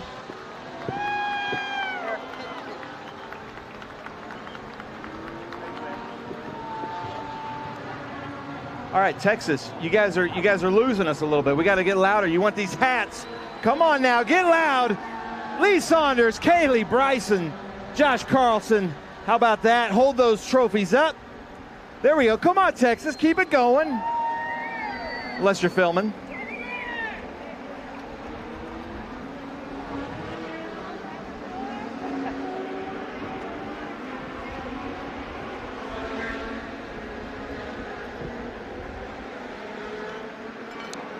Uh-oh, there we go. Let me get out of there. So, do you want me to bring all the XGT up? Yeah, all right. I would call them all up. All right. Nice job, guys.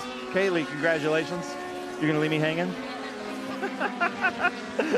Oh, thank you. Yeah, Amy Ruman, another female Trans Am champion, painted my nails to match her car. We're going to bring up all the XGT guys. We've got West Coast and National, and they kind of combine. So, third place, XGT National. He builds a lot of these cars. Let's hear it for Chris Evans, ladies and gentlemen. Third place, XGT West, is Kent Sutherland. I'm not sure how this works because Ken Sutherland is also second place, XGT National.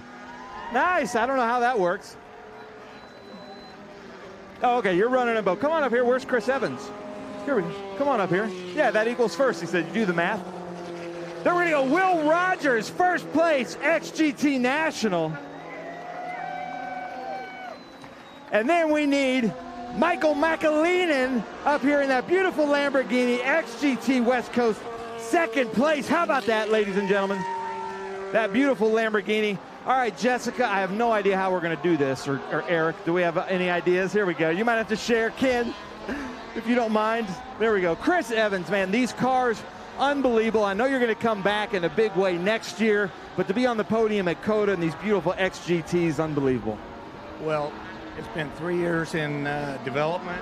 We had a lot of help from Aaron Colwell, and especially this guy to my right, Will Rogers, ringing them out. But the real heroes are Jeff Jefferson under the hood over there, and I don't know where Jerry Pitts is, because they were the inspiring technical engineering expertise in putting all these things together. And really want to thank them. And Nice. Chris Evans, a man of few words, but he builds some loud cars. How about that, ladies and gentlemen? Chris Evans, third place. Then we come over here. We're going to talk to like the lone Lamborghini up here with all these big two-frame American muscle cars. McAleenan, first time in Trans Am on the podium. That's got to feel good. Yeah, it feels great. Thanks to Gerald Lowe, Randy Blaylock, and Buckshot Motorsports for getting the car here this weekend. Say hi to my wife at home. But yeah, hell of a race. The start, somebody spun at the beginning. There was an accordion. I center punched the poor guy in front of me, and then everybody seemed to went by, and we spent the rest of the race trying to get back by everybody. But I raced Ken's from back home, and we've raced before, and he's super clean, so we had a great battle for most of the race and had a great time. Nice. How about that? McAleenan here, Michael McAleenan, and then where are my Lamborghini fans? How about for bringing a Lamborghini out here to COTA? There we go. Now, Ken Sutherland, come over here. Try to get up there with your friends. Ken Sutherland, one of our fastest TA2 drivers, but Kahlberg wanted to bring one of these things as a Mopar, and man, I think that was the coolest car out there today, and I know you're having a lot of fun out there. Oh yeah, it might not be the fastest TA or XGT, but it's the best looking car. Yeah, thanks to Chris Evans Racing and Jefferson and his crew, and for Kurt Kahlberg and Patty, the car owners. Can't thank everybody enough. My brother, my family, my friend Will, Pat McFall, awesome, my wife. And anyway, great race. Had a great race with Michael. Super clean. I don't know how many times we swapped positions, but there was a couple times I thought, oh, that's pretty close. It might be contact, but no, it was good. It's like a Spec Miata race in big bore car. So great fun, great fun. Nice. How about that, Ken Sutherland? Then Will Rogers out there, and you gave those TA cars quite a battle. How was your race? Oh, race was good. I mean, we put a whooping to some of those TA cars, didn't we? It's pretty damn good. So that is exactly what this XGT car is that I've been very privileged over the last 2 years to race for Chris Evans and Jeff Jefferson and Jerry Pitts. It's nothing short of a badass car. Lamborghini, no offense, is a dime a dozen, but that thing is awesome. So anybody that has any interest, come check it out. We'll put a spank into some of these TA guys anytime we get a chance. And this class is seriously going somewhere. I'm very thankful to be there and have a great time. Nice. How about that? Will Rogers throwing it down, wanting to start some fights up here. I do have to say, hey, you are the West Coast champion, the Western champion in XGT, Chris Evans, ladies and gentlemen. Nice. Okay, we will do a separate podium shot, Chris. So, Eric, you're going to have to come up here and help me with a separate podium. But hold those trophies up, ladies and gentlemen. All right, so is this right for the National? Okay, hold on. Let's start with the National. So Chris is third, Will Rogers up there, and then Ken Sutherland. Okay, sorry, Michael. Then you're going to come up here. So Chris, get that shot. Hold those trophies up. All right, and then we're going to switch hats, but then we need some of you to stay up here real quick.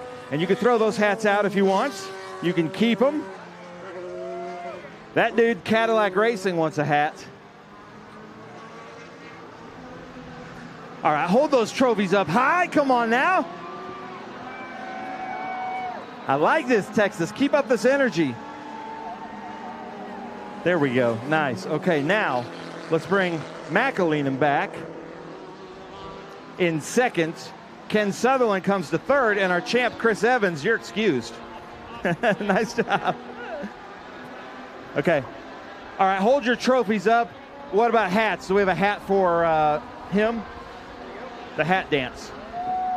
Come on now, let's get loud. Ken Sutherland, Michael McLean, and Will Rogers up here in the XGT Western Championship. There we go. Nice. Now you're going to come back up here, Chris Evans, for some champagne, I think.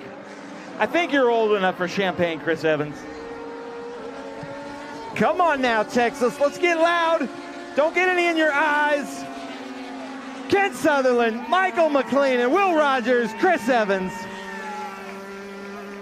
I like this group right here. You guys are loud. I like that.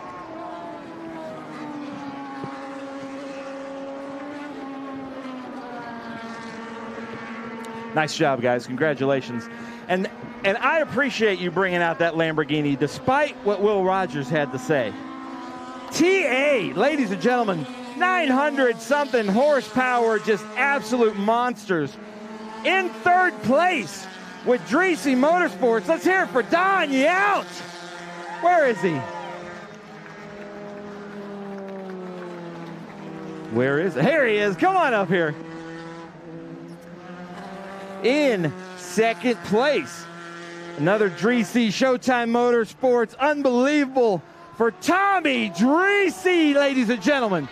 Where is Dreesy Advertising, Mav TV, Lucas Oil? Brad Roberts, I see you. Where's Tommy? Tommy, come on up here. Tommy only comes up if you applaud. There we go, there we go. You got your phone on you?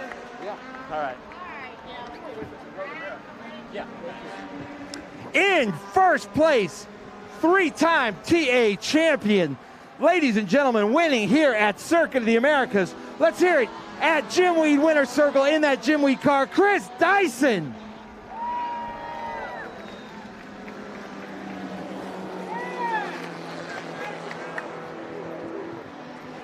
All right, so first thing we got to do the Dreesy selfie. So this is a little bit of a tradition. If you follow Tommy Dreesy on social media, he's got a bunch of these selfies. Look at those nice white teeth from the Rockin' Moroccan. All right, now get into positions, people. Don Yount, I know you're a sports car guy. You joined us at Road America, and you thought, well, these things are too much fun not to drive it here at COTA.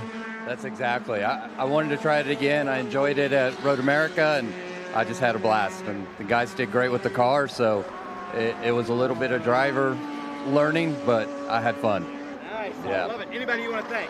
Yeah, I want to thank the team, thank my wife, Gabby, and and the boss over here. Nice. Tommy Dreesy.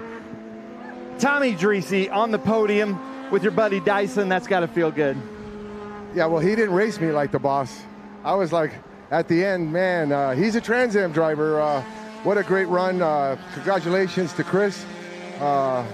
Congratulations to Menard winning the championship. This Dreesy team, Dreesy Motorsports, gosh, we finished every race of the season. We did about 17 races with the teammates, and I'm just so proud. Lacey, Jagger, Elin, I'm coming home. And gosh, Mission Foods, if you see them all over the tracks, the Support Racing, Lucas, and yeah, Jim Weed, every sponsor that helps us all run. Trans Am, next year, 2025, baby. Nice, I love it. Throwing it down. And then Dyson has got to feel good to go into the off-season on top. Yeah, Ben, I mean, I got to say that these guys over here, they gave me a great car all year. We just weren't able to show enough wins this year, but so this feels great to finish this year with a win. I think it carries great momentum through the winter. So happy to have my wife here this weekend with me. The family was with us a lot this year, and it was just really special. And I'm just really proud of the guys. Cliffy, I see, has actually made it down here. All the guys, everybody, they've done an amazing job. Mike Lancy on the engines. This one's for Bob Riley. We lost him last week. He gave us an absolute missile rocket ship as a parting gift in a really distinguished career, and I was absolutely honored to work with him, and I'm really proud to have that car in victory lane here today. So thank you very much. How about that? 2 Rileys on the podium. 3 Rileys on the podium. Nice, how about that? All right, come on now, Texas. Let's get loud. Don Yount, Tommy Dreese, Chris Dyson here at Jimweed Winner's Circle. There we go. I even see a cowboy hat back there by JJ. I like that. He's got a cramp. He says, hey, you can throw out those hats too, Don, but you got to throw them well. Who wants a hat? Come on now. Who wants a hat from Champ? That's for Kayla, he says. All right now. Come on now, Texas. Get loud. Don Yount, Tommy Dreese, Chris Dyson here at Jimweed Winner's Circle. I like that. You guys are good, man. I like coming to Texas. All right. I think you're all excused unless anybody has anything. All right, come on now. Now we've got a special champagne. Yeah, you're right. No, I'm totally wrong. Uh-oh. Come on now, Texas. Get loud. One more time. Don Yount, Tommy Dreese, Chris Dyson. Uh-oh. What's Dreese doing? He's drinking it first. I like that. Before he puts his finger in it, he wanted to have a drink of it, and they just go right for Dyson. Dyson, you're going to do your patented pour one out for the homies. I like that. I like that, yes. This is making for a slippery stage. All right, gentlemen, nice job. You guys are excused because, yeah, watch out for this. We are going to bring up our champion. Ladies and gentlemen, this guy, your trophy, oh, he's got it. With 3GT, has just basically absolutely dominated this season. It's been really fun to watch. Let's hear it. The motorsports legend, Paul Menard, coming up here for the championship. Come on now, get loud. I love it. The 3GT team is here. They're a big family. His family is here. His mom and dad and sister. Paul Menard, the provisional, I guess I have to say legally, champion in TA. And at Sebring, you weren't sure you were going to run the whole season. You had so much fun at Sebring, you had to do it. Chris, do you want him on the top step or you want him here? Yeah, Paul, if you get on the top step. So, Paul, did you have fun at the season? Man, first off, this series is unbelievable. Very family orientated. There's kids running around, having fun together. Chris's kids are here all the time, Tommy's kids. Gary Felix's son and my son were playing video games yesterday. Just a family-oriented series. A lot of fun to be a part of. 3GTs has become like a family to me. Paul Gentilozzi called me up end of September last year and said, I want you to run my car a little bit. So we went to Sebring and we won that race and we just kind of kept at it. And just unbelievable to be a Trans Am champion. Growing up in the 80s and 90s watching IndyCar, watching Formula One, obviously, NASCAR, but the TA cars, the Trans Am cars, those guys put on the best racing. We got to get the series back and bigger car count for the TA cars, but I think we got a plan to get there. Just an honor to be a Trans Am champion. How about that, ladies and gentlemen? Paul Menard, who is also our MCO lap leader, MCO gear. So if we can get him to have that hat. Man, Texas, I like coming here. You guys are a great crowd. Thank you so much. You can tell where the motorsports enthusiasts are in the country. How about that? Paul Menard, MCO Gears, and our champion. So the Pirelli teddy bear goes to Paul Menard, and you can take that champagne with 3GT tonight if you want. How about that? One more time for Paul Menard, ladies and gentlemen, our Trans Am champion. We have a banquet tonight where we're going to have a great party, and I think his whole family's coming. So nice job, Paul. Master Force Tools, nice job. Ladies and gentlemen, that does it for the Trans Am Series presented by Pirelli. We will be back here next year for the COTA SpeedTour, but I got to jump in the booth for SVRA, so that does it for us. Thank you for coming out. And stuff, Ben, Sissel, and well done to our TA champion. That is Paul Menard, and what a season it's been, and congratulations also to our TA2 champion, Rafa Matos. Don't forget, all the highlights will be on MAV TV. That is on a Thursday night, starting at 8 p.m. Eastern. That will be Thursday, November 7th, and hopefully the presidential campaign will be over, and you'll be able to watch some Trans Am action. There you go. And at 9 p.m. you'll be able to see the highlights of the race you just saw with TA, XGT, SGT, and GT. So much great action to be seen. as the highlights start Thursday night on MAV TV. But that's the end of our Cube 3 Architecture TA2 Series and our TA Trans Am Championship for 2024. It's been a cracking year as we look towards 2025. Enjoy the winter off, and let's get ready to go racing again for muscle cars and the Trans Am Championship. Until then, goodbye for now.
And for our Speed Tour viewers on the live stream, welcome back to the Circuit of the Americas. As you can see, cars on track for what should be our Group 6 and Group 12A.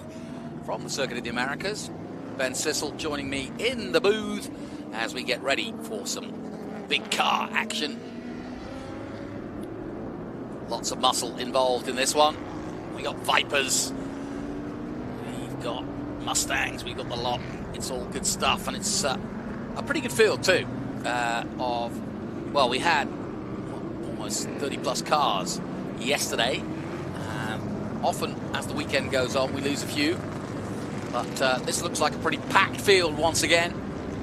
Yeah, this is Group 612A, and I believe we have 36 cars. That's amazing. In total, we've got, like you were saying, Dodge Viper, Corvettes, a Devon Evolution, Mustangs, Camaros, a Panos, Shelby Cobra, Shelby GT 350s, Ford Boss 302s, a BMW CSL that may be my favorite car here this weekend. I just love that car. So it's been really neat to see.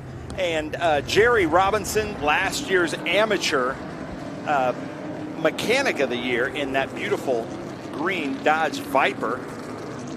And then John DeGainer in that Devon Evolution. So Jerry Robinson is running for Group 12. And the best way to kind of delineate it is if it looks a little bit more modern, that's probably a Group 12 car. And if it looks a little more vintage, 72 or older, that's probably a Group 6 car. But then there's 6 GT and there's 6 Trans Am, AP and BP.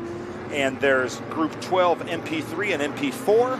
So we're going to be giving away a lot of different Bell helmets, Bell gold helmets here this afternoon, and especially in this race. Now, Jonathan DeGainer has been working very hard to win a gold Bell helmet, but he's got some competitors with Mark Hildebrandt and Claire Schwindeman, but I'm not seeing Claire out there in his Corvette. And then Jerry Robinson, he's got his hands full right up there in front with all those Vipers. So this should be a really fun race to watch as we see them weaving back and forth. Well, there's Claire Schwindeman way back there in the Corvette. I don't know why he's having to start. He's the red, white, and blue, the white with the red and the blue. They're weaving in front of that Shelby GT350. Not sure why he's starting back there. And then there's that BMW CSL that your friend is driving. Yes, absolutely. Richard Varner. I've known him for a long time, and I hope he's enjoying it out there. He's in charge of Moto America, the two-wheel championship here in the USA. And so I've worked with him over the years. And it's great to see him as part of historic SVRA racing. Claire Schwindeman that we're seeing there in that 37 Alpha from the Dallas, Texas area.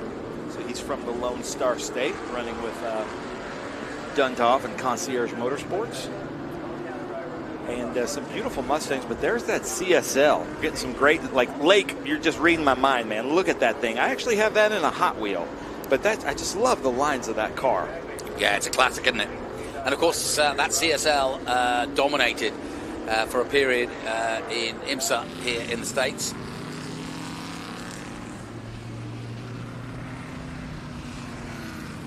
So winding themselves up through 19 and getting ready for the start of this one as we form up. The two Vipers ready to bite.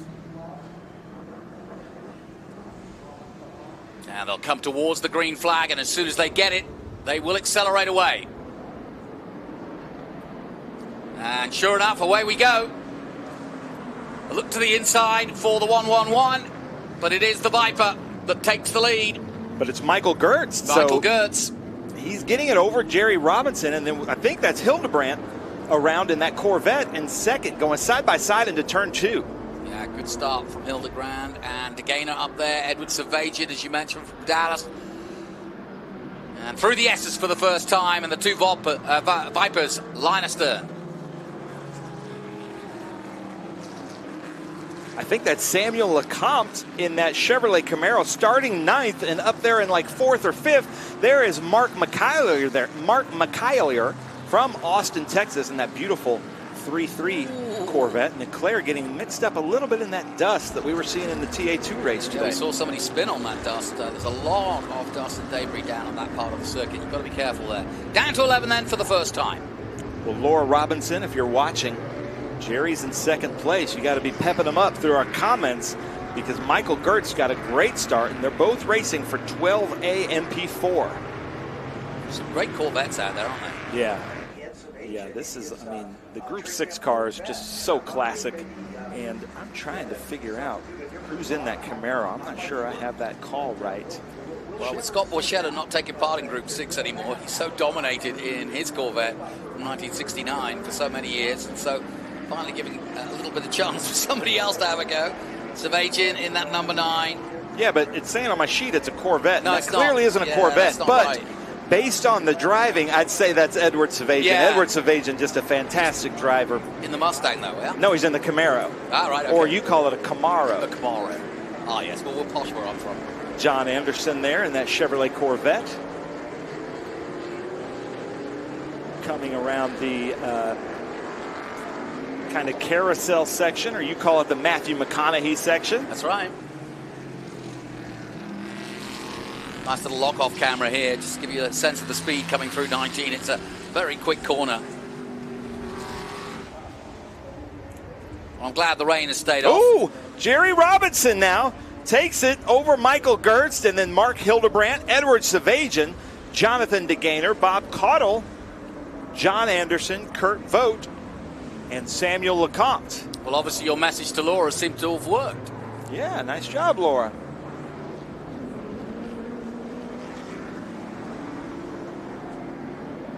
John Anderson currently in 7th, ahead of Kurt Voigt, who you just mentioned, Samuel LeCompte 9th, and Scott Shadle in 10th.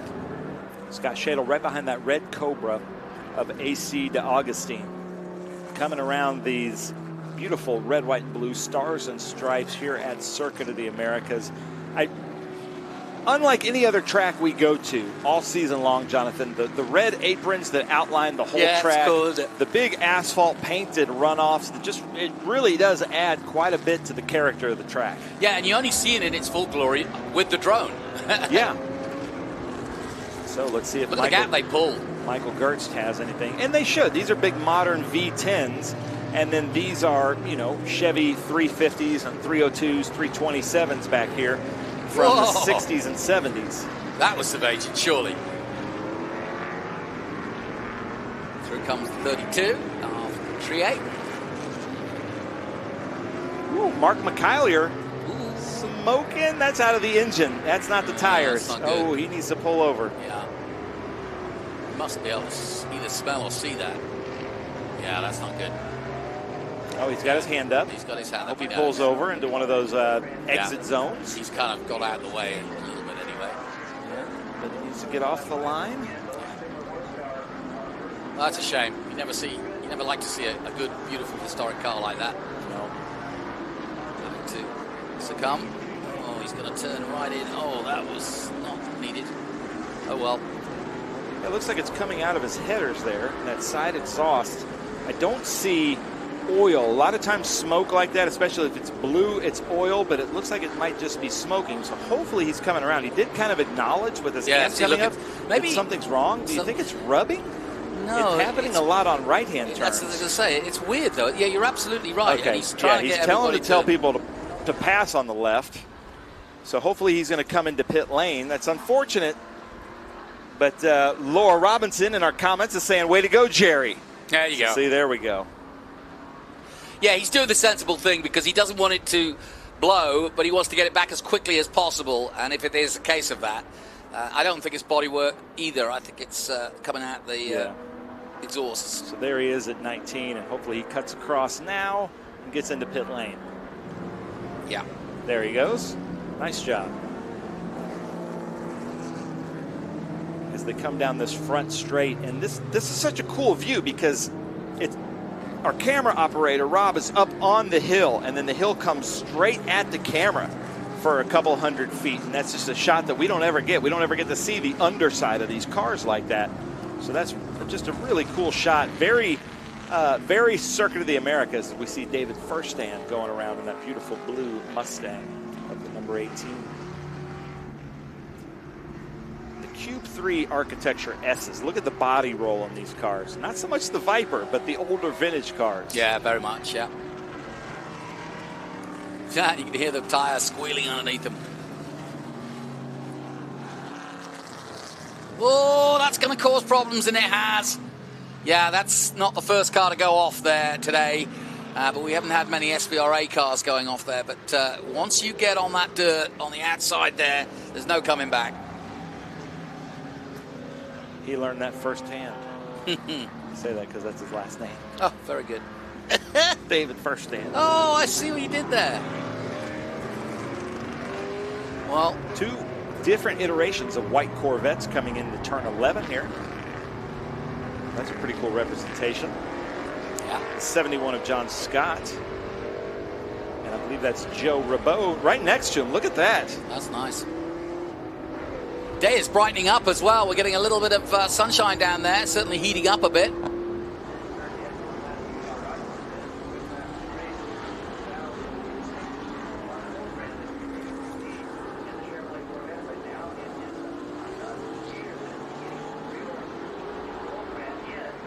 Trying to find this car. Yeah, I know. He's got the Indianapolis logo on the front. 808. Oh, it's the 808. Bob Schutisse. 808 Robert Heartbreak. Yeah. Yep, that's a Ford Roush Mustang. Okay, you see that big hood, bulbous hood there of the Roush. Look at Lake just zooming in there on those bolts on that front splitter. I like that. So, ladies and gentlemen, if you're joining us on YouTube, leave us some comments. Tell us who you're cheering for, where you're watching from, and if we get anything wrong, or if you have any great information on these cars or drivers. Yeah, we have some very knowledgeable people that join us on these, and I love it. If we get things wrong. And we do get things wrong, but we do. We learn a lot from our commenters too. Yeah, that's very true. That's some very knowledgeable people tuning in who know their historic racing.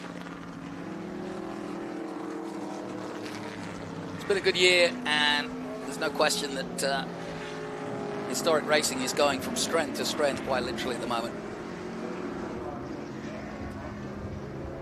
I like the stripes, and they seem to get wider down the body length of the car. I like that. Nice little touch. Nice touch. So you can see how the camera operator gets that shot, and you can see underneath the car and through the car that 83A. That's just a cool thing, and very unique to Circuit of the Americas. Yeah, no question. That's Gene Hassel there. That Ford Mustang. I'm not sure what year that is, but beautiful car.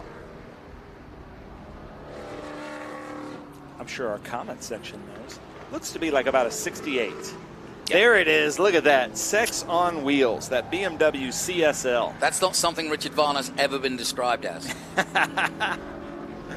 It's just such a cool looking car. That's very cool. Yeah, I can imagine David Hobbs, Brian Redman, and many others. Hornstuck. Yeah, absolutely. Yeah, there was a real heyday for BMW. Not so much these days, but they're still pedaling away. They've always had competitive cars, and of course they're now racing back in WEC, which is good to see. Well, let's start a fight here in our comments section. Come on now. Ford, Chevy, or Dodge? It's a good one. Just going to say that and see what everybody starts saying there. Well, I'm going to say Ford because I'm a Mustang. Wait, Chelsea Nollner is saying Edward Savagian, number 9, is my dad. Oh, so what's he racing? Edward Savagian is my friend.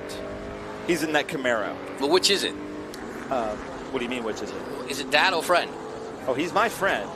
I see. Her dad. I gotcha. But he's in the number 9, currently in 6th place. And then this is the beautiful white Corvette. Is that 35? Yeah. Pretty little headlights. The way Corvette did that. Guerra. Group 6 BP. I like those black bumpers. Just rolling from side to side through 13. Yeah. Another Concierge Motorsports Corvette. Look at these close-ups we're getting from Lake. And that's tough to do because to keep the focus, the cars go from right to left and in and out. How much is Lake paying you? A lot, you know. I'm sponsored by him. I like it. All right, now we get up to more of the pointy end of the field, and it looks like, is that Kurt Vogt there in the 23, the blue boss? And then, so he's out in 2 different cars this weekend. Bob Caudle in that number 17, and then that should be Edward Savagian in that number 9, right behind that Mustang. So it's Ford versus Chevy, ladies and gentlemen. Edward Savagian, big Chevy guy, and Kurt Vogt, the president of the Shelby Club. Both of them have a lot to lose here. Chevy versus Ford. 2 great classic cars. Yeah. So Will Noller says Chevy all the way. Oh, squeal, squeal. Tires don't like it, do they? He's trying the high line at 15. Now he'll switch back. That's good. He's got good drive too. This is a good opportunity. Here he comes. It looks like that right rear fender of Kurt Vogt's has been had a little touching maybe today or yesterday. And this is what, turn 10? Yeah. No, that's yeah, that'd be 10. That's before. Oh, we've got a new change for the leader, Laura Robinson. Come on now.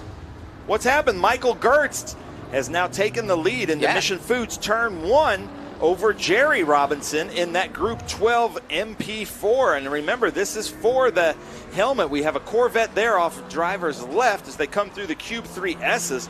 But right now, Michael Gertz looks to be absolutely hooked up in that Dodge Viper. And this is the final lap, so Gertz now on his way to victory. Come on, Jerry.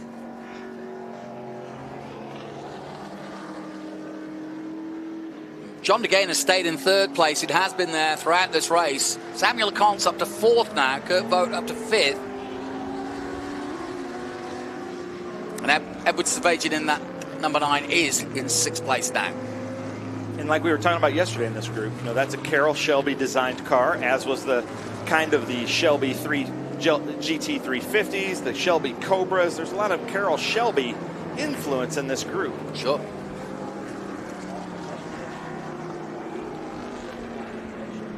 That's our leader of Group 12. I believe our Group 6 leader is John DeGainer in 6 GT, and then Lecomte in 6 APX. And then Kurt Vogt and Edward Savagian still going at it in TA. Looks like he is also from Texas with the Lone Star State. Yeah. You know, the only state flag that does not have to fly under the American flag is the Texas flag. Why is that? Because it's the Republic of Texas. Ah. That's just one of the rules they wrote into their state charter. That's interesting. Yeah. Usually you're supposed to put it under or at least 6 inches below. That's interesting. Typical Texas. Yeah.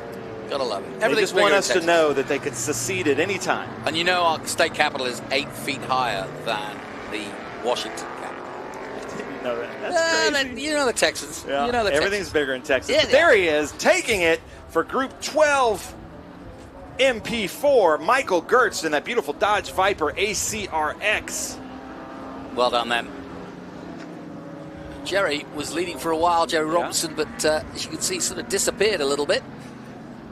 But he still should take second place, and Jonathan DeGainer should take third.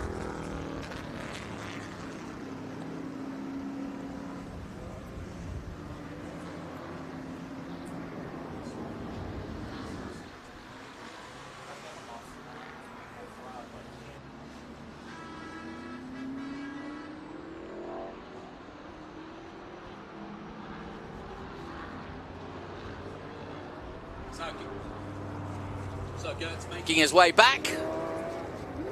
We'll take a short break here as the beautiful tower starts to gleam in the sunshine here at COTA. We'll be right back after this. Oh, and that's Claire Schwindman.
the Circuit of the Americas, the fantastic Miro-designed tower, 410 steps to the top. Well, you can take the elevator if you're in the mood. That's a lot easier, I must admit. And how about this? The Brabham affair continues, a family affair it is, and there is Matthew Brabham, multiple truck champion, Indy Next driver, Trans Am driver. He's one of those jack of all trades. Sir Jack, his granddad, would be very proud of what Matt has achieved so far. Doesn't have a lot of money to take to his racing, and of course he enjoys every moment of it, but he always likes the idea of taking on dad and uncle, and they are here. There's one of them. No, that's Tonis. Oh, sorry, that's Tony Kesemets. Yeah, sorry. And, I was speaking to Tonis Kesemets during the Trans Am race, and he was having some problems yesterday. So he needed carburetors. So if we can get you to zoom in on those Weber carburetors there behind that blue camera, Tonis had to borrow carburetors from the Brabham team, Ron Hornig and his team, so that he could run out there with them. So how cool is that? That's such the spirit of vintage racing, is the competitors are like, yeah, here, you can borrow my carburetors for this race. Now there is the man, the myth, the legend, Jeff Brabham. Yeah, what a great in that beautiful story. number 83. He gives us a thumbs up. I like that. And those are the classic Brabham colors, and it's not often you see someone as distinguished as Jeff in his career driving an actual Brabham. David's going to do the same, and of course David got to the dizzy heights of Formula One with Simtech. Jeff, a fantastic sports car career. But Jeff is going to go after his son Matthew. We saw Matthew win yesterday. He's got Tonis Kesemets. Well, he almost crashed into him at 12, didn't he? Yeah. And then David, the number 6 car, behind him the yellow car, like you were saying, 3-time Le Mans winner. And, of course, Jeff Brabham is a Le Mans winner. And David Brabham in that number 6. And then right behind him is my hero of this whole thing, the guy that put this all together, is Ron Hornig in that beautiful kind of SpeedTour blue number 32 in a Brabham BT 3532. But there is David Brabham in that Brabham BT 3526. And we were speaking about this yesterday, but it was really fun talking to them, just how competitive they are as, you know, nephew, brother, with each other. It never goes away. And then Tonis Kesemets mixing it up with them, having just a great time with them as well. Aren't they beautiful cars, though?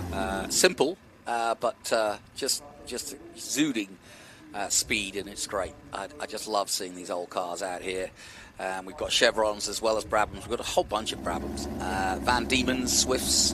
We've got a few Crossleys out there, and even a Winkleman. I'll tell you what, we should tell Liberty Media what we need to do is take the 20 Formula One drivers and put them in 20 equal Formula Bs, no ground effects, carbureted, and then we'll see who the real drivers are. Yeah, no kidding. And, you know, they have to be set up identical, like almost like a spec Formula B racing. Put them all on these Brabhams.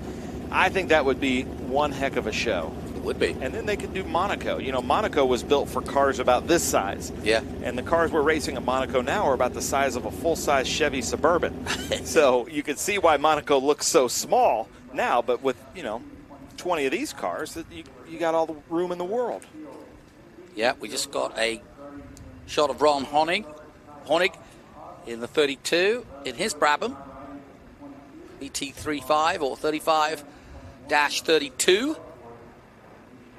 Yeah, beautiful car, and thank you so much for coming out. I just heard from Skip that we are releasing cars. This is also the Formula Ford race. Yes. So if something happens up front and the cars start to get spread out, we're going to cover a lot more of the Formula Ford race, but with the legends that are here, and if the racing is so good, you know, the camera operators, and I agree with them, they got to stay with wherever the great racing is, and we had about 8 laps and about 30 passes for the lead yesterday. Yeah, really good racing. So the little Ginetta leads them out. Bruce Hamilton there behind the blue of Ron Hornig, and then Mark Giroux coming out in that Brabham. Travis Engen isn't here for this race. I don't see him out there in the Chevron. Giroux, though, very experienced and very well known on the historic scene. Yeah, and he kind of puts this Formula B group together in the Monoposto group. So, and I just think these are the best looking open wheel cars. Oh, my Cube 3 signs have been blown over. Or been run over. Maybe, yeah. Chelsea splitting there. Doing a good job. She just kind of nodded at that guy like, what are you doing? That is dangerous. I have had to do that a few times, and you really want to make sure that the drivers can see you and they know where they're supposed to go. You want to be very clear on where you're splitting them. What is the point? The point is of the to tell them that's what side of the road you're going to be on when you come to the start. Okay. Because we start them in these blobs, basically, in the grid, so they really don't know where they're supposed to be, driver's right or driver's left. So that's so they know they're supposed to start the race driver's right or driver's left. And the person on the pole tells the splitter. The splitter will go to the person and say, do you want driver's right or driver's left? Because some tracks, it's not so much the inside. You know, sometimes it is an advantage to take the outside. Because in SVRA, we do all rolling starts. You can see now they're putting some heat into those Hoosier tires. So the field led by Matthew Brabham. Inner Brabham is a BT35-18. Tony Kesemitz is in a BT29.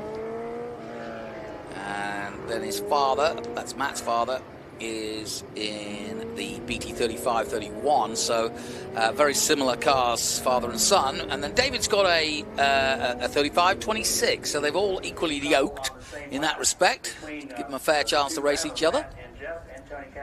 Good to see. Tony got against them yesterday, and I'm sure he'll do the same again. But it really was fun to see them race. And like we said yesterday, a little bit of history, because I don't think we've ever had all three racing Brabhams up against each other in their marks and family name. I don't think it's ever happened. No, I don't think it has. I don't think they've ever been on the track at the same time, the three of them. No. Well, Matt came up to me in California at another race and said, "Hey, you got to watch us at COTA. We've got the full complement now." So he was excited, and I'm glad they made it happen. Yeah, that's Ron Hornick there. So let's start and let me try to go through real quick with the Formula Fords. We've got James Flynn, Harlan Crow, Enrique Contreras, Scott Clark, Ted Smith, Tom Dalrymple, Rodrigo Ordonez, Lee Romine, Mackenzie Wolf, Robert Mueller, Mark Russell, Tom Linton, and that beautiful Winkleman, Caleb Ham, John Ridings, and Ty Coffey.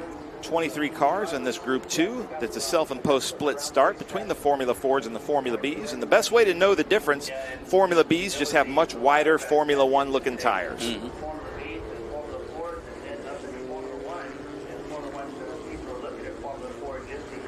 We'll do a split start again. Safety car is in the lane.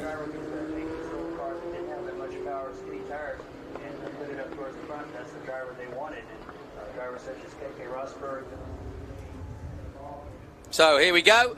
Matthew Brabham leads the field. And while it's a small field, three of those cars are Brabham folk, as it were, racing Brabhams. And here we go. Here comes Dad. 3-4 wide. Jeff Brabham up the inside of Matty, and Matty closes the door. Now that 76 had a spin yesterday. That's Bruce Hamilton. Tonis Casimets, Jeff Brabham coming into the S's side by side. Yeah, something's got to give. Oh, this is good. Sorry, Matty Bannigan in the lead. That was Matt and Tonis. Yeah. So Casimets still second. Here we go for our Formula Ford start. The 29, who had a good run yesterday. James Flynn, he's off like Flynn. Behind him, Enrique Contreras. Good start. Rodrigo Ordonez there taking the inside. Yeah, the Formula Ford's looking good here. Well, it's a huge track for Formula Ford, isn't it, when you think about it? Yeah. They could almost go three wide through the S's. But with the strong winds and gusts that are going around, these light, small cars will probably get thrown around a bit too. Yep. Look at these two. They look identical. The 77. And isn't that interesting? Caleb that rear sort of, well, it's not even a wing really, is it? But it's an elongated wing. Tonis Casimets with the advantage going into turn 12. Matty Brabham, both you can see when they're getting onto the brakes. You can see him shimmy back and forth to the left, to the right. Brabham trying to go around the outside now. Go on, Matthew. Oh, that's good driving. And he's got the inside line and he can't hold it, or can he? Go on. And he's got him. That's how you do it, folks. Just stick it in there in the 13. Batonis now coming back. Look at that. This is great. And this is only going to play in the hands of Jeff and David because they're going to catch up quickly. I hope you don't mind us using the first names only because it's all Brabham. Uh-oh, the 11 going around Enrique Contreras, taking the lead in Formula Ford. And a contrite overtake it was by Mr. Contreras. Yeah, and they are two different Formula Ford. Look at this line, though. I know, it's a four-way battle down. They've gone off on their own now. Here comes Matt again, Matthew Brabham. Just got a nose ahead. Oh, how about David this? coming to the inside. Whoa. We might see the first time David takes the lead. David Brabham into the lead. And it's a Brabham 1, 2, 3, all in Brabham cars. Former Formula One driver David Brabham leads the field of Brabhams through the Cube 3 S's. Look at this. Yeah. Great to see. Could you imagine racing with your uncle, with your dad behind you? No. I bet the only people who could do this would be the Andrettis. Yeah. The Unsers for a while. Yep.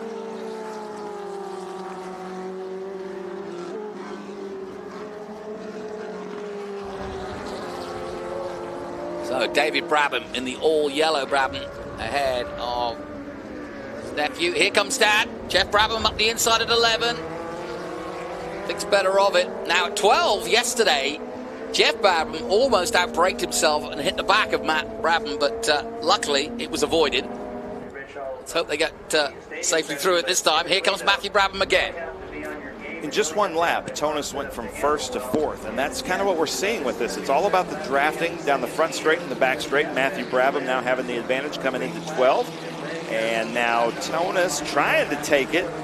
David kind of pinching him off, and now Jeff Brabham, both of them had to get on their brakes, and he's going to try to take advantage of that. Yeah, slots into third.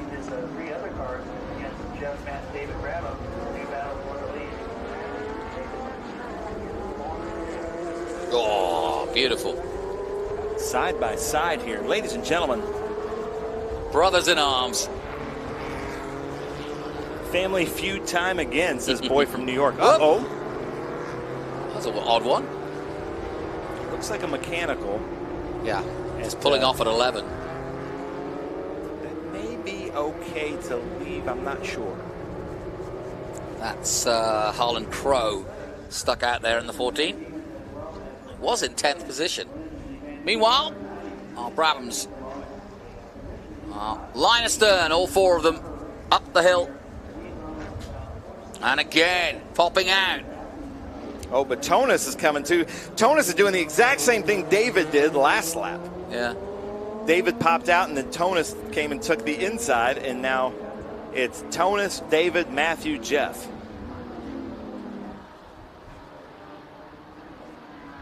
Intriguing battle this, isn't it? I have heard that 1-4 has continued from turn 11, so that's good. So Tonis, David, Matthew, and then Jeff. The blue car is Matthew Brabham. They're staying out of the dust, if you notice. Yeah. Well, it's easy. It's like ice out there. Once you get into that dust, you're in trouble. Oh, easy to go off. It's a lot windier out there than you see. I was about to say, yeah, you can see the wind flapping. Some of the grandstands. It's really hard to hold a camera steady with a long lens like that. Yeah. Because every little movement, and they're just on scissor lifts or scaffolding. So we give it up to the camera operators for keeping these cameras steady in this high wind. A little bit of a break now at the front. Tonis pulling away. They're thinking maybe we should have given him the other carburetors. Oh, Jeff Brabham was thinking about it. Matt's not decided. Now he has. And he's got a nose ahead for second, but not for long. Dad says, nah, whippersnapper. But I have to say, I'm afraid he's taught him everything he knows. Matt just snaked it from his uncle there. Yeah. Oh, that was awesome. Uncle David, back off, buddy. Yeah, but David did the right thing because I think Matthew knew that he's not going to come over because I'm here, and he knew he could do that, which slowed him down. So David's not going to he's not going to put himself in that position again. Flynn through the shot, Contreras, then Clark, Russell, Smith. That's your Formula Ford at the moment. Yeah, and as I see it, there's going to be 3 helmets given away in this race. One to probably one of these 4, and then one to the PCF, the Club Fords, and then one to the Formula Fords. And Matthew Brabham jinks out, as you say. And his dad's doing the same. Jeff Pastor, brother. And these 4 are dominating proceedings here. And it's pretty much like it was yesterday in their first feature race of the weekend. Uh-oh. Oh, nice move. Oh, that was risky, but he made it stick. I don't know how, because those rear wheels looked like both of them were off the ground for a second, and the car just rotated on them. But he's used to that. You know, he races those stadium super trucks that spend about 12 seconds a lap in the air. 3-time champion in that series. Yeah, and that is so much fun to watch.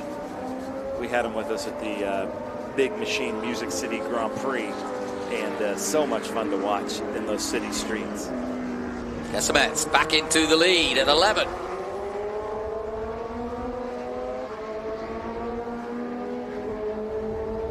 They are having fun, aren't they? Matthew cutting out with Jeff following, so that could help. 3 wide, approaching 12.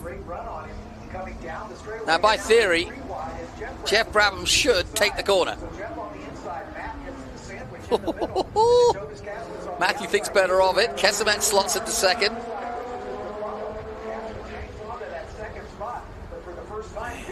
This is really fun to watch. Ladies and gentlemen, I hope you're enjoying this. This is some great racing. Not only that, but 2 days in a row. Yeah, it's really good. And like I said, we're watching a little bit of history. Never before have the Brabham brother, uncle, father situation got together and raced in Brabhams. They've raced probably in other things. They've probably got Goodwood together and a few others, but not in a classic race. But like this. Where else? What are maybe MotoGP second class races like this where they pass 3-4 times a lap and it's the same group of people? But this just doesn't happen in modern motorsports like this. True. And it's looking good for the 29 of Flynn. He's got that lead, as you can see. He's 8th overall. Here we go again. Say he's in like Flynn. Oh, but David, look at this, going 4 wide in the Mission Foods turn 1. Now all 3 Brabhams there. Yep.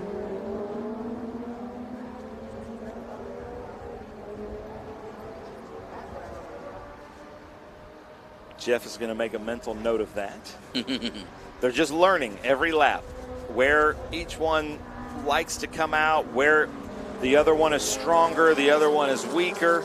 And we'll see what kind of laps they put out when that white flag comes out, because they win a gold bell helmet.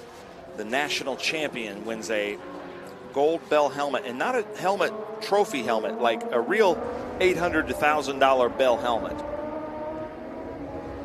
So fully functional, you can race with it. Yeah, you can race. Yeah, a lot of our racers do race with it. As Tonis comes in, that's his favorite spot, isn't it? 11. Yeah. He's done that overtake a few times now. Tonis seems to like 11. Matt Brabham seems to like taking the inside at 12 and 15. And then all of them like to kind of come out 3 wide after the draft into 1. Here we go.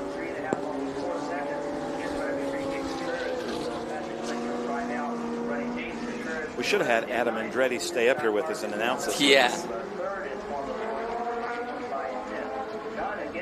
Kesemis is doing a good job of hanging in there.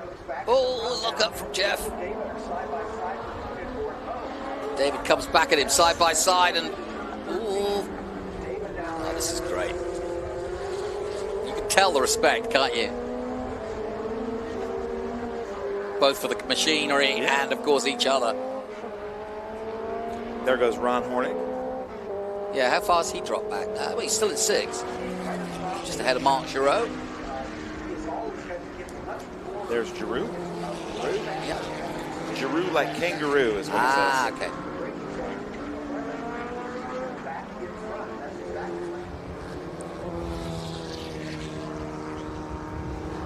All right, Tonis. Well, he's not moving at 11. He's going to go at 1 this time. And this is better because he's approached it early, and he's going to have the advantage going up the hill, or he should do, and he does.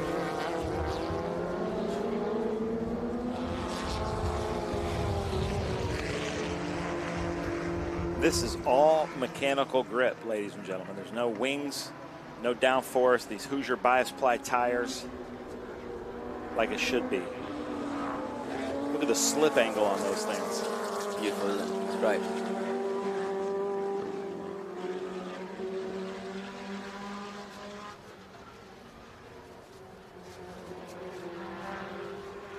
So Jeff's dropped to the back of the group and just waiting for his time to make maybe one more attack before the end of this. Maybe. Yeah, I wonder what they're thinking now. Now that they know that it's coming to the later parts of the race, what are they wanting to do? Oh, and now they're coming up to lap traffic as well. Yeah, that could change everything. Well, especially if they catch, well, they won't this lap, but if they catch them again in the stadium section, that could be real trouble because it's really hard to overtake them. Or the S's. Okay, so Matt taking his inside. David almost getting to Tonis. Tonis in second. Tonis Casamets with Cahill. Right behind Matt. Well, of course, it's the Formula Fords that are ahead of them. And they're in their own race, you know, and they're probably not looking in their mirrors too much because they're in their own race for their own championships and for their own Formula Ford and Club Fords. There's Ron Horning. Currently in 6th. But they're going to meet these Fords probably on the front straight. This is really going to be kind of a very carefully picking your way through the Formula Fords. Obviously, you can pass them easily. Uh-oh, here we go. Here we go. See, now they're getting amongst them, blue flags waving, and of course this always adds another dynamic to it. And here comes Matthew Brabham and Dad doing the same. Side by side, the brothers coming up the hill at Big Red. Casamets dives into 2nd place. Jeff up to 3rd now. David down to 4th.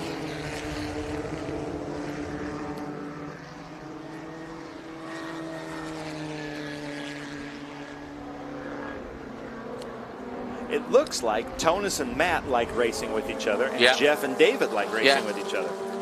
Yeah.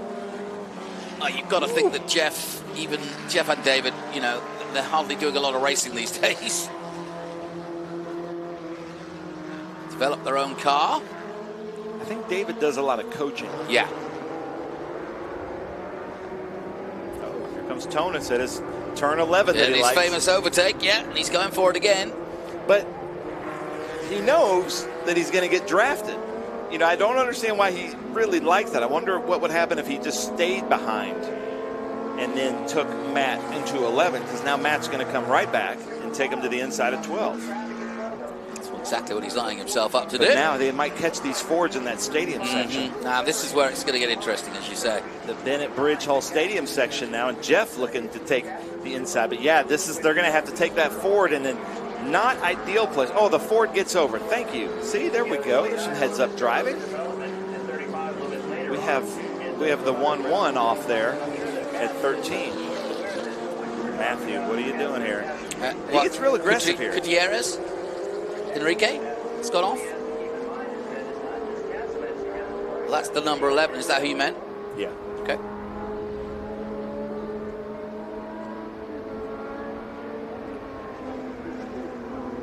Love the look of that car. Ron Hornet, Mark Giroux coming down into 11.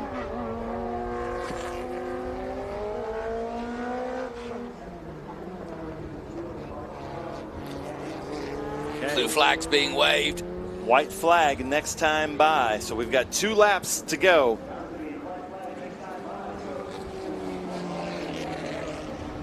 It's for the overtake on Brabham. And we're close to through the field of Fords.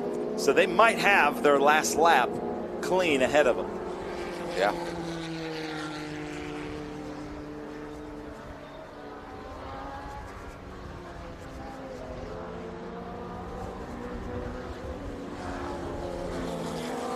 Jonas Casemets, Matthew Brabham, Jeff Brabham, David Brabham, all in Brabham. So, ooh, come on now. Oh, past that Formula Ford.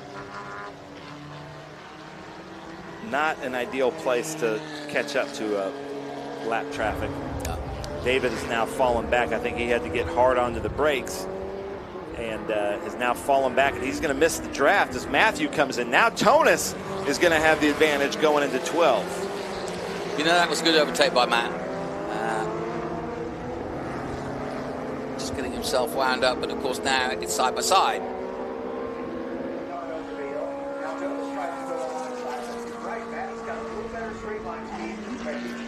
They dropped David Brabham, haven't they? Yeah. Yeah, he had to get hard on the binders to miss that red Ford. But I wonder if, before they gave Tonis those Weber side draft carburetors for him to borrow, I wonder if they put a little bit smaller jets in there for him. No, knowing Ron and his team, Ron Hornick, they would give him equal equipment. Because they want this. This is what all four of them want, is a good, equal race like this.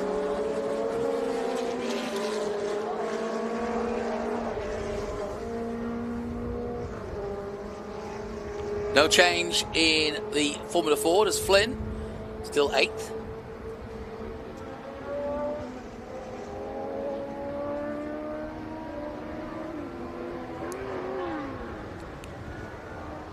Now there's Ron Horry in 6th position.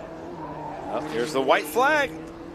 So the white flag is out for our leaders, the Formula 4. Oh, they're splitting it. Yeah. Here's one of the places to make a move, and he's going for it, Jeff Brabham. Not going to do it this time. That was Scott Clark there in that red Ford, holding his line, doing the right thing. He's got David Brabham behind him. Uh-oh.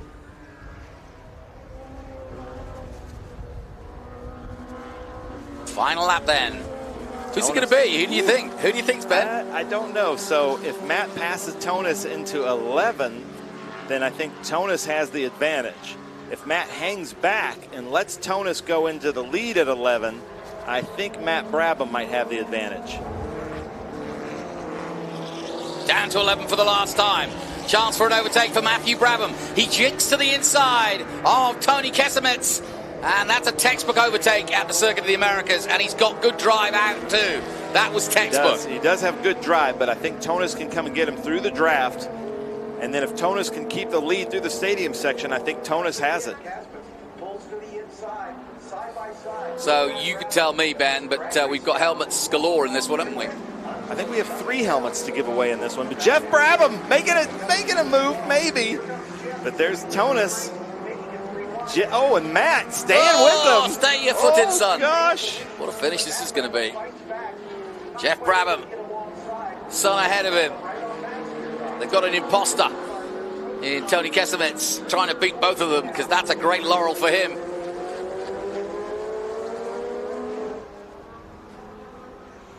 Last chance, Honig on his way as well. Honig in 5th place at the moment. What's going to happen, though? 6th They're coming place. up to turn 19 here. The leaders are.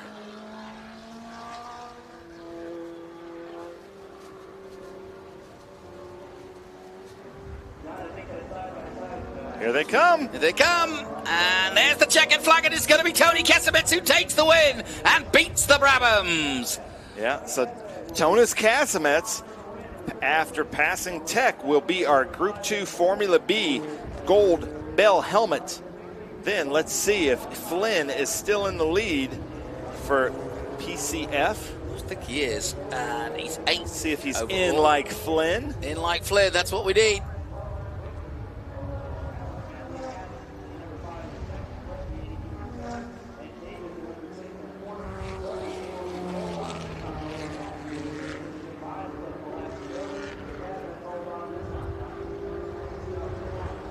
Scott Clark behind him, Mark Russell, Mackenzie Wolf, Ted Smith.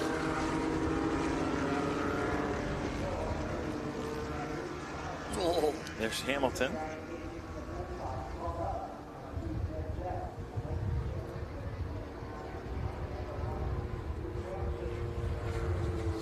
James Flynn still coming around in the number 29.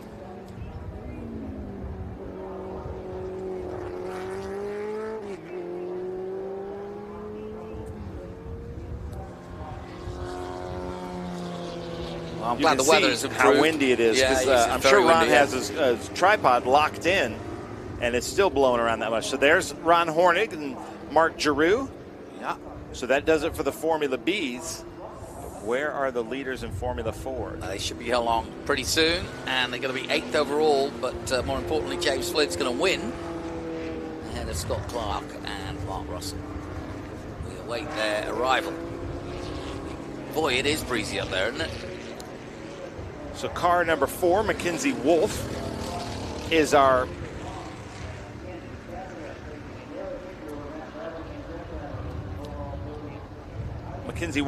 gold helmet in Club Ford.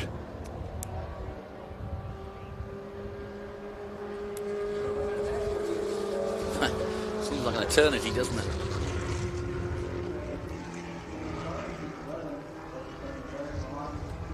They get pretty spread out as the race. Here we go. Here it is. Here's your leader, your winner, James Flynn, Nice. takes the checkered flag. That's a gold helmet for James Flynn. So that's 3 gold helmets in here. And I think that's it, because we don't have enough of the regular Formula Fords, but Tom Linton might also get for the Formula Ford gold helmet. So that does it. Yep, congratulations to our winners, especially our gold helmet winners, as into the pits come our winners in the Brabhams. I don't think they've given the 5-minute warning as of yet, but it's a pretty big field.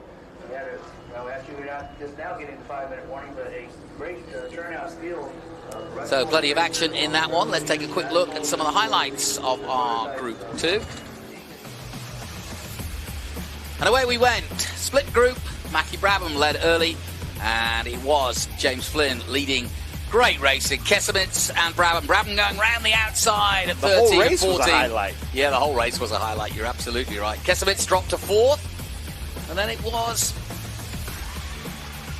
David Brabham briefly at the all lead. 4 of them led. Yeah, all 4 of them led.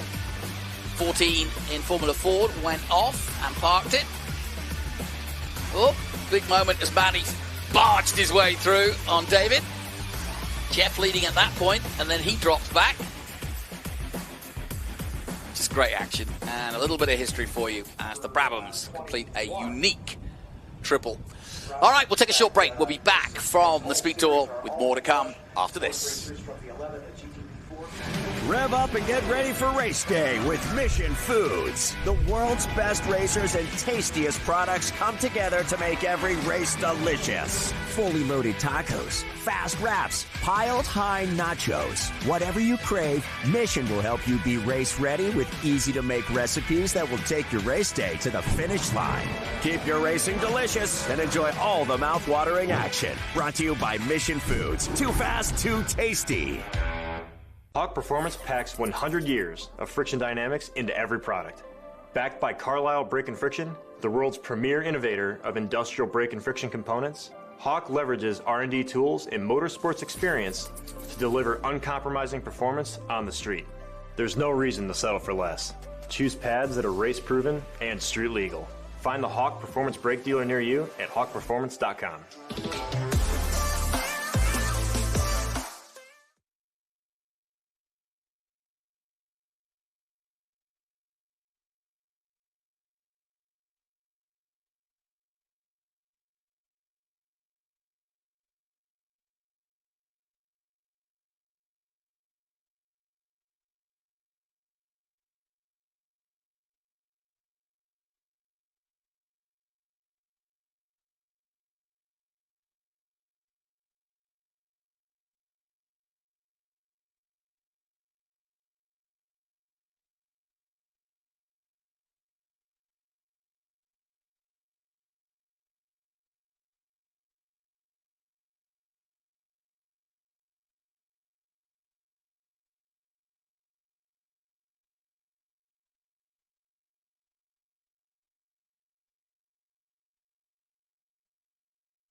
So we turn our attention to our next group, and that is Group 7, 11, and PSSA. And if you're not used to seeing these cars, you're going to be interested to see them because they are quite space-agey.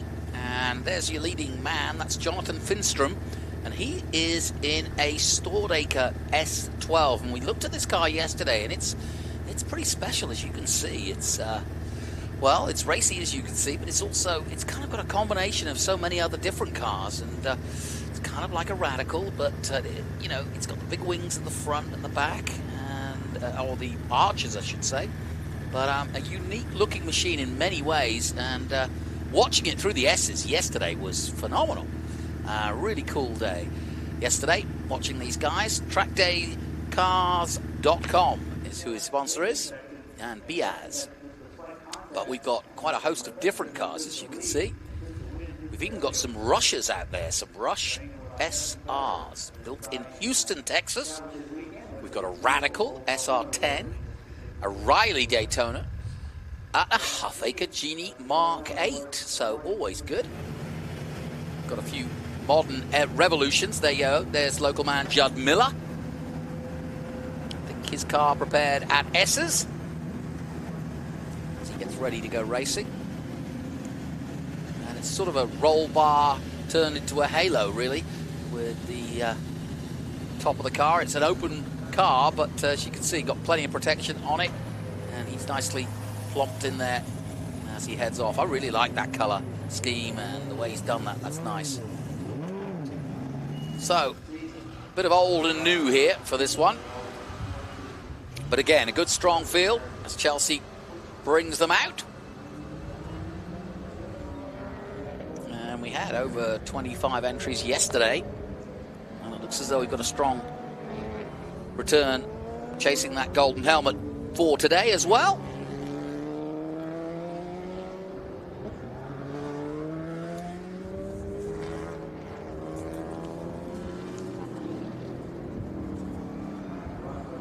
Yeah, and it is Jonathan Finstrom, who you saw at the stop of there leading the way. Travis Engin was supposed to be out in the R8 Audi, but I don't think he's going to run today.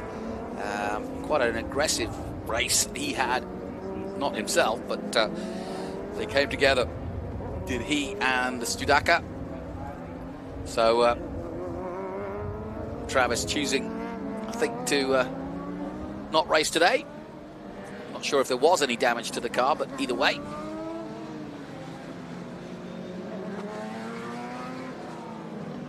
And here are those little Rushes. They're really kind of cool. Get a closer look at them in a moment. But they really stick to the ground like glue.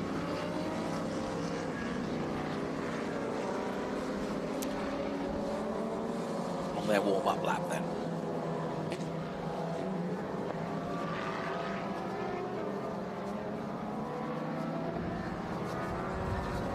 JD Kroll in the Rush. The red Rush we saw there. Down towards turn 11 then. On their warm-up lap, just getting the tyre temperatures going.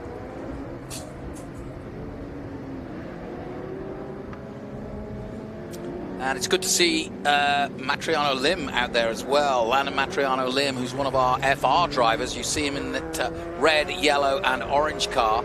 So he's had a fair few laps around this circuit this weekend. Has Landon, there he is. And this is his first exploit into this kind of racing. He's been a single-seater racer up to this point and continues to be so. But he's got to a point in his career where he'll race anything like any other good young driver should. I never got out to Rapscallion to talk to them about these cars. Okay. Oh, to Rush. Yeah, to talk about the Rushes, but, you know, big fan of the band. Why not a big fan of the car? Well, exactly. What is Rapscallion? Rapscallion, I've noticed, is a team out in our paddock that seems to have about 8 of these things under the umbrella. So it seemed like they should know what's happening. Now, Travis Engen, I did get word, did go home. So number 2 isn't here, but he had a great race there with John Finstrom in that Staudacher S12. Yeah, I was saying earlier that they came together at one point. It didn't look too bad, but I don't think it's the reason why Travis isn't racing. No, I spoke to Travis this morning, and barely did any damage, and both cars were fine, and Both drivers talked to each other and were joking about it in good spirits, so all is well. No harm, no foul is what Travis said. Yeah. Look at that wing as well. Yeah, real low. And then you've got these two open wings of the Evos, the new ones, and then my favorite, the reverse dihedrals of the Revolutions. I like that Radical SR3 as well. Here are the rushes. Come on, comment section. What are your favorite Rush songs? Let's get going here. Spoken like a true drummer.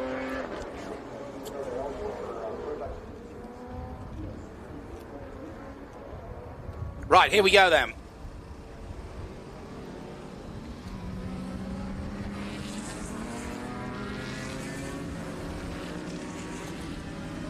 Now, question for you. Does the PSSA drivers get a gold helmet as well, or is it just 7 and 11? I believe they do. I believe they get a gold helmet, and they can win $10,000 and a set of hand-cooked tires. But here they go, taking the green, Jonathan. Here we go then. The pole man on the right-hand side of your screen in the white.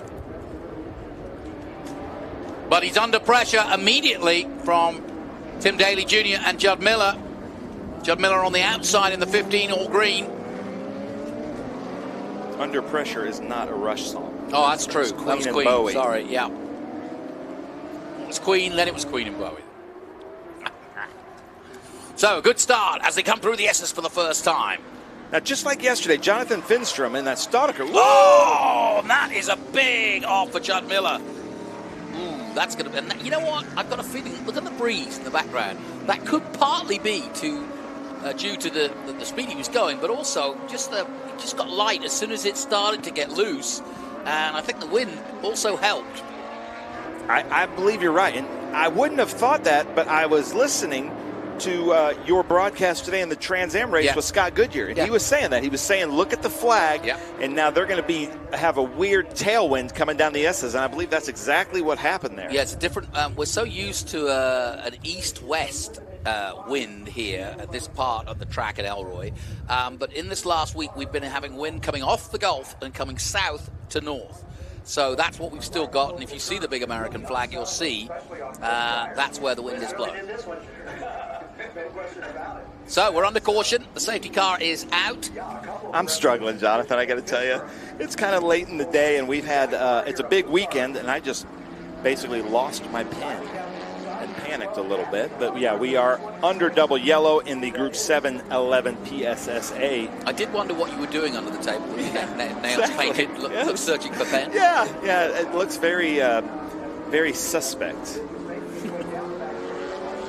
We did enjoy your interviews where all we could see was your hand when you were talking to... They were making fun of me also in race control. But I will tell you, I do feel prettier. Yes, well... But I do have a new confidence with my painted nails. Well, and on that note, we'll take a short break and we'll have a long discussion with young Ben. We'll be right back with more from the Speed Tour. Stay with us. You've got a business to run, big and heavy products to ship, and customers who need them now. When you've got the right driver and the right equipment, you can bet on a spectacular result. Bennett understands complex logistics and puts the best team, the most time, and the latest technology into every customer relationship. So you can sit back, relax, and enjoy the race. Let us handle the rest. Together, we can move anything. Rev up and get ready for race day with Mission Foods. The world's best racers and tastiest products come together to make every race delicious. Fully loaded tacos, fast wraps, piled high nachos. Whatever you crave, Mission will help you be race ready with easy to make recipes that will take your race day to the finish line. Keep your racing delicious and enjoy all the mouth-watering action. Brought to you by Mission Foods. Too fast, too tasty.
There's my rushes. I do really like those things. And like I was saying yesterday, Jonathan, I saw my first Rush.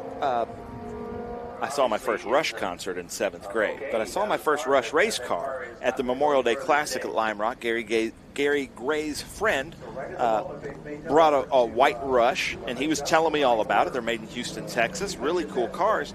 And then it seemed like my phone must have been listening, because everything through social media was about this Rush series or the Hyperfest, or Evan Pecor, one of our TA2 drivers, is driving a Rush. So it's been funny, because now it seems like it's just a regular series I've been following, but I didn't even know about them until Memorial Day.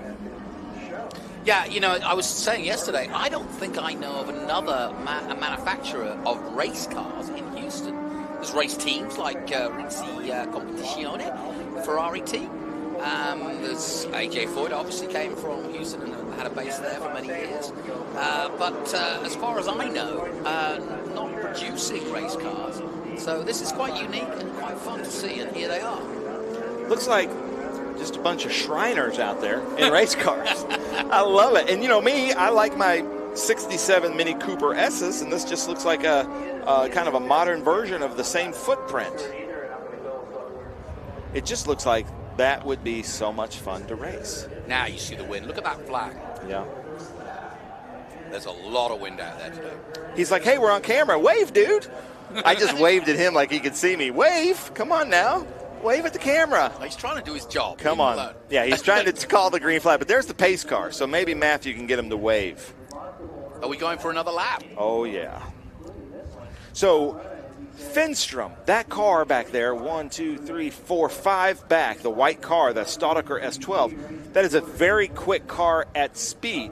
He has a hard time with the starts because he started pole yesterday and fell back to about 6th or 8th and then finished the race in first, because it's 1,000 pounds, 1,000 cc's. But once he gets up to speed and drives that thing with momentum through the S's, that's an unstoppable car. Then there's our friend Landon Matriano Lim in the back. Yep, there he is. Jake Bonilla is also out there, a rival of Matriano Lim. Jake Bonilla from San Antonio. He's down here this weekend, and great to see Jake back in the car. He's done F4 and FR. There's a car out there that I can't find on my list, and I can't figure out what it is. It's okay, so there's the Can-Am. So right behind this Revolution there, that car with the green nose, the green car, what is that? Is that the new art? No, it's not. I don't know. And I can't find a number. Can-Am. Yeah, that's the gray new one. That's Can-Am. Benefit, yeah. I can't find a number on it either. So it looks modern. It looks like it would be a Group 11 car. Is it the Elan NP? No, because that's what Landon Matriano Lim is in.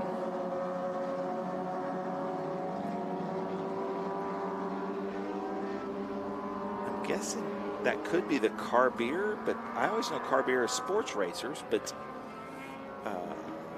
no, because that's white and blue. Well, either way, we're still under caution. The Ginetta.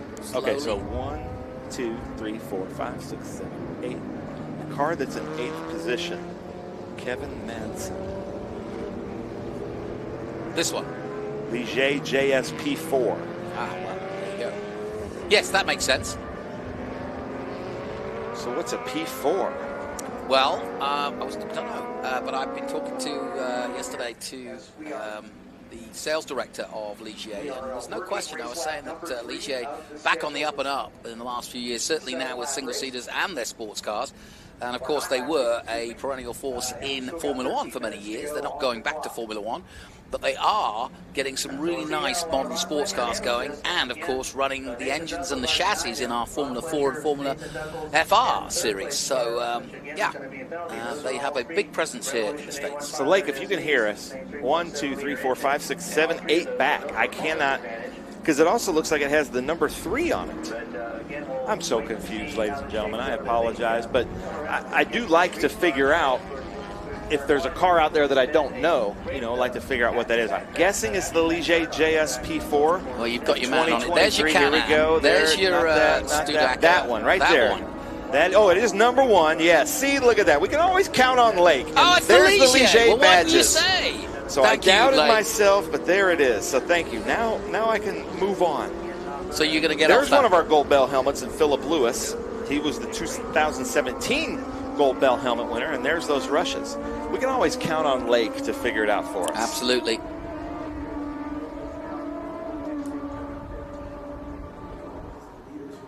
So things starting to speed up a little bit, which usually means that the safety car is coming off. He waved. He saw himself. There Looks we like go. There you go. See? Hey, folks. Yeah. We see you. I like that. And he's got an SVRA hat from our official merchandise. Here we go. Green flag waves then, and we are racing again. Okay, watch Finstrom there in that white car behind the Can-Am car. Once he gets up to speed, he's unstoppable. But right now, our man in the Batmobile car, Ron Fletcher, takes turn 1 at Mission Foods. Good clean start. Restart, that is. Nice restart by the all yellow. Of, what's that, number 9.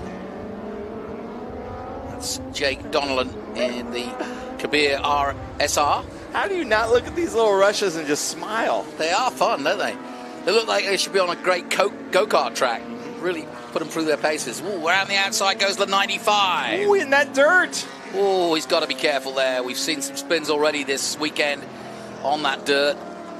They throw it up from the inside. It was the Trans Am guys were throwing up all that dirt, and they threw it on the other side of the track. Now, here's your top 3 coming into 11. So we should be giving away 3 to 4 possible Gold Bell helmets in this race.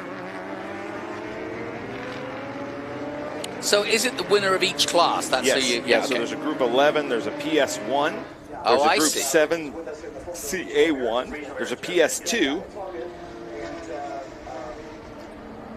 So that should be our PS1 and PS2 and group 11. And then this should be the group 7 car here, that Can-Am looking car. The number 7 of Zach. That can't be right. No, I'm wrong. That is Tom Grunna in that Relco Can-Am.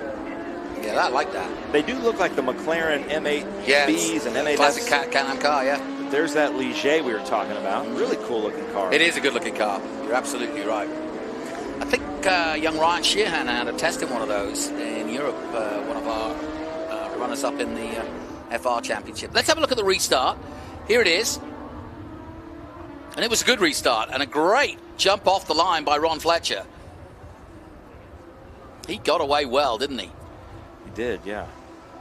I'm hearing that the 2.6 has to come into pit lane.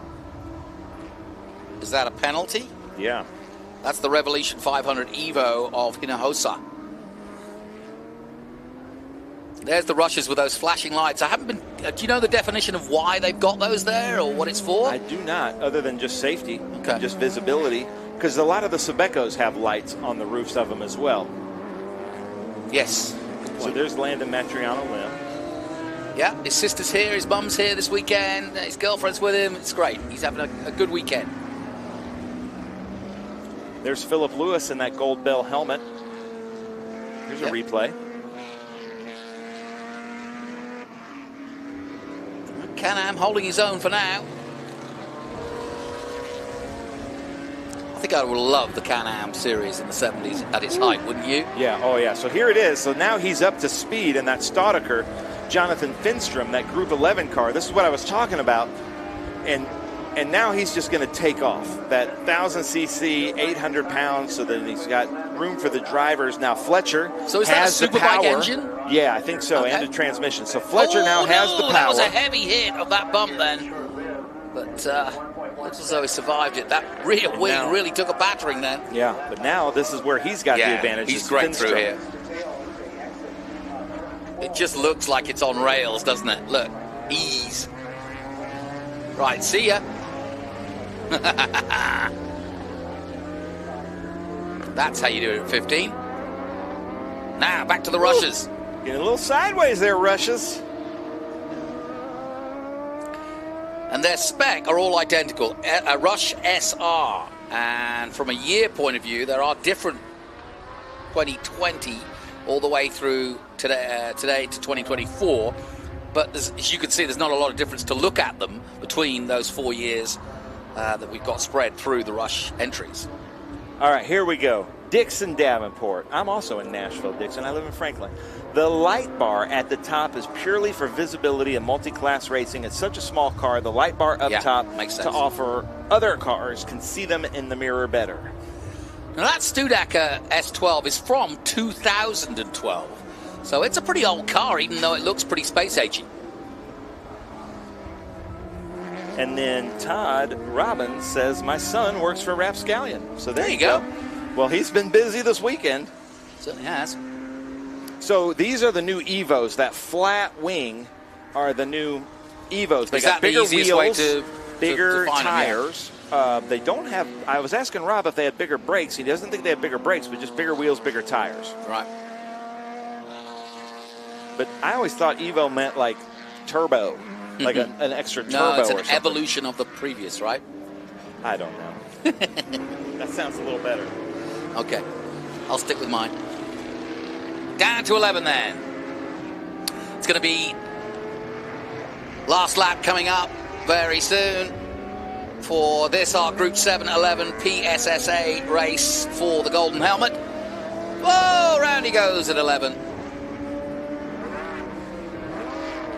Zach Mosley getting it wrong in his Revolution. Zach Mosley, usually one of our top PSSA drivers. Yeah. And look, the Evo's getting passed by the old school. That is Nathan Duckles. It's a great name. Duckles in the A1 500 SC Revolution. But Fletcher now still behind Finstrom.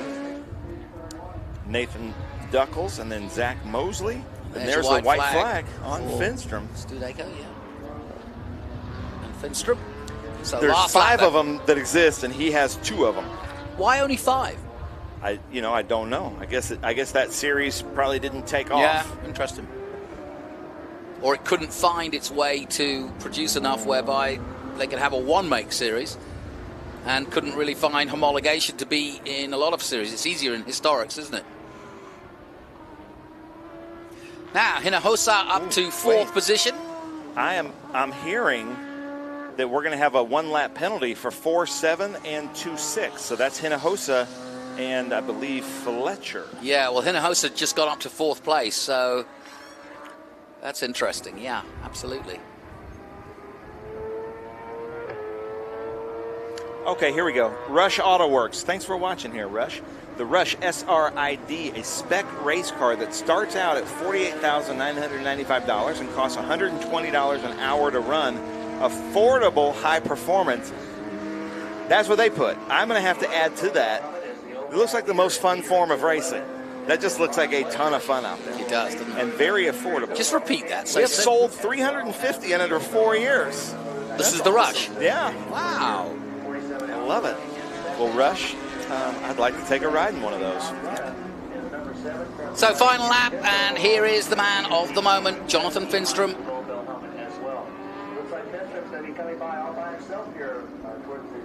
That does look a lot of fun because he's right in the middle of it. So it's almost it's like driving a single-seater, really, isn't it?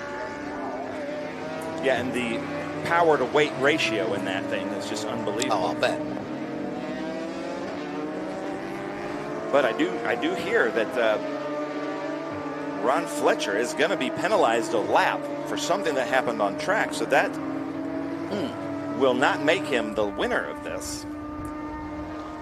So there is the winner. I didn't hear anything about Finstrom. So there is our winner in Group 11. He is getting a Gold Bell helmet. Then Ron Fletcher may or may not be getting a Gold Bell helmet, but he's celebrating like he is. Yeah, he's taking the checkered flag. That's one thing he's done right. So I don't know what went wrong there, but we'll never know, but we'll find out. And we await. But that spin we saw on lap 1 was unassisted, I thought. Yeah, it seemed to be. Here we go. So this might be second place. But I think that's Hinojosa And he was also he was also penalized. pinged, wasn't he? Yeah. So Nathan Duckles might get the gold bell helmet in PS1. So congratulations to our winners. And then there is that Ligier. Another car that looks like it's 20 years in the future. And across the line also, Matriano Lim with a top 10 finish. He'll be pleased with that in his first run in that car. And then we'll see who the next Rush is, and then the next Can-Am car. Those should be the next 2 gold bell helmets. Boy, that wind is picking up. There's the gold helmet for the Can-Am car, and Rush is saying they do demos in the Houston area. So, and we're invited, Jonathan. Okay, let's go. You and me. I'm up. So there's our first Rush.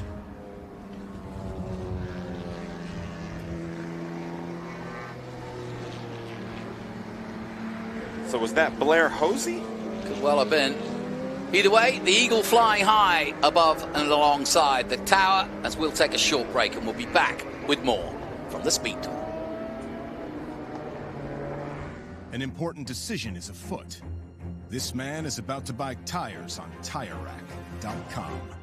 Tire Rack is the leading online retailer of tires in North America and a repository of advice and expert reviews. And it's done! All that's left is to arrange for safe, easy installation at one of our independent recommended installers. Well, I guess he did that too. TireRack.com, the way tire buying should be. One of the main reasons for poor vehicle performance is a dirty fuel system. It can cause decreased fuel economy and actually do harm to your engine over time. By adding Lucas Fuel Treatment to your vehicle, it cleans and lubricates the entire fuel system. Pump, carburetors, fuel injectors, and valves as you drive. It also improves your vehicle's performance. It's a non-solvent product designed to protect both gasoline and diesel engines. Lucas Fuel Treatment. It works.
at that time in the day where between races and commercial breaks, Jonathan is showing me videos of his dog. So Jonathan, who's your dog? There's nothing wrong with showing you videos of Murphy.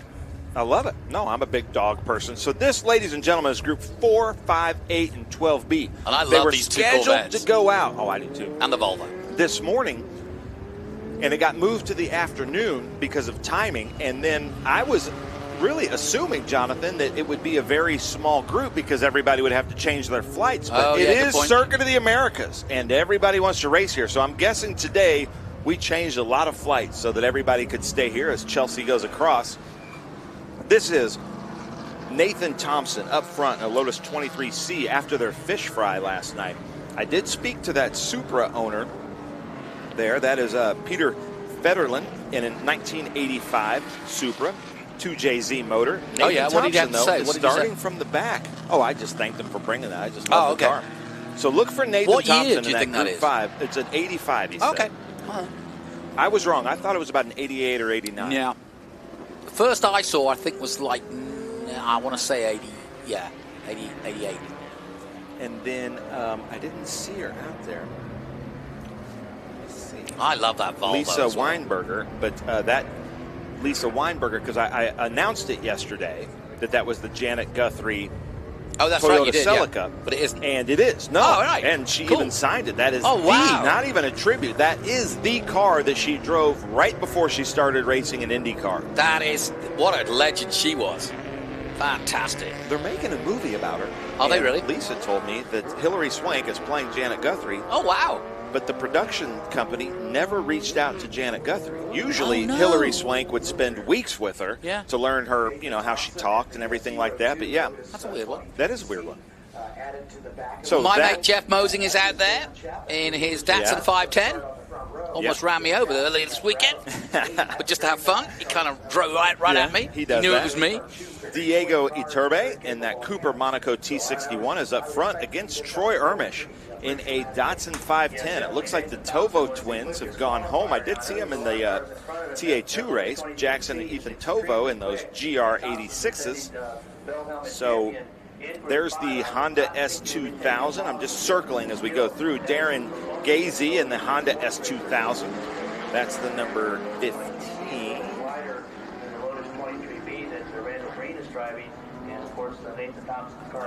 Oh, there it is. Tony McFarland in the Datsun 280Z. And both the solid axle Corvettes. So I'm going to do the math and see how many helmets we could give away here. Okay. Meanwhile, I'll take a closer look at the 52 on screen right now. Beautiful car.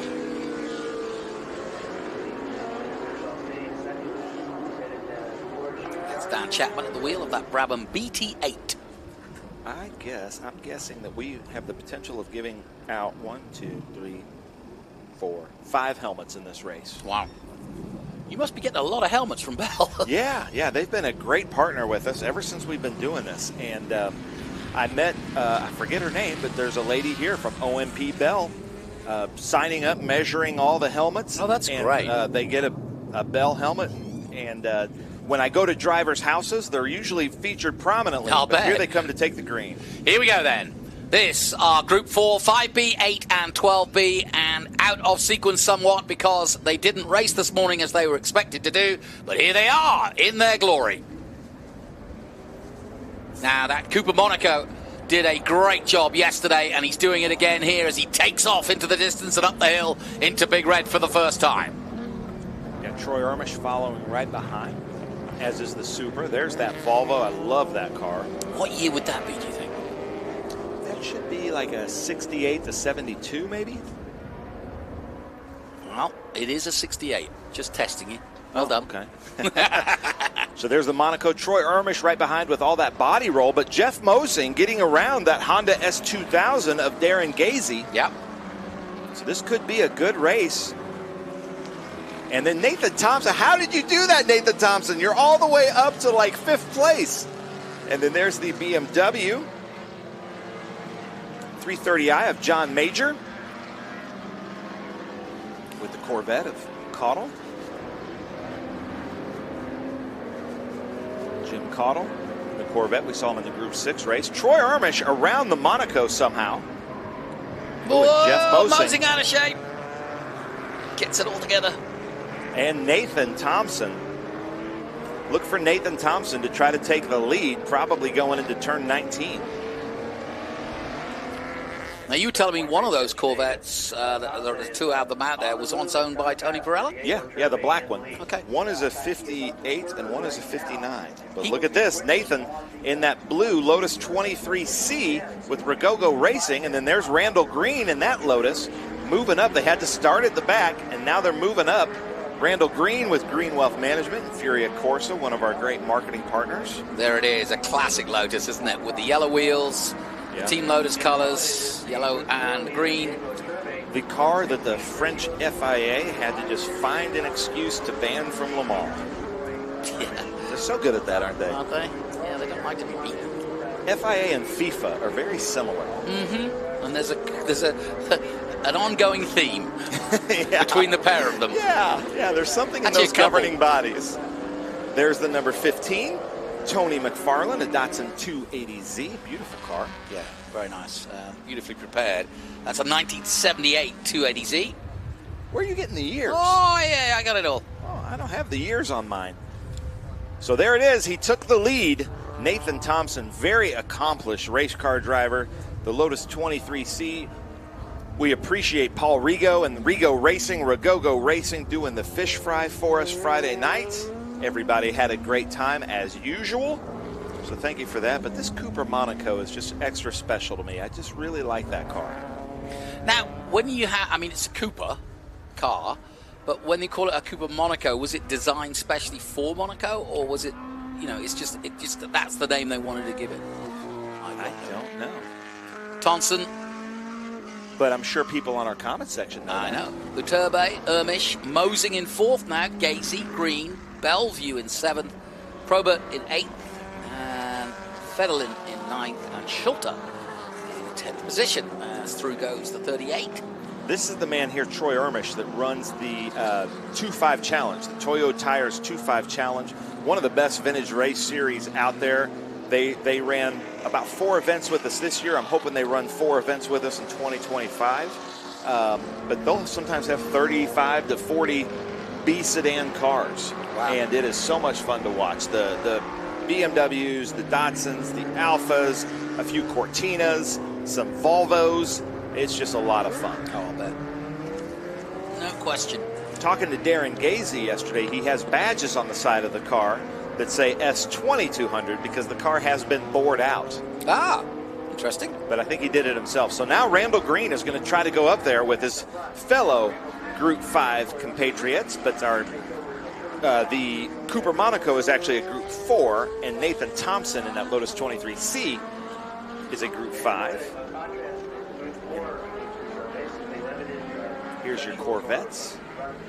They look like big, heavy, bulky cars, but they do get around quickly and look nimble when they are in the corners. Let's watch them, see how much they roll into 12.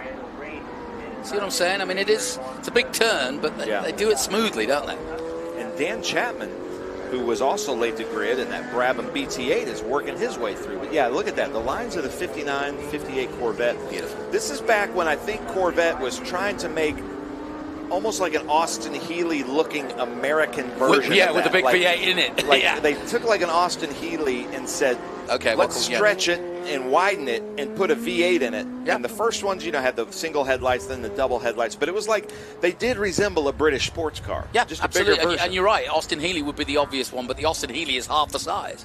Yeah. Talking of half the size, here comes the little Lotus. Mosing. I was joking with Mosing this morning because Troy didn't have all of his throttle. He had about 92% of his throttle and his throttle cable. And Jeff Mosing said, now today I'm going to try to take about 85% of the throttle. Like he's doing it, you know. Yeah, Jeff's quite a character. Yeah. Got a good racing scene now in Austin. It's grown over the last 10 years. And it's always been here. There's always been a small group, and we've got some small tracks, but never anything like COTA. We've got one at Harris Hill. As you heard, Scott Dollarheight was here earlier this weekend. There was Driveway Austin, just not far from here, actually. You see it on the flight path as you come in. But unfortunately, that is out of use now. But Harris Hill's still very popular. Oh, one of the Datsuns has just gone wide, but I don't think he's gone off. But he was off the racing line, so let's hope he's okay. On the 510s it was.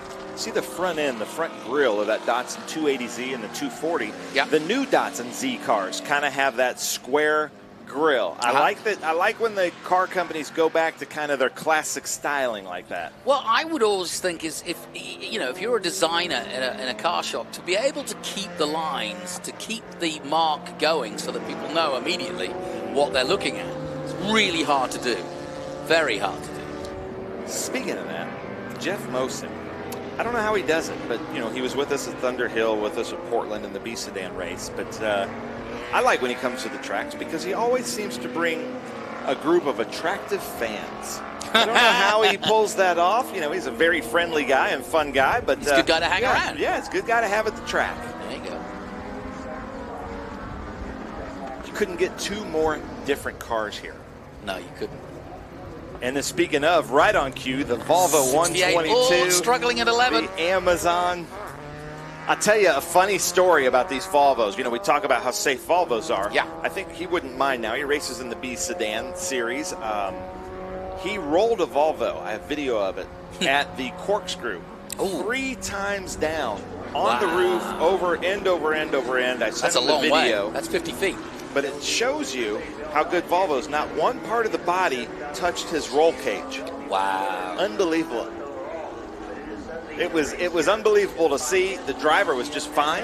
I was like, man, in another car, you'd be really hurting from that. But he was ready to go next day. I was saying yesterday, the back of that car looks like a Woolsey or a Rover. It does, yeah. Did they race those in the day? Yeah. Oh, yeah. Volvo, they raced what's the one that almost looks like a Willys. The one before that, we have a vintage race car driver that races with us in VDCA. Oh, man, Volvo people are going to hate me now, and they're going to be cursing at me in Swedish. But what is the big one before the 122s? Because they're really, they do not look like race cars. They look like big Morris Minors, basically. Yes. The Morris Minor. Look at that car. My sister's first car was a Morris Minor. I love Morris Minors. C.S. Lewis drove a Morris Minor. But they were like the Ford Tauruses from England. Just the regular sedan that everybody had. Yeah. Nathan Thompson, very smooth driver. You can see his hands. Look at that. Doc Bundy's been driving that car for years. There's Randall Green flashing the lights at Ron, just saying, "What's up, buddy?" He's waking Ron up. Yeah. So he Randall should Green be in third at the moment. But second in Group 5. And it was unfortunate he had to kind of start from the back. Troy Armish winning in Group 8. And then Gazy should be winning in Group 12. In that Honda S2000. And is that the Supra behind him? Yeah, Supra. Look at this Honda S2000. Another one of the cars that I like that does resemble like having a smile. Like this is fun to drive. I don't understand why we make modern cars with frowns or angry faces. Or with bulbous grills that look so aggressive. Yeah. I've always been a fan of BMWs, except now the new ones. The huge kidneys on the new BMW grills, too much. I just don't like it. But again, that's how you keep the DNA going, isn't it? Because BMW are known for that grill. Yeah. Alfa Romeo is distinctive for the grill too. You could tell a Cadillac, same thing. There's our second place, Iturbe. First place in Group 4, that Cooper Monaco T61. 1963. Wow, what a car. It sounds like it's got a big engine in it. Think about that. I don't know what engine it is, but it sounds like a big American engine. There goes your plane, Ben. I'm sorry you've missed it. Yeah, missed it. Coming through the Cube 3S's. Very well-balanced looking car. Yeah. But that's good over driver. 60 years old. Isn't that crazy? Isn't that nuts? And it looks just pristine. It looks as though it's just come out of the museum. Yeah. I am 50 and I don't look that good. I need a repaint. There you go. We'll get you a rehaul. Yeah. We'll get you redetailed. I need more body. I need filler in all my cracks. Coming down. This is downhill to this turn 11, and then you can't really see it from this, but there is this weird, tempting lane that they built about, 500 feet at turn 11 that just makes you want to dive bomb the apex of turn 11. Yeah. It's not suggested, but there's a couple of tempting corners here where it looks like the designer said, I'm going to give them just a Hail Mary option to the track. And it is a Hail Mary option, but what you've got to be careful is you've got to slow the other guy that you're Hail Marying on, because if you don't, he will go wide and he'll keep the drive and you'll lose yours. So it's a bit of a double jeopardy job. And Travis Engen was explaining to me these Lotus 23s, I believe, I can't remember if it's the front or the rear wheel, has 3 lug nuts and 4 lug nuts. And the FIA, to race in Le Mans, you had to have a spare tire on the car. And so then they required you to have 2 spare tires because there were 2 lug patterns. And that's how the FIA was able to kick out the Lotus 23. And here is that Supra. 85, you say, huh? The 2JZ motor. Yeah. Cracking. With the pull-up headlights. That was the thing I was so impressed with. I'd never seen that. I love that. I do too. We have some Spec Miata racers that can make to the corner workers after the race. I always really liked the way the Porsche 928 came out, where it was almost like the bulbs came out. You know, they sat there flush with the car, and then when you turn the lights on, they came out. There's Penny of Tim Probert. Love that car. I saw colored Penny. I saw Troy Armish run that. That is a true history gold medallion Datsun 510. He'd look good with a gold helmet with that car, wouldn't he? Yeah, he would.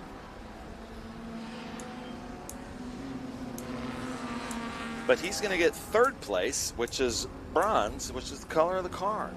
Good point. There's that BMW E46. Now, he wasn't running yesterday. I was just looking at yesterday's sheet. Yeah. He wasn't running yesterday. That is John Major. It's his first time with SVRA, but he runs that in the Spec E46 Series. 225 horsepower. He has to run some ballast in that for the Spec Series, but 225 horsepower in an E46, that's got to handle really well. That's a good power to weight. Look at this now. He's trying to come through the inside. Another one of those, what I was talking about, kind of the Hail Mary passes. Yeah. You know, they just... Well, it's a very similar corner, but just without the hill at 11, a different hill, as it were. So there's 2 different ways, 2 very different corners, but the actual apex, the way it's designed, is almost exactly the same at 1 and 11. It's just a different approach. Yeah, one is uphill, the other is down. Yeah, when you actually see them from above. They never cover, and I haven't seen it in the Formula One coverage, is you're coming up the hill, but you crest, and so you can't, oh no, John Major off into the dirt. Well, and that's been the Achilles heel of the track today, is that dust on the left-hand side, just offline. If you go too far to the left, that's what happens, and let's hope he keeps the motor going, but I think he's going to be okay. It's a modern car, and away he goes. No problem. Way to go. Way to go, John Major. You did exactly the right thing. You went back off the track. You didn't go in reverse. You turned around. That's exactly what we asked you to do. Off course like that. Make sure nobody hits you. So welcome to your first SVRA event, and we applaud exactly what you did. So nice job. Somebody has trained him well. Because nothing you can do in the dirt. That was not a driver talent thing. That was just he got into the dirt and spun it around. Lost grip. Ice, It's almost as though somebody's laid down. But what I was saying is, as you crest that hill, that's the breaking point. Apex. There's like a little bit of a crest before you get to the top of the hill. Yeah. So it's you only see the apex for about 100 to 200 feet. Yeah. And I can't understand how they could process that information so quick in Formula One. Well, also think about this: if you're going uphill, right, and you start to brake, you almost get some help from the hill. Yeah. But then as it crests, the car leans forward, the back gets light. Yeah. You know, and then if there's wind as well involved, so it's a really tricky corner. I never drive cars fast enough to experience that, but yeah, that would be It is. This whole track is designed to break the car and break the spirits of the driver, basically. But there is that Elva, beautiful car. But it is like from the top gear to the lowest gear, back to the top gear. Now we're going to make you go left, right, left, right. It's like, it really does seem like this track was designed to break cars, much like Sebring or Road America. Yep. But that's why all the major car manufacturers want to run here and want to run at Sebring, because they want to know what their cars can do. And here's your leader, about to start his last lap. Thompson on his way. Rigogo Racing, another win for Paul Rigo and the Rigogo Racing crew. That's the 23C. I believe Randall Green is just in a 23. He's not on my sheet. Well, you better get your sheet together. I should. Yeah, he's in a 23B, Randall Green. So last lap coming up here in our Group 4, 5B, 8 and 12B. And here's your leader on his final lap now. Oh, Jim Cottle. I was thinking that was going to be the checkered flag, and it was going to give Jim Cottle another lap. That is a beautiful looking Corvette. And so the other one that's out there has its bumpers removed. And usually I like race cars without their bumpers, but I think I prefer the Corvette with the front bumper. Yeah. No offense to anybody out there. That's just my personal preference. Look at him glide through the S's. It's effortless, isn't it? Look. Yeah. You know, that's something, Jonathan, I've learned so much from you commentating, but I haven't learned how to be political. I say a lot of opinions that you don't hear other people say that get me in a lot of trouble. And, you know, I'll have people come up to me in the paddock and like, I heard what you said about my car. It's the British way. We can't be confrontational. What's the Pink Floyd? The quiet hanging on in quiet desperation is the English way. Is the English way. Yes. Is that Comfortably Numb? No, that's from it's from Dark Side of the Moon, or the album Dark Side of the Moon. Oh, so Olds 215 or the Buick? Yeah, the aluminum block, like what people put in the MGB GT V8s. Yeah, that's what they think might be in this Cooper Monaco. Okay. So we call it a Buick 215. Rover used it for years. It's an aluminum V8 engine block, super reliable, but it's small. Look at him moving. He is loving this. It's like he didn't get the memo that he could slow down. He's got a massive slow down. He's got a lap. So now he's taking laps away from these cars. He's in the zone. Yeah, absolutely loving life. Nathan Thompson on his way then. From the state of Texas, of course. Here he comes. One more corner to go then. And the white flag for the last car through is now. And here comes your winner. Right behind the BMW. He almost got sideways to finish it. But takes the checkered flag and wins. Well done, Nathan Thompson. All right, Nathan Thompson is going to win a gold bell helmet for Rigogo Racing in Group 5 BSR. Let's see who the next car across. So we've got Group 4, we've got Group 8, we've got Group 12. So let's see here. Holding out that checkered flag. I do like the starter stands all glass like that. Very nice. This track really put a lot of thought and effort into the design. So it looks like we're going to finish that the white Corvette of George Wright, if it stays like this, will win Group 4. Gold helmet. There is our Group 4 winner, the Cooper Monaco T61 that we believe has the Buick 215 of Diego Iturbe. That's a gold helmet, possibly. Then Troy Ermish and Darren Gazy have been going at it this whole time, Group 12 and Group 8. So let's see, it should be Troy Ermish and Gazy coming by. Troy Ermish won a gold helmet here in 2013, the first year that we were here. He actually went out and bought a PlayStation just so he could drive the track on a video game before he came here. Good idea. Oh, and this is Group 8 and 12. They've been going at it, but Gazy takes it over Troy Armish. Troy Armish wins Group 8 gold helmet. Gazy wins Group 12 gold helmet. And that Volvo wins the award for, I think, the coolest car in this group. That doesn't, unfortunately, come with a gold helmet. But it comes with my admiration, Steven Schultz. Toyota Supra coming in.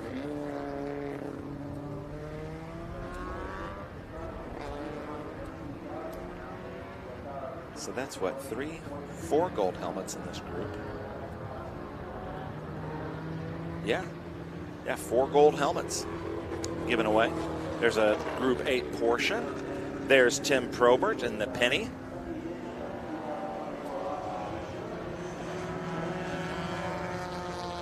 It'd be funny if Diego Iturbe painted his car copper. So it'd be the Copper Cooper Monaco. There's the Elva. Yeah, it's a good one. That's the Elva MK7S of Willis Murphy Jr. There is our Group 4 Gold Bell helmet winner in that beautiful white Corvette of George Wright, the 59, without the chrome bumpers on it. And that's our Gold Bell helmets. There you go. We'll take a short break here from the Speed Tour. Sun starting to go down here in Texas. And one more to come from the Speed Tour. Stay with us.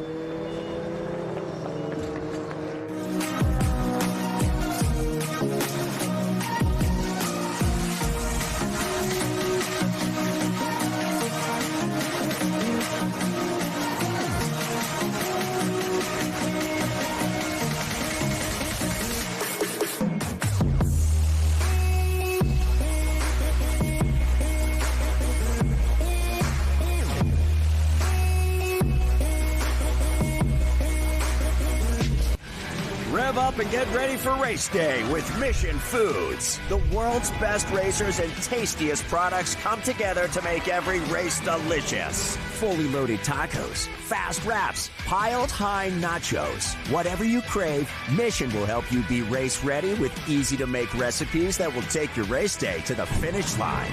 Keep your racing delicious and enjoy all the mouth-watering action. Brought to you by Mission Foods. Too fast, too tasty.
As you can see, cars on track for the next race. My actual favorite group, Jonathan. Oh, you said it. But, you know, I have to say this because I was giving our producer a hard time yesterday. And don't do that. Out, you know, during commercial breaks.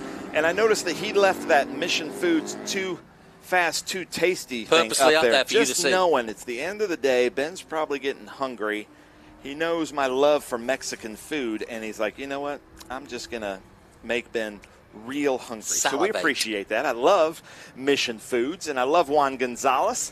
Just a great guy to have in the paddock. But today, this is my favorite group, ladies and gentlemen. Group 1 and 3 and 1B with our Formula Vs. So these are the Spridgets, the Midgets, John Nash. John Nash, congratulations. You went right on track instead of going up the ring road today. Yesterday, remember, he went up the ring road. Oh, and, you were going to bring that up. I knew you would. Yeah, we Poor guy. rewatched it last night as a staff because I was making fun of my friend John Wilkins because you could see him on screen just kind of throwing up his hands. So it was, it was a good time. But we've got, I didn't see Steven Schluter out there in the Porsche 9144, but there's the 614 of William Pollard in a Porsche 914. We've got a lot of MGBs, a lot of MG midgets, some Spridgets and Sprites. But this is just, I just love this. I am an MG person. I love British race cars. I find it interesting that a tall fellow from Nashville is an MG fan. I have a theory, and I'm testing this out. A lot, and I hope I don't offend anybody by this, but I'm a fat, 250-pound, 6'3" dude. I've never been quick and nimble. I've been big and strong. So I like to drive a car that's quick and nimble.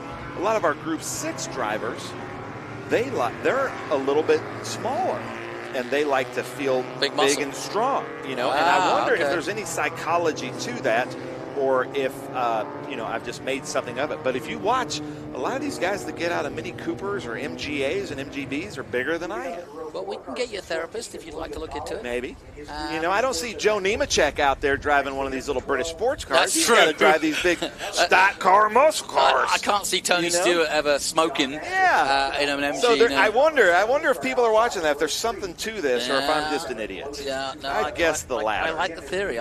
There's a book but, here somewhere. But I do really, you know, I always played soccer, as did you. I was the sweeper. I was really slow and collected a lot of yellow and red nimble left cards winger. and dirty. You know, so I always admired the strikers and the center mids that were quick and nimble. That's me.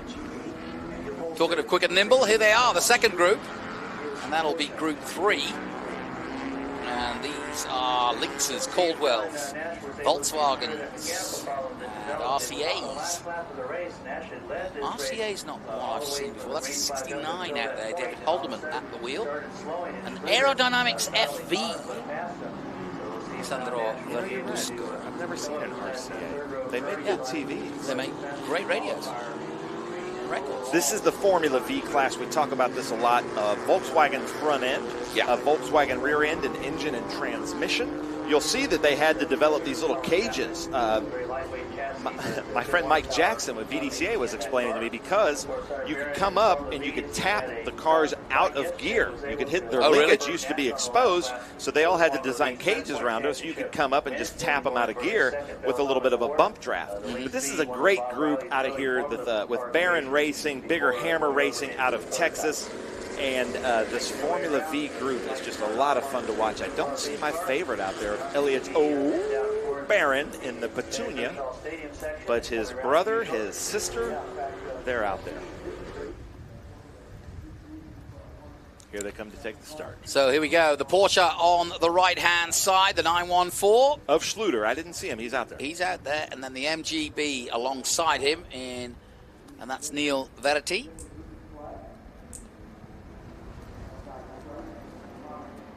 Here we go. Coming up. Porsche 914, 2 MGBs to its driver's right.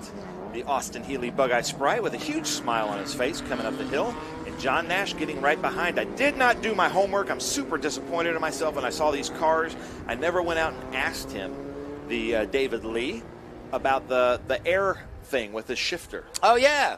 Jackson Williams in the 13 bringing up the rear in that Austin Healey Sprite from 1963, but it into the lead. It is the 1972 914.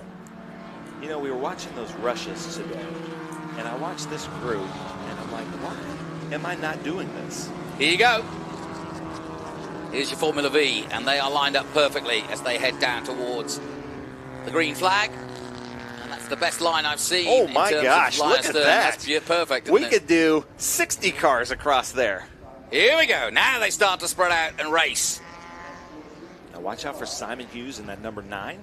Hunter Barron in the red car out there, but the 55 was really fast yesterday of Burke Nash. Yep.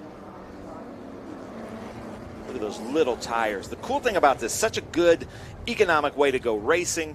You can go, oh, we got a local yellow there at turn 2.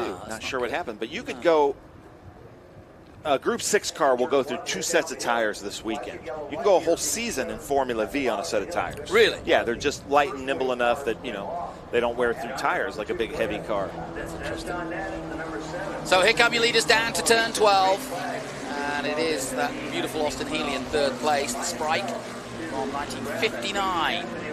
Neil Verity behind him in that MGB with the big flares. And then there is the group David Lee, the Austin Healey Sprite, the white. I keep wanting to say David Lee Roth, but that's the car that had the, I will find out, the cool gas shifter. Talking to Van Halen, I've hosted Sammy Hagar here.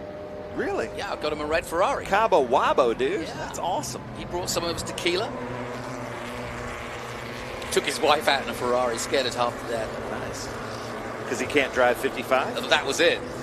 It was very funny. I called the local Ferrari dealership to borrow a car. Yeah. Luckily, they know us. And they said, yeah, what color will you want? I said, red, of course. Yeah. What car was it that he, well, let's ask the comment. What car did he drive in the I Can't Drive 55 video? Was that a 5112? I don't know. 5112. 512? He's got a good collection of cars. He does love his Ferraris. No, he is a car person. Yeah. All right, out of the last corner comes your leader, and he's starting to pull away. In the lead is Stefan Schulte. But we've got a great battle for 2nd and 3rd as well. And this is a group, there's group 3 in this, there's group 1, there's 1 GT, and then we have a bunch of 1B Formula Vs. So we should be giving away 3 helmets in this race. Love that Austin Healey Sprite.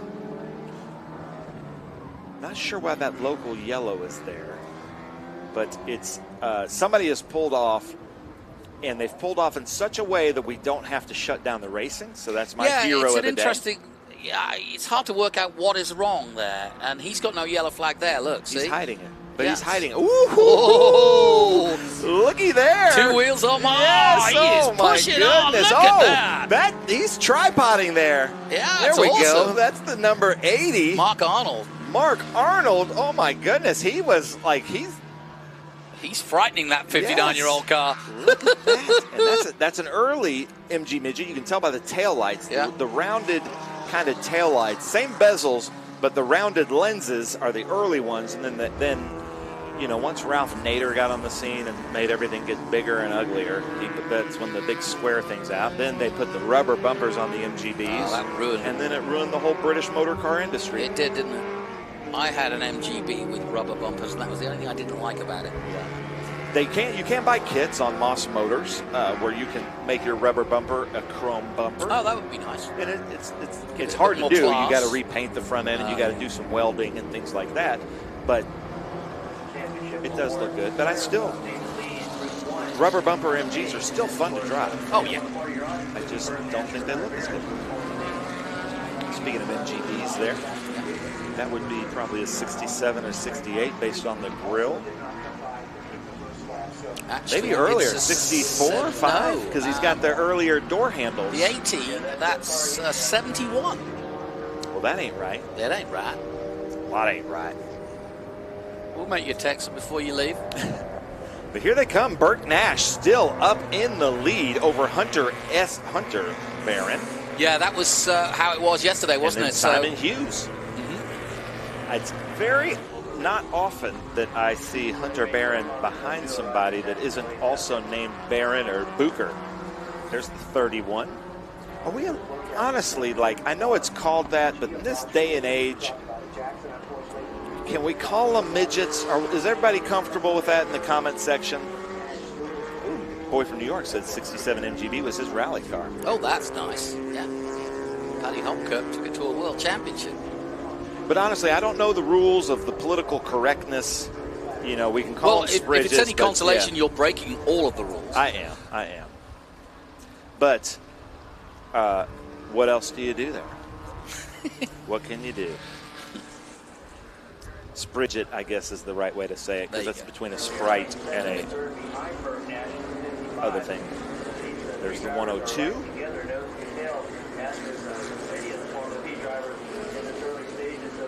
Puff of smoke out of the 102 as he goes through his paces. Jason White at the wheel of that Zinc FV. You can see the little cages there covering up their shifting linkages. And just a lot of fun to drive. And, you know, it was a great driver class back in the day. They would have, 60, 70 of these things show up, all different iterations. And back then, you could buy a full Volkswagen Beetle from the junkyard for $10 to $25. And then you basically had your race car. This is no question, Formula Ford and Formula V, the most cost-effective ways of going racing. Yeah? Look at the camber differences on the two front ends of these cars. Hunter Barron coming to the inside. Simon Hughes right now in kind of the catbird seat. But this is for the gold bell helmet in Formula V. Between these three? Yeah. Wow, that's great.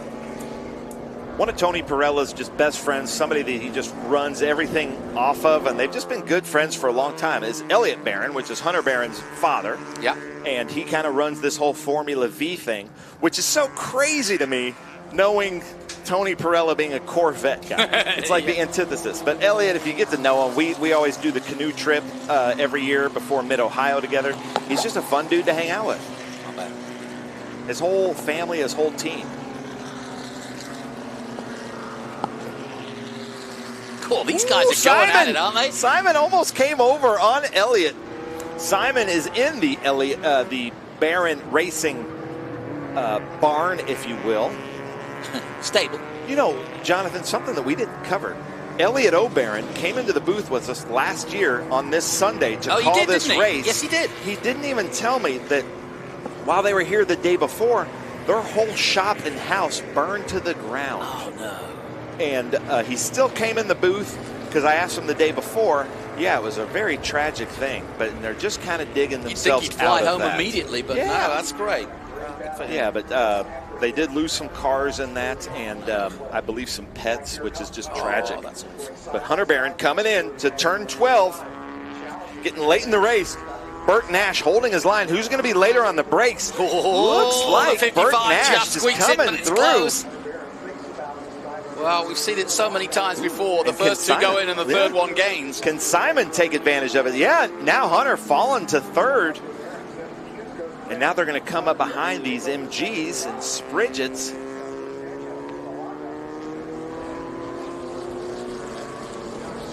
You're really low to the ground, aren't you, here? Oh, yeah. With these cars.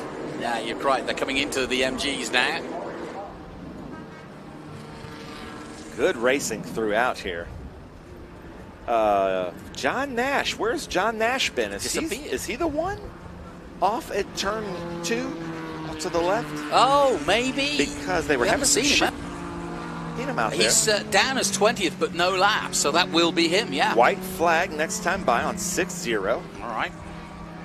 That's the leader, Shorter. Oh, yeah. I'm here in RC. He must be listening to me in race control because he said, yeah, it's John Nash on driver's left. He has time for that? I actually went in there today, and after the day they've had, they said they were all mouthing what I was saying on TV and making up the worst things that I could possibly say because they can't hear what I'm saying, but they see me talking with my new red nails, and they were all in there saying I was saying the worst things, and they just had a blast doing it. So, maybe if that can cheer them up, I'm all for it. All right. I like being the brunt of jokes. It's fun. Okay, well, I've got you on stage for tonight at the we've got banquet. 4 Maybe hours of that tonight. I'll just roast you. It's tonight's a Ben roast. That would be awesome. Yeah, and I think I'd be encouraged rather than discouraged. Oh, yeah, no, I love that kind of stuff. 102, that's Jason White. Beautiful car. But now look at this. Now these two teammates have got to work together to catch Burt Nash on that turn 11. They do have hand signals. We've seen it in Spec Miata and Formula V. If they can work together and stay in a 2-car draft, they'll be able to get Burt Nash going into 12. But if they try to pass each other and side draft each other, they may not be able to have the momentum. puff of smoke out of the back. Here they come. One of the cars. Here they come. come. But now they're using that draft. Just like I said, I thought it would take the back straight, but no, they're going to use that draft now. Whoa. Is he going to take that Hail Mary line? Yes, he has. Well, he got there. Yeah. Just. So that puff of smoke you see out of these Volkswagens, if you've ever driven a Beetle, that's usually downshifting and not quite getting your rev matches correct. All right. And you'll throw some blue smoke. But, you know, some of those Beetles had the oil bath filters that were just full of oil, and the air would go through it and filter the dirt. Now, turn 12. This is the key. White flag is out for the leader. Schluter. But this is the battle right here. Yeah, for second place. The Group 3.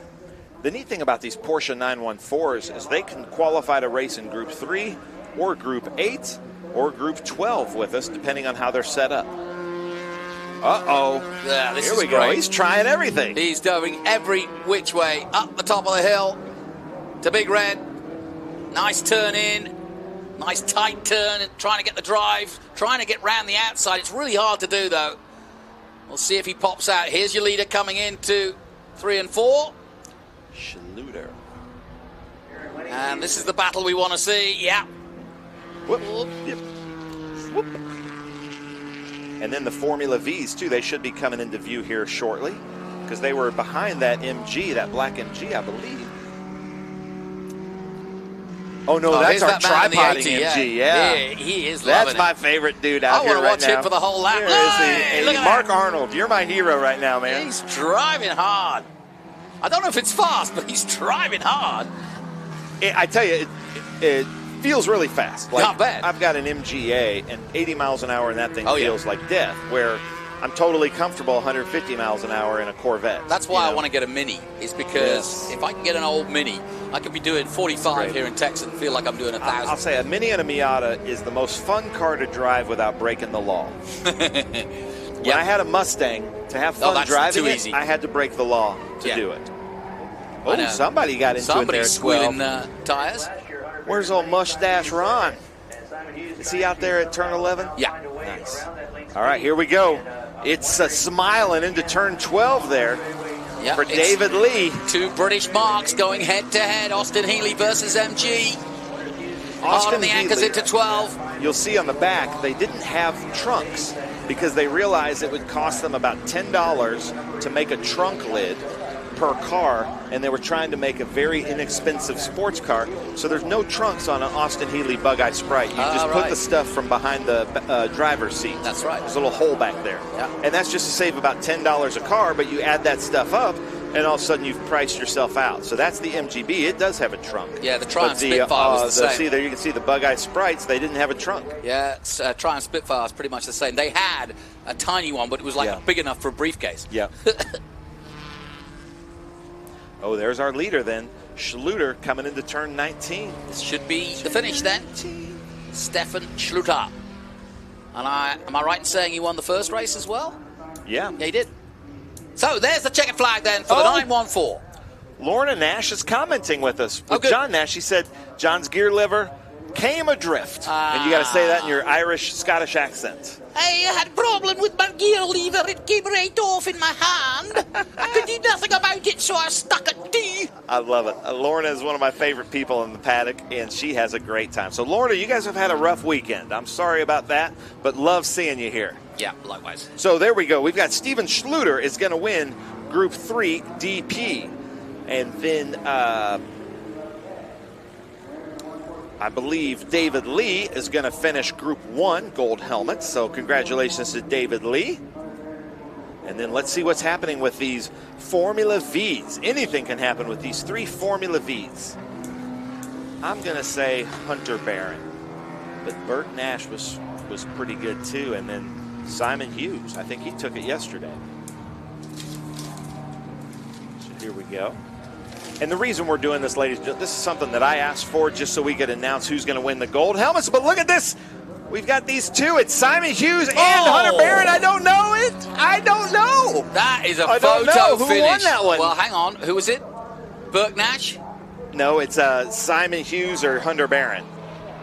Well, Hunter Barron, Simon, who's got it? He got 6 overall. By how Hunter much? Barron, by a gap of 0.066. So that's like, no. Yeah, literally, 100th of a Oh my second. gosh, 100th of a second, ladies and gentlemen, for the gold helmet. Basically, if Hunter Barron wouldn't have had 4 M&Ms today, he would have won that race. That's true. Well, we'll take a short break. The sun is going down, and we'll be ready for it straight after this break.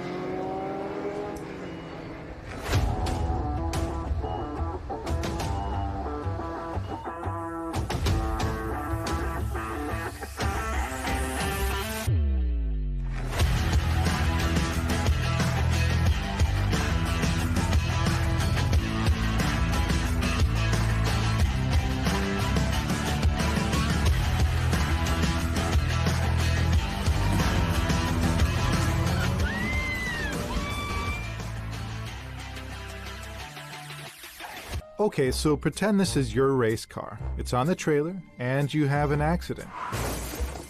Ouch! At least your truck's insurance will pay for another one?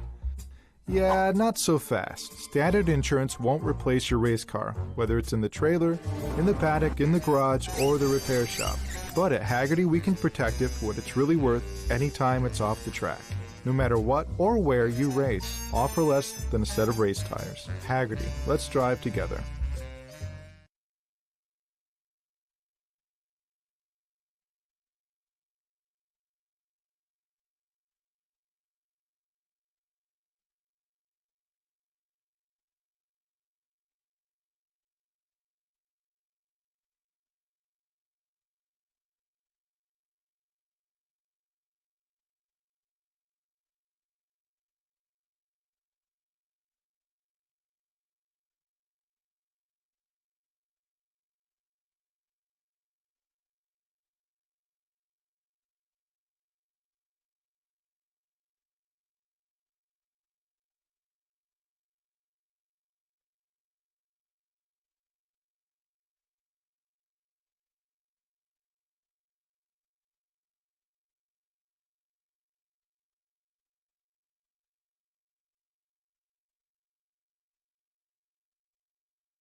Back to the Circuit of the Americas, where pre-grid, as you can see, is being formed up. And we've got most of our complement, but this is a really interesting group because we've got IGT, we've got Muscle Car Magic, including this Chevrolet, I believe, for 46. We've got cars, I'll just be totally honest here. Last race of the season. My pink slip's coming.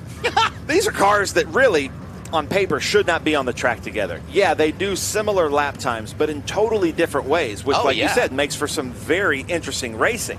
We've got way too much power and way too little brakes in these stock cars and Trans Am cars like we're looking at here. And then we have way too good of brakes and way too good of handling in these other Cup cars like the Porsche Cup cars. Yeah.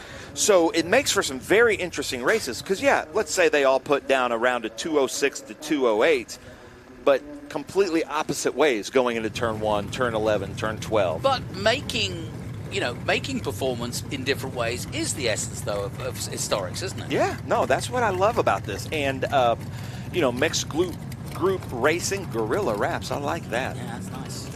So my meds have fully worn off, and I'm just looking at the next shiny thing that I see. So this should be pretty interesting. And we don't have a grid sheet for this, which is not my fault. I didn't go up to Janet's office, and if you know Janet, you're not going to make her walk down here because you don't want to get the wrath of Janet. No. So that is the number 14 there of David Harry Hampton. Hinkle? No, David Hampton. No, David Hampton is in the other Porsche Stuttgart Cup. Harry Hinkle, then. So that's Harry Hinkle in a Porsche 992 GT3 Cup car. That's a beautiful looking car, Harry. I like that. New Porsche. We've got some Dodge Challengers out there. I don't see that AMG in slot 1. We also have some pickup trucks. The Texas Tool Traders. of Sam LeCompte out there. That's one of his companies, also a partner in the Eagles Canyon Raceway. Sam, I hope to be out there. I've heard nothing but good things about it. Jonathan Green and I would like to come out there and do your school. Yeah, we would. So why don't Eagles Canyon do a little special? Let us come out there, do your school. We'll videotape it. And if we can learn how to drive a race car, anybody can learn how to drive a race car. My medicine is worn out. Jonathan is wearing shoes. He never wears shoes in the booth, so this could be a very interesting race. I don't see... Luckily, Chelsea's on the case, look. Yeah, I don't see Rich Marzial out there in the AMG no, he was GT3. out yesterday, wasn't he? Yeah. I did see Kyle Washington, Manuel Gilderea. So, like I said, some Cup cars, some Porsche Cup cars, some NASCAR Cup cars, some Craftsman Truck Series cars, Xfinity cars, Trans Am cars, and TA2 cars out here in this race. Then we also have, I believe that's the car there. I spoke to him at Tech the other day. It is technically a TA2 car with the wrong engine and wrong gearbox. Then look at this thing, the Ferrari of Randall Green, the Maranello. The only Ferrari. 550 Ferrari. I remember when that came out. That was a doozy. Cracking. What year would that have been? I want to say early 90s. Pretty car. Yeah. So, what was it? Sammy Hagar, I can't drive 55. What car was he driving in that video? That was a great video. Oh, yeah. The Red Rocker.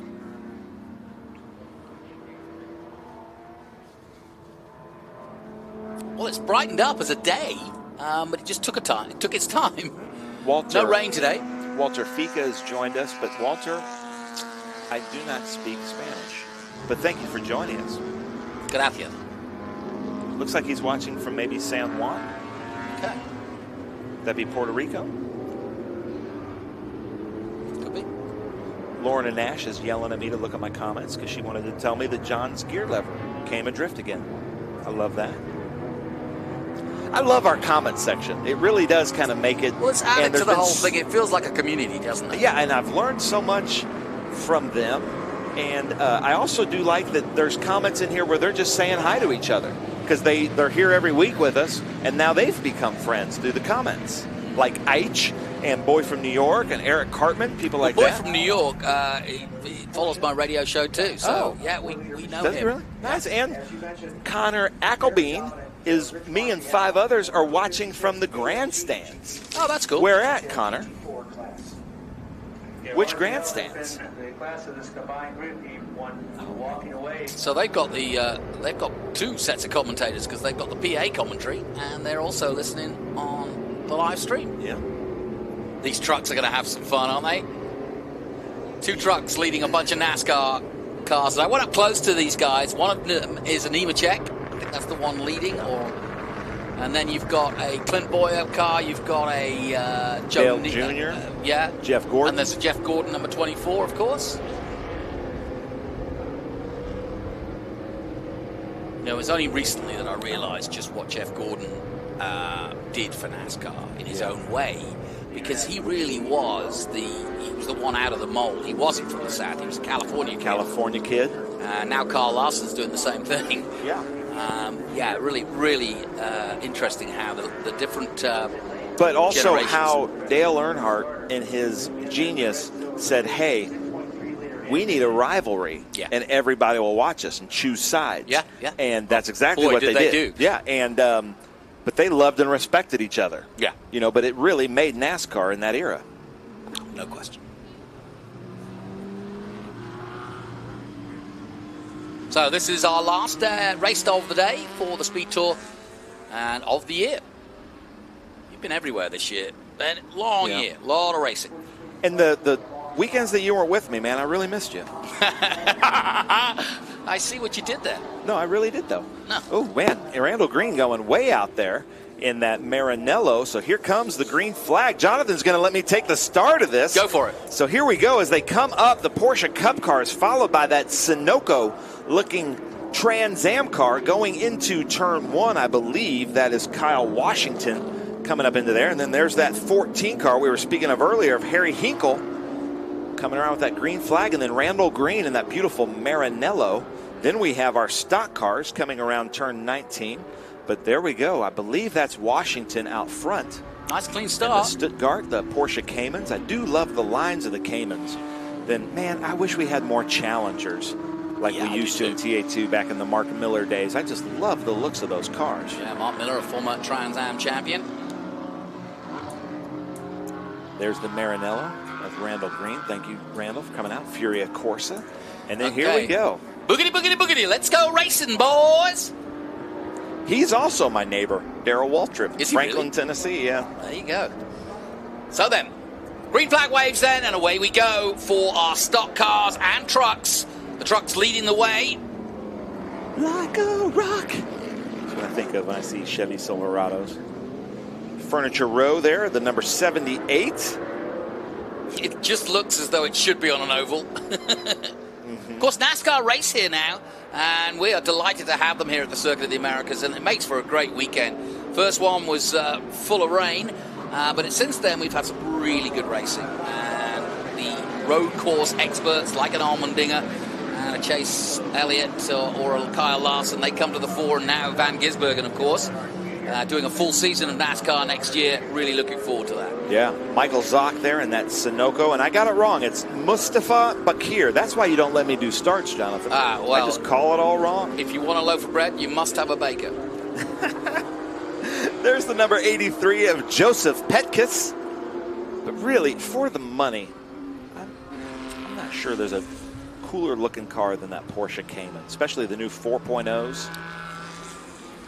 Great car. I do love Mosing me used to run a Miata. Cayman in IMSA. Really? Yeah. Nice. But that's Mustafa Bakir. Yes. Mustafa Bakir coming name. up the hill Good in that racing big Porsche Cup car, probably a 991, 996 type Porsche. Leading the way, and he did a first lap of 2:22. Let's see if he can beat that. He should be able to, because that was from a start. Yeah, that was from a start. I was thinking he's going to be down the 216s, 212s. Let's see. Flames flying Renee out. Molina, Walter Reed. He's got a famous hospital, does Walter Reed. Then Joseph Petkis. So Walter Reed is in that, looks like Howe chassis TA2 car, but I think it has different running gear in it.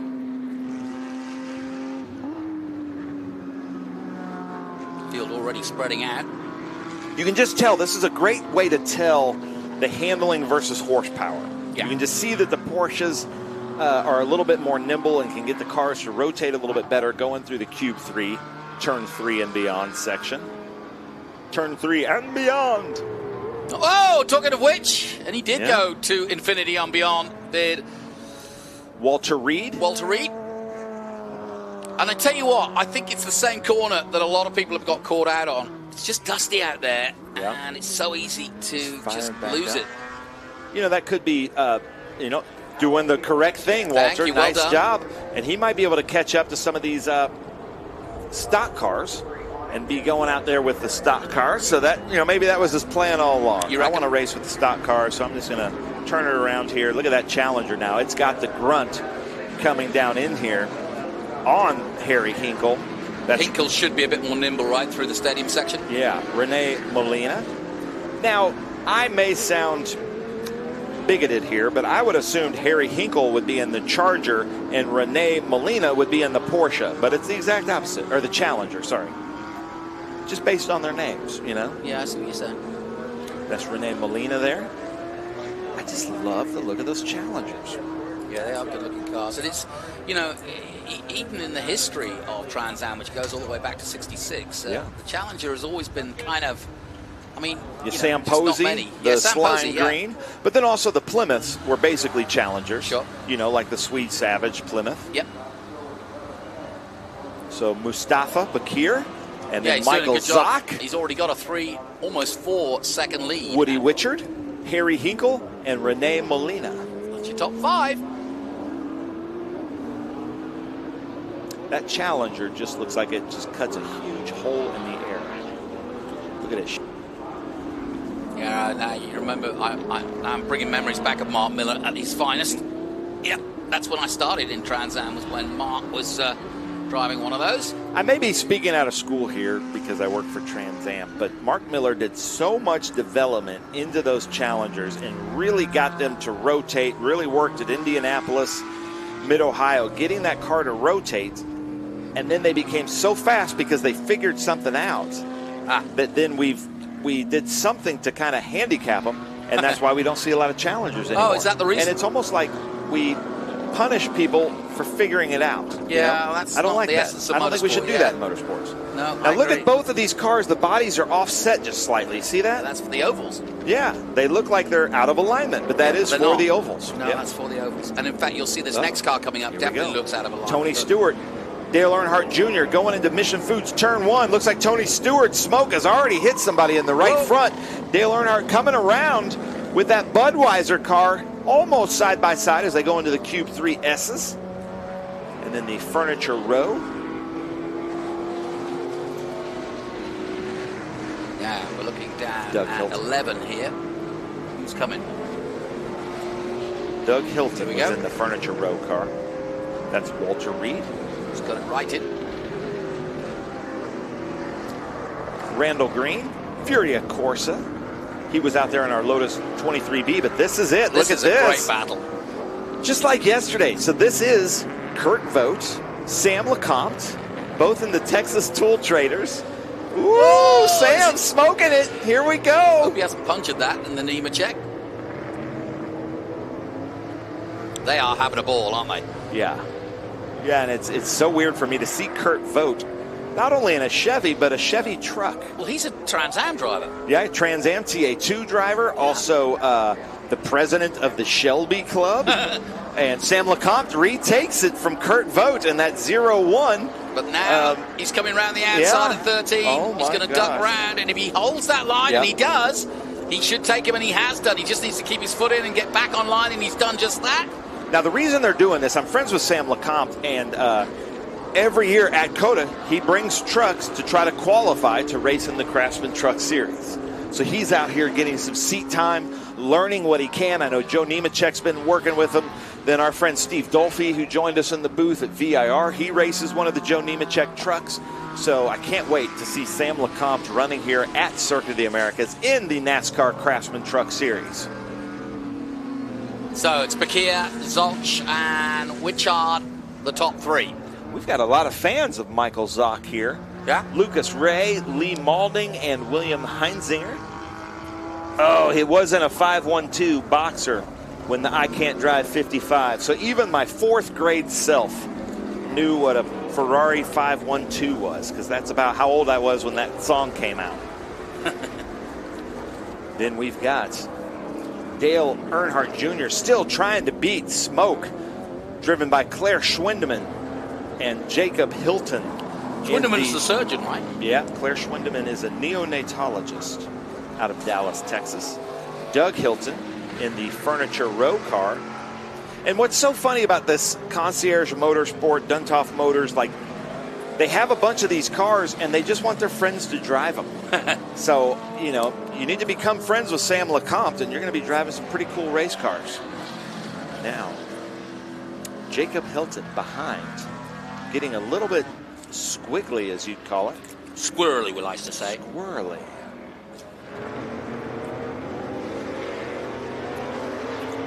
Tony Stewart still taking it from 10 down to 11, hard on the brakes. Two very similar generations of NASCAR, the Cup Series. Dale Earnhardt now, wouldn't call that a side draft, not quite close enough for the side draft, but got a better run out of turn 11, setting it up for turn 12. Can Dale Earnhardt Jr. take Tony Stewart going into turn 12? He's got the advantage. Who's going to be later on the brakes? And it is Dale Earnhardt Jr., driven by Jacob Hilton. The Monte Carlo going through. Yep, nicely done. Being from St. Louis, I like seeing that Budweiser on there. Budweiser, the king of beers. I'll tell you a funny story, Jonathan. You know, I was in a Christian rock band. We played the California State, 2 Grammys. Oh, we played the California State Fair. Our manager didn't read the contract. we played the Budweiser Pavilion, and in our contract, every band, we played with the Creedence Clearwater Revival. Wow. We had to say Budweiser's the king of beers in front of a bunch of teenagers. Oh, no. And it was in the contract. And obviously we weren't drinkers, Christian rock band. So our lead singer said, Budweiser may be the king of beers, but Jesus is the king of kings. I thought it was like the greatest thing you could say to come back from that. And I always think about that. You know, he got a huge applause, and we lived up to our contract. There you go. So that was pretty funny. So always read your contracts, ladies and gentlemen. We also had to stop midway through one of our songs because there were pig races happening in the background. And this is right after we got our first gold record. So right when we were on our high, we went right immediately down to a low. That's good. And that's how, you know, they keep you humble. That's going to say, that's how you stay humble. Yeah. That's the 78, the Furniture Row. One of the Hiltons. He suddenly slowed there or missed the gear as he bounced over. Now Ferrari is right behind him. I said right behind him, but he is behind him. That just doesn't seem like it wants to go left and right. No, he's trying to straight line it as much as possible. The funny story about those S's, the first year we were here, Terry Irwood at the Trans Am drivers meeting said, somebody asked, it was Tony Buffamonte, raised his hand and said, are there driver limits? And he's, oh no, Dale Earnhardt. Earnhardt in the wall. That's not good. Is that between 10 and 11? It's on the way to 11. Yeah, you're right. So that's weird. He may have gone wide and then come across to the inside after trying to right it. So yeah, what a shame. Let's hope he at least gets it going again, because that could pull a short end to this one. Coming through the Bennett Bridge. Now, he's got it going. He's got a bit of damage to the front, but he's got it going, and he's going to make it down to 11 at least. He's not getting back on the track, I notice. Yeah. So he obviously fears that he's back on now, but I've got a feeling he's going to limp home. Jacob Hilton. Nothing coming out of the car, so there's no damage to any of the pipes, as it were, that would be the radiator or the oil or fuel. So maybe nice and tidy at least. That's a good thing. But well, it seems to have righted itself, and he's getting some power out of it. So speaking of former NASCAR drivers, I watched Justin Marks on the Kevin Harvick podcast. Yep. Paul Menard just won the championship today. You know, and Justin Marks and all these NASCAR drivers keep saying there's no more fun car to drive than a TA car, as he's going wide there, long there. I think we could really revive the TA class if, like, a Joe Nemechek keeps saying that he's building a TA car. So Front Row Joe, build your TA car. But we need the likes of, like, Kevin Harvick's or Tony Stewart's, Bobby Labonte, who had so much fun with us at the All-Star race, the Greg Biffles, to run in TA, and who wouldn't want to watch that? I know, no kidding. We haven't seen this car yet. And there is a caution out. And Salvador Santo Lucido. Nice. Another one I didn't expect to be in this type of cup car. Salvador Santo Lucido. But how cool would that be if we had a grid of I agree. Boris Said Jr., Greg Biffle, Bobby Labonte, Paul Menard running TA cars. Wally Dollenbach. Yeah. Because they all say they're the coolest cars ever to drive. So why not keep doing it? Willie T. Ribbs, Ernie Francis Jr. Why not? Now, the caution came out a moment ago. I don't know if it's gone back in, but it was definitely a yellow caution graphic. Well, there it goes. We saw Dale Earnhardt pass us in this. So he's come into pit lane. Yeah.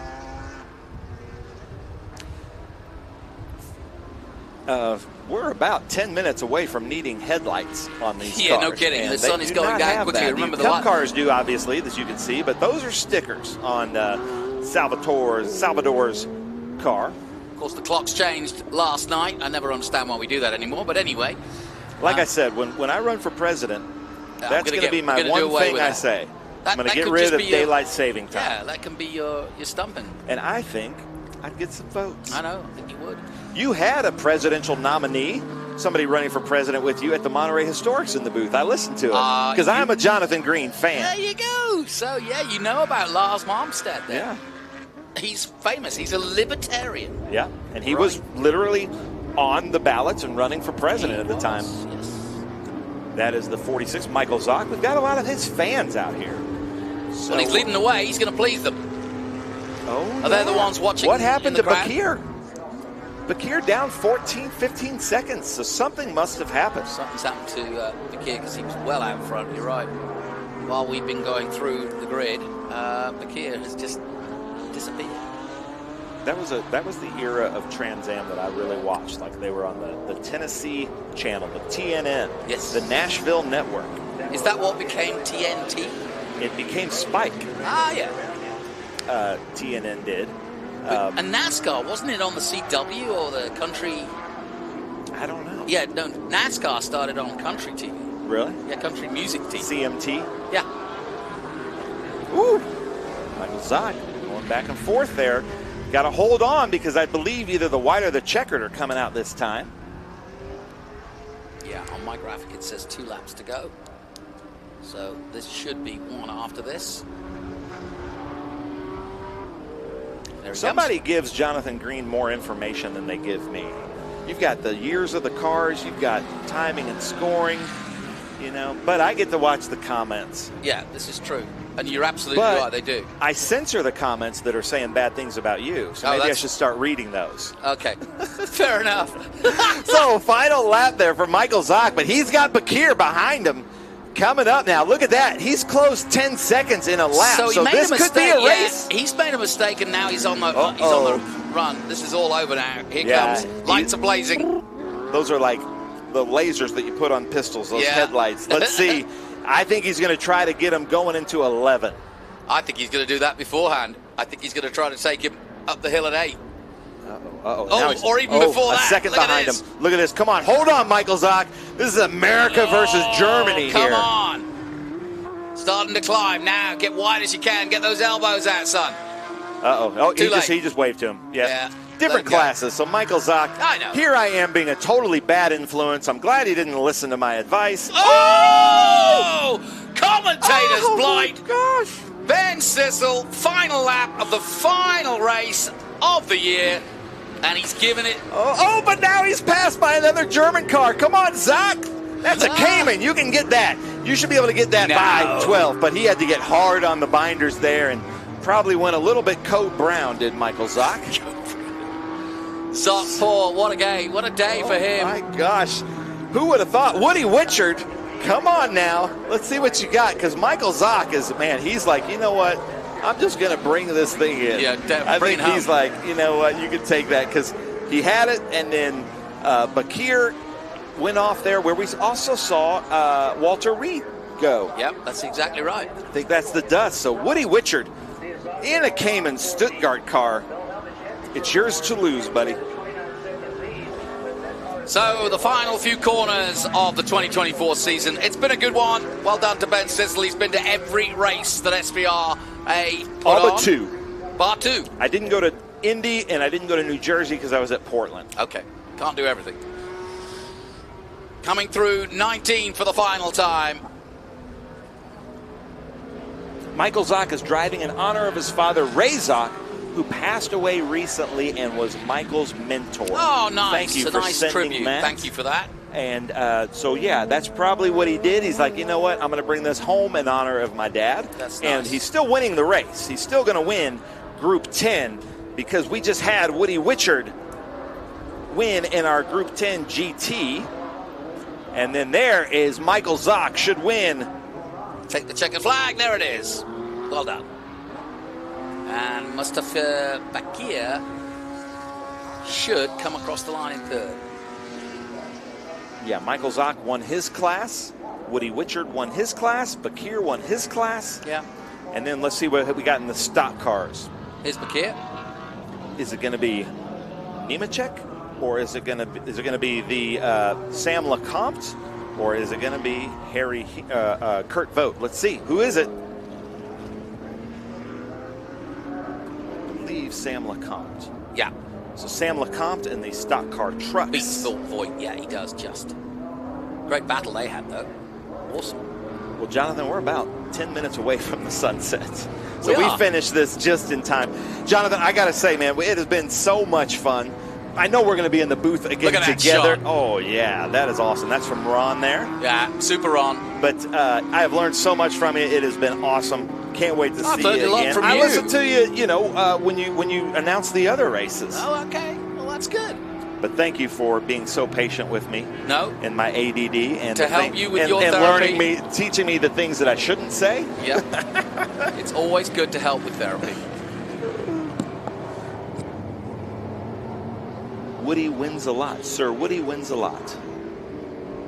The sun is still up in the air, but we were very close to getting to sunset, I must admit. I think I said Ray Zock. It was actually Roy Zock.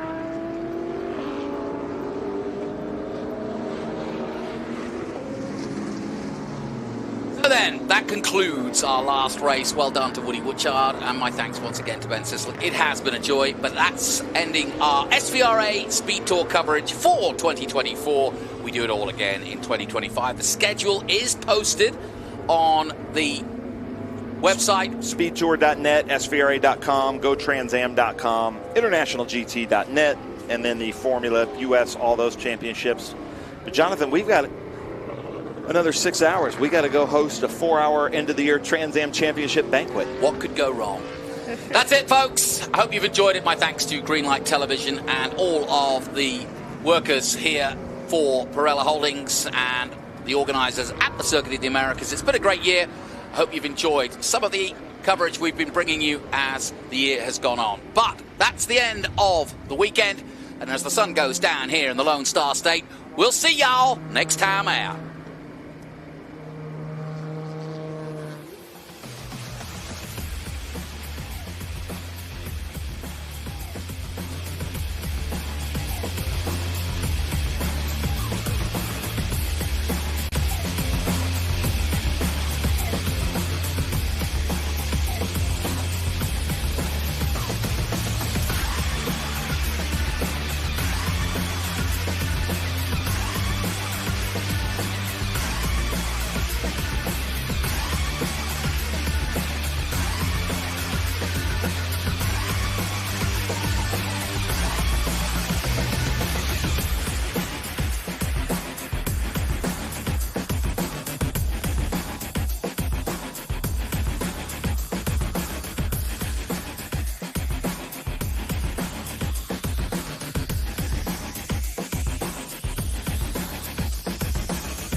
it is. I totally feel like I'm a kid again when I get on my buzz bike.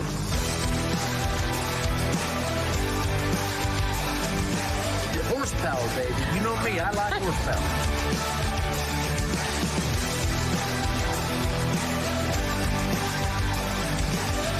We no longer bring golf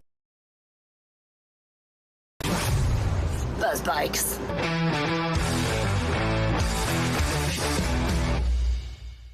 What does it mean to be built with Summit? It means turning some rust into rolling artwork. Built with Summit means you're making something that was already fast even faster.